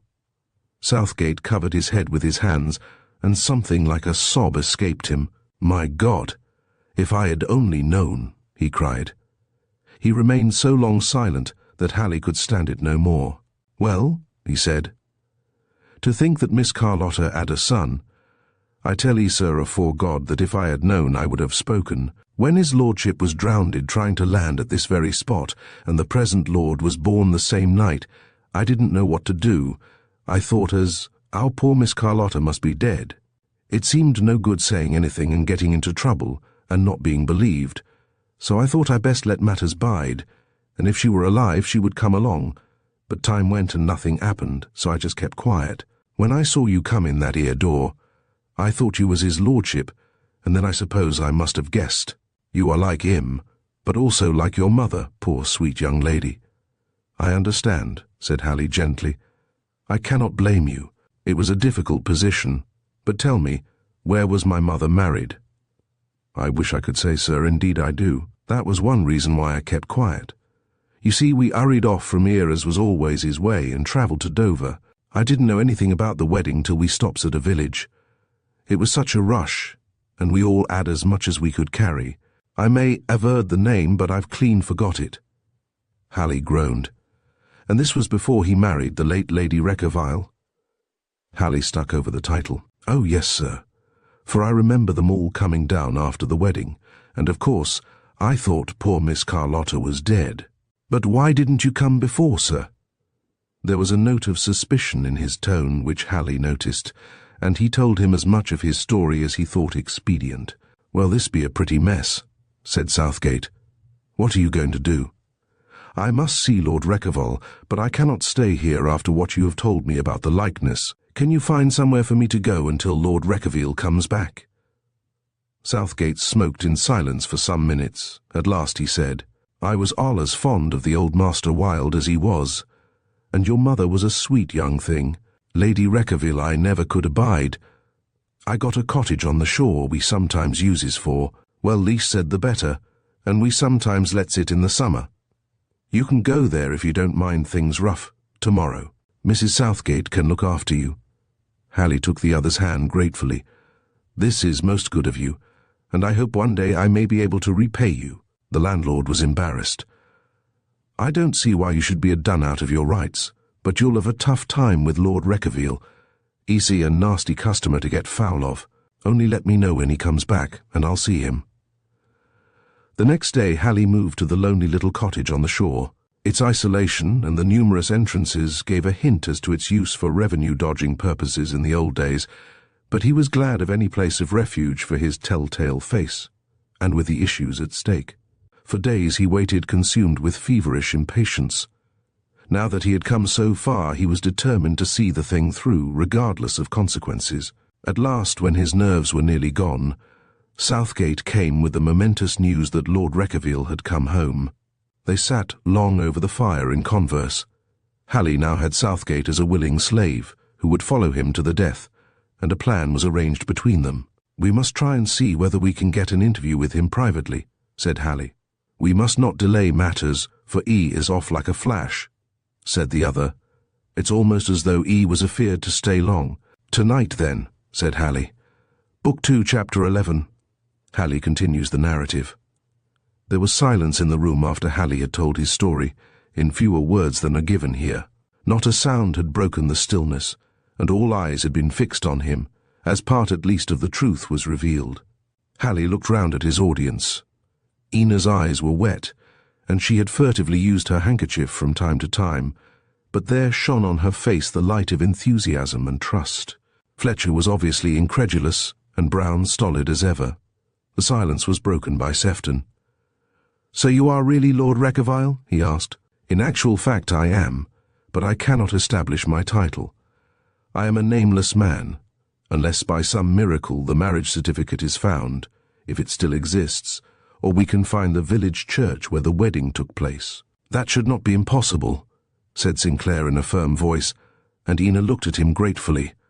"Finish the story, Lord Reckavile," he continued, and the very use of the title suggested something hidden in that inscrutable mind. "There is little more to tell," said Hallie.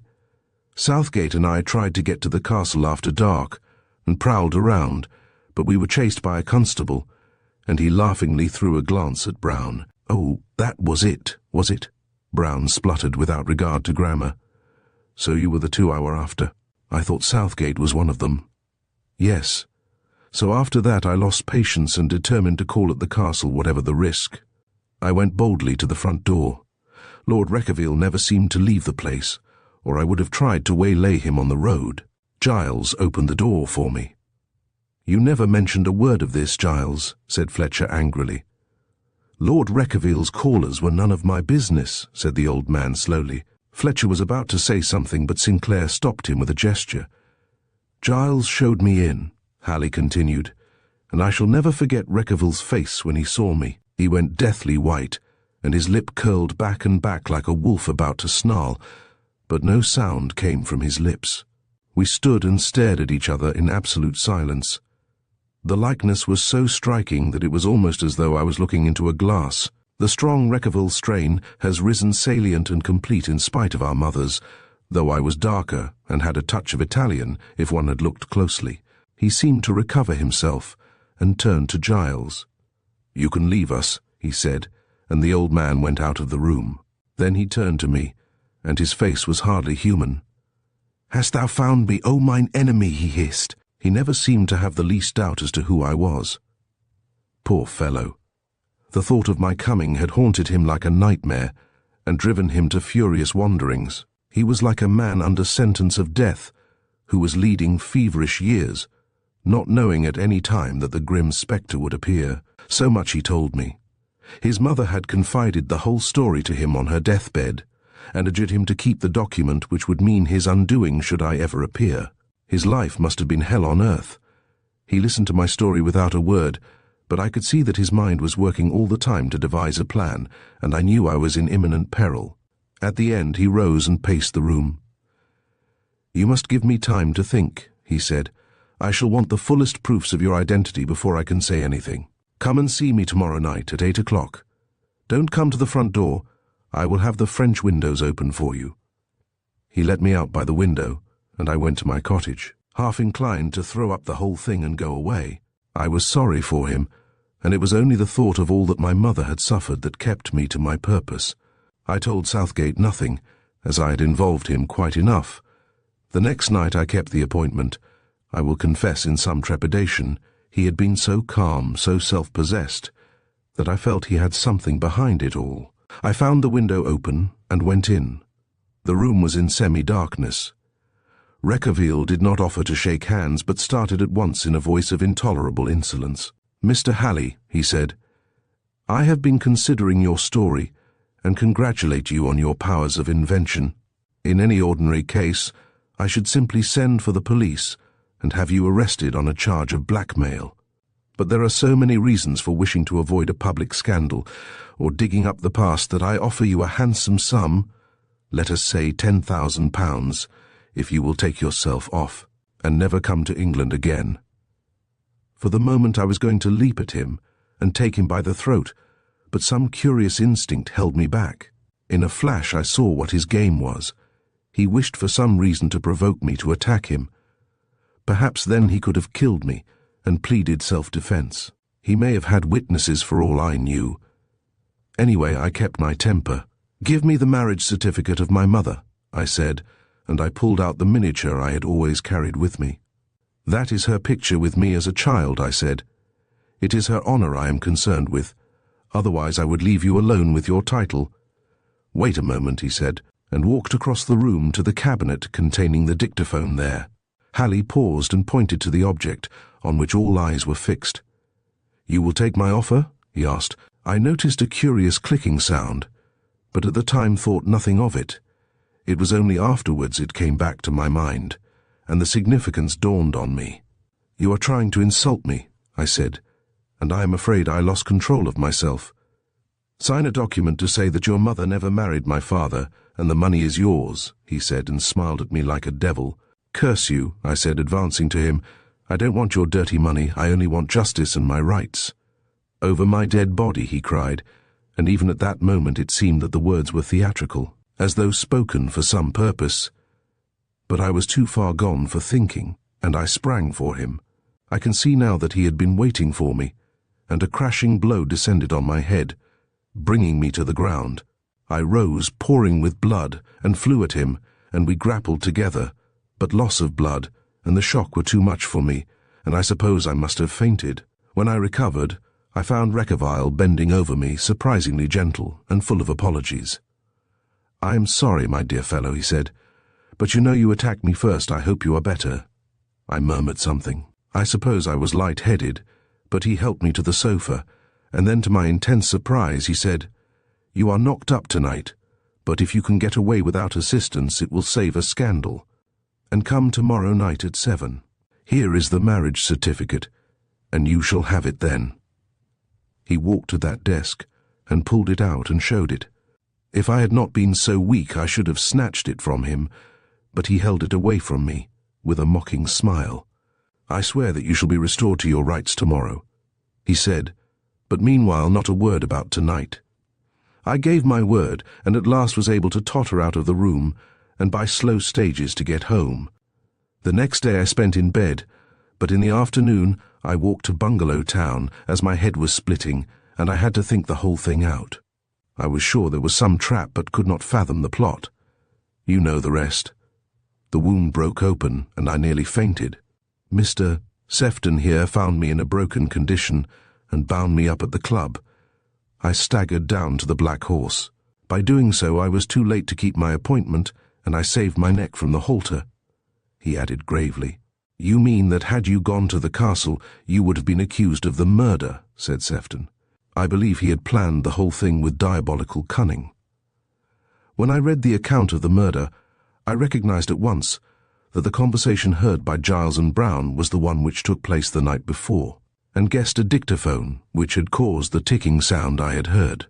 He had arranged for me to come, and either was going to commit suicide, which is the Reckavile way, with damning evidence against me, or to bolt, in which case I should certainly have been arrested, and exposed to ignominy and degradation, though without the body they could not prove murder. There would be my footmarks, and probably my presence, and the conversation, though how he would have disposed of the record without an accomplice I cannot say. "I begin to see light," said Fletcher. "Then I suppose you and Southgate came to try and find the certificate?" "And the record, yes. I came first by myself, and when hiding in the house came across some old costumes and wigs, and being, as you know, an actor, I had no difficulty in disguising myself as old Reckavile. As you all saw, the family likeness was striking, and I thought that if anyone saw me they would take me for a ghost." "So that was it," said Fletcher. "It was not hard to guess," said Sinclair with a twinkle in his eye. "Then my good friend Southgate came with me, and we were nearly caught by Brown." And Hallie laughed. "You caught me properly, sir," said the rueful constable. "You see, I was afraid that Reckavile had destroyed the document, but as he had kept it all those years for some queer superstition, and as I had seen him put it into the desk, I thought it was worthwhile trying to find it.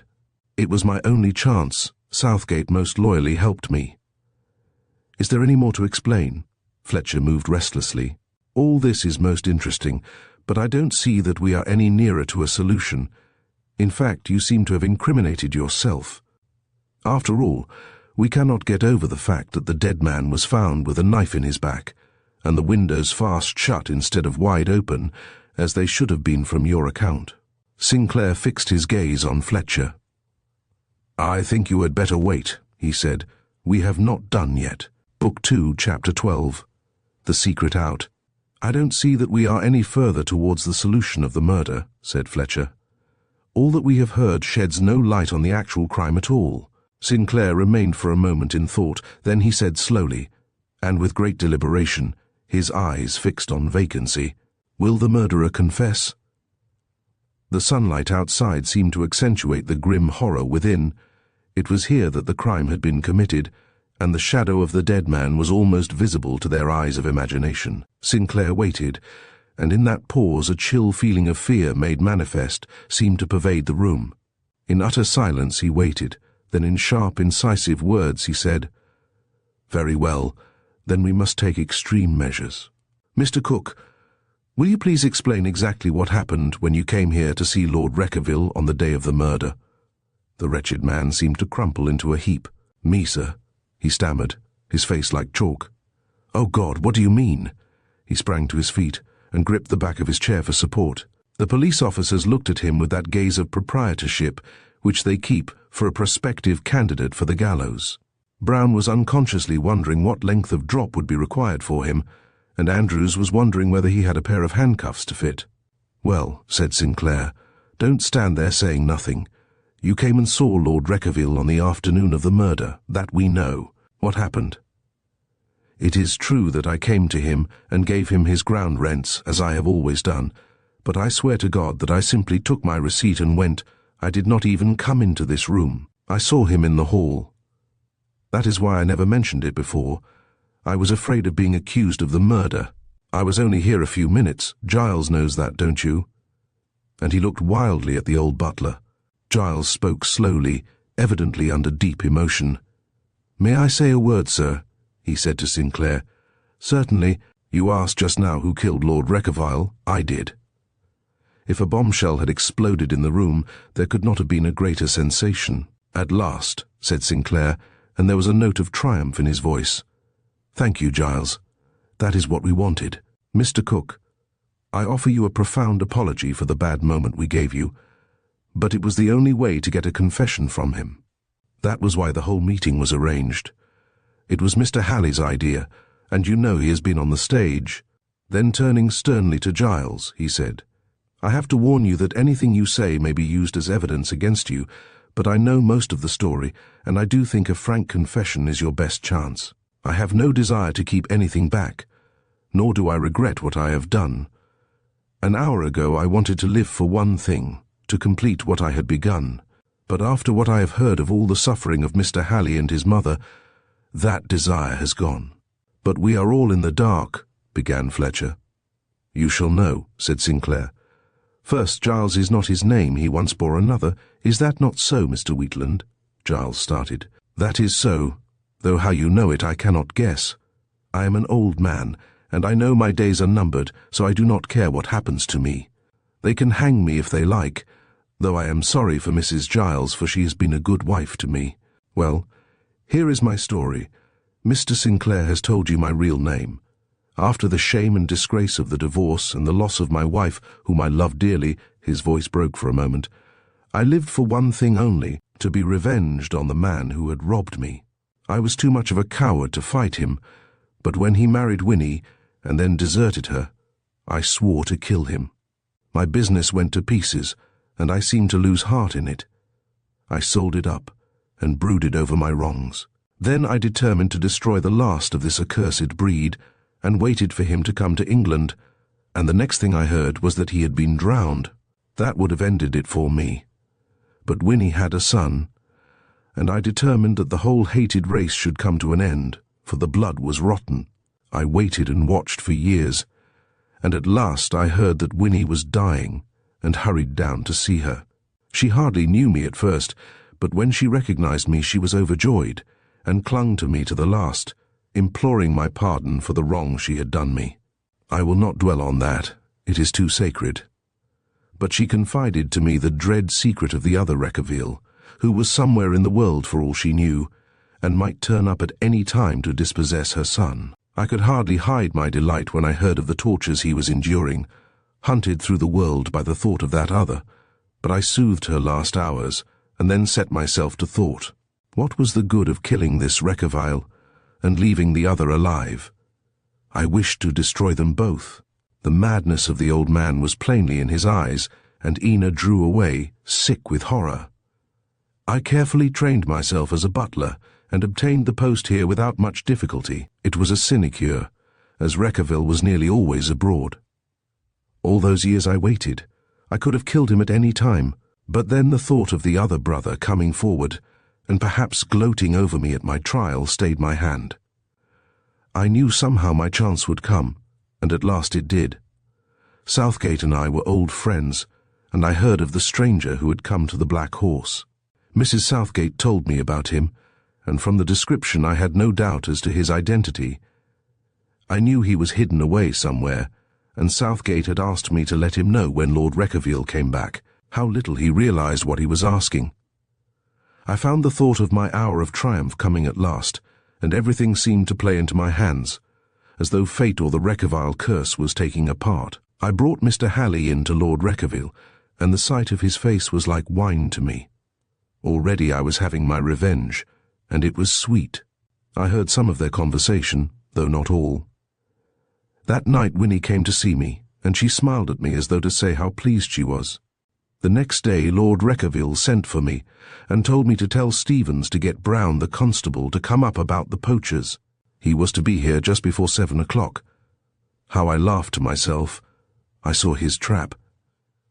He had arranged for Mr. Halley to be outside his window at 7. Mr. Cook came in the afternoon, and Lord Reckavile saw him in the hall. I knew why. The library he intended to keep as it was for his own vile purpose. He kept it locked all day, but when Mr. Cook had gone, I followed him on tiptoe, and when I found he had forgotten to turn the key, I knew he was delivered into my hands, and that the time had come. I carried my knife ready. I had kept it always sharp for such an occasion. I opened the door very slowly and carefully and peeped in, and nearly spoilt everything by crying out, for the first words I heard were those of Mr. Halley and himself on the previous day. Of course, I guessed he was using his dictaphone. He never would have a secretary or typist in the house, and used to send his records away to London or somewhere to be written out. I don't think he ever wrote a line at all with his pen except to sign checks. I saw his horrible plan at once. He could turn this record on and slip out of the window. Then Mr. Halley would be found in the room with all the marks of a struggle. How I chuckled. Yes, Mr. Halley would fall into the trap all right, but not such as had been devised. He was bending over the dictaphone and laughing a fiendish laugh when I stole up to him. He had taken his coat off and was in his shirt sleeves when I drove the knife home. Wearing a glove to prevent any fingerprints showing and shouting out that Winnie was revenged at last, I could see her looking at me and nodding her head to show how grateful she was. He gave one horrible gasping cry, and I caught him as he fell and threw the body on the sofa. I put his coat on, as I thought it would look more natural. I had just finished when I heard a knock and knew it was Brown. I waited sufficient time, as I thought for Mr. Halley to be outside, then went to the door and turned on the dictaphone, and came back for Brown, but in my excitement I made one fatal mistake. I forgot to open the French window. I could have kicked myself, but it was too late. While Brown was examining the body, I whipped off the record and hid it. That was all. I waited each day, hoping Mr. Halley would be arrested, and then I hoped to get a chance of killing him. If I had known that it was he who was sitting in that chair, he would have been a dead man. But I am glad now. After hearing his story, I felt he too had suffered, and I should have been content with my revenge. It was only when you accused Mr. Cook, and I thought an innocent man might suffer for my crime, that I determined to tell the whole truth. I am an old man, and shall not live long now in any case. He ceased, and Sinclair took the statement from Fletcher, who had written it down. "Sign this statement," he said, "if you are satisfied with it." The old man read it through carefully and signed it with a firm hand. "Now, Giles, or Mr. Wheatland, if you wish to make an act of reparation, it lies in your power. Do you know where the marriage certificate is hidden?" "Why, of course. My wife told me when she was dying.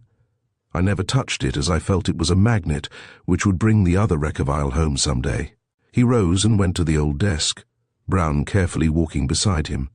Stooping down, he touched a secret spring, and a drawer, carefully hidden in the carving at the back, sprang open. Giles drew out a faded package and a record, and placed them on the table. Sinclair opened the packet and handed the contents to Hallie, who turned white with relief. "At last," he said, taking out the faded document, which meant so much to him. Without a word, he handed it to Ina. It was much faded and had been soaked with seawater, but was still readable. Sinclair rose and put the record on the dictaphone, which he wound up and started. Of all the gruesome things that this room had witnessed, this was the strangest. The now familiar words of the quarrel were repeated between the dead and the living. Brown was shaking as though he had seen a ghost, and the others were strangely moved. "Oh, shut it off, for heaven's sake," said Sefton, and at the moment, with the final shriek, it ceased with a click. All eyes had been riveted on the instrument, when Sinclair rose with a cry of alarm. "Stop him!" he shouted, pointing a finger at Giles. Brown and Andrews seized the old man, who made no resistance but smiled at them. "No, you fools, he's taken poison," and Sinclair rushed round the table and forced open the grim jaws, but it was too late, and with a heavy groan the old man collapsed. Sefton sprang to Sinclair's side and ripped open Giles' waistcoat. A moment's examination was sufficient. "He's dead," he said solemnly. "It must have been a terribly rapid poison." Ina had burst into tears. The strain had been too great, and Hallie rose and went to her side. "Fool that I was," said Sinclair. "I might have guessed. This was what was contained in that little leather case we found. Reckavile must have carried it about with him for such a crisis as he knew might occur. You know suicide is in the family," he added in a low voice, so that Hallie should not hear. "I have seen something like that in India. It was probably some deadly alkaloid. Giles must have got hold of it from Reckavile and kept it for such a contingency. Still," he said musingly, "perhaps it is for the best. The old man had become a monomaniac, brooding over his revenge, and it would have been dreadful to have sent him to the gallows." Brown and Andrews carried the body, already stiffening, into the bedroom and covered it with a sheet. The rest rose to their feet. "You will make a full report on this, Andrews," said Sinclair when the officer returned, "and I will report in London. There is no particular object in making more of a sensation than we are obliged, but the whole thing will have to come out when Lord Reckavile here makes his claim to the title." "I will go back to London, sir," said Fletcher, and his face was white. "I seem to have made a pretty mess of things all round." Sinclair laid a kindly hand on his shoulder. "Don't take this too much to heart, my boy. We all have to learn, and you are young yet.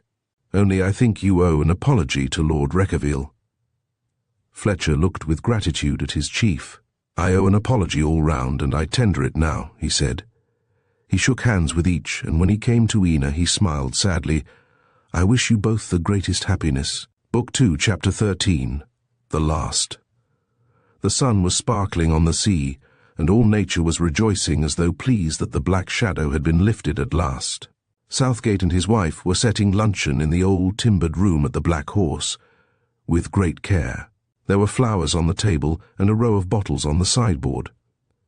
"That will do, I think," he said, standing back to admire his work.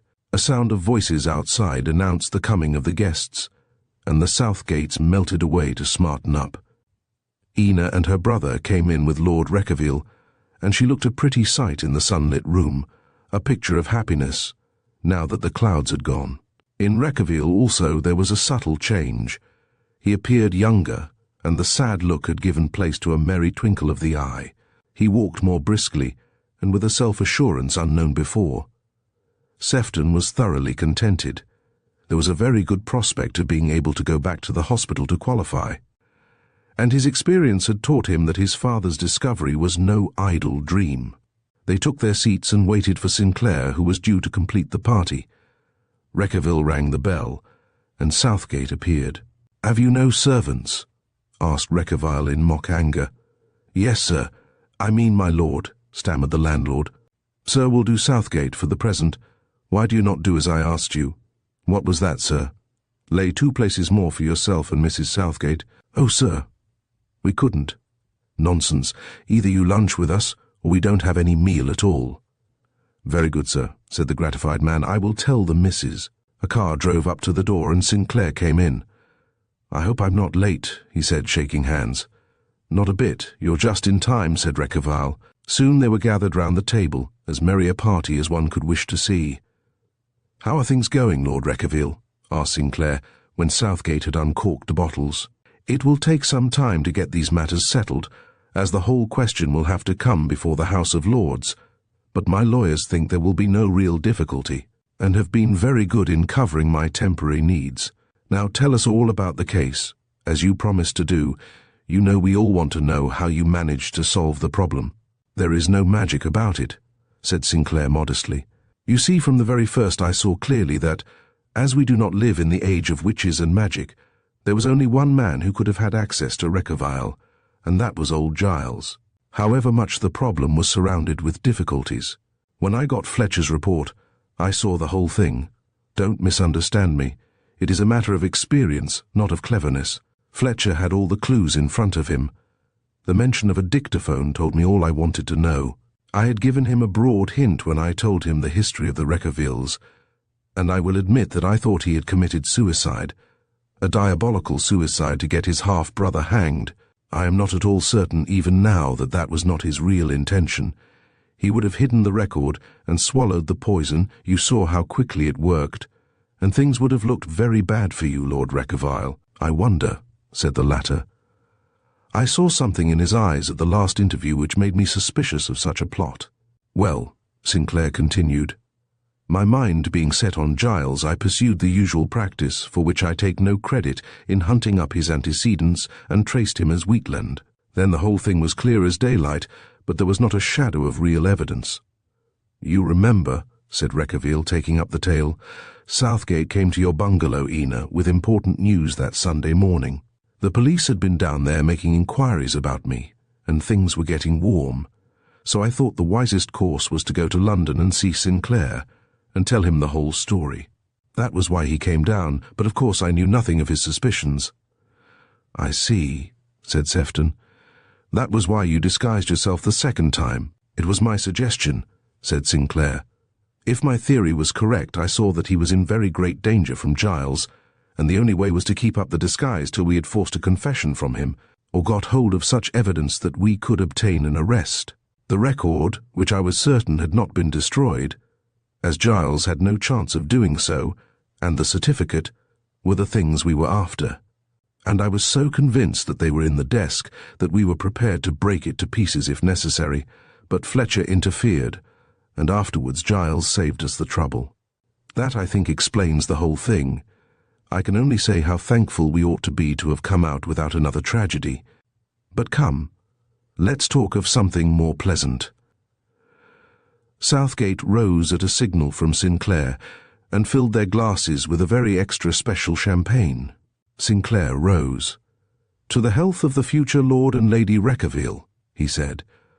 The toast was drunk with enthusiasm. Sinclair set his glass down with deliberation and said musingly, "Good stuff, that. I wonder how much it paid towards the revenue," and he grinned broadly at Southgate, who looked sheepish. "Come along," he said with a wink to Sefton. "Let's examine Southgate's cellars," and with a laugh they went out, leaving Reckavile and Ina alone. "We will go to Italy, dear," he said, taking her hand. "Yes, I want to see your mother's grave, and the little cottage where you were born. How happy she would be if she knew everything had come right," and her eyes were wet. "Perhaps she does.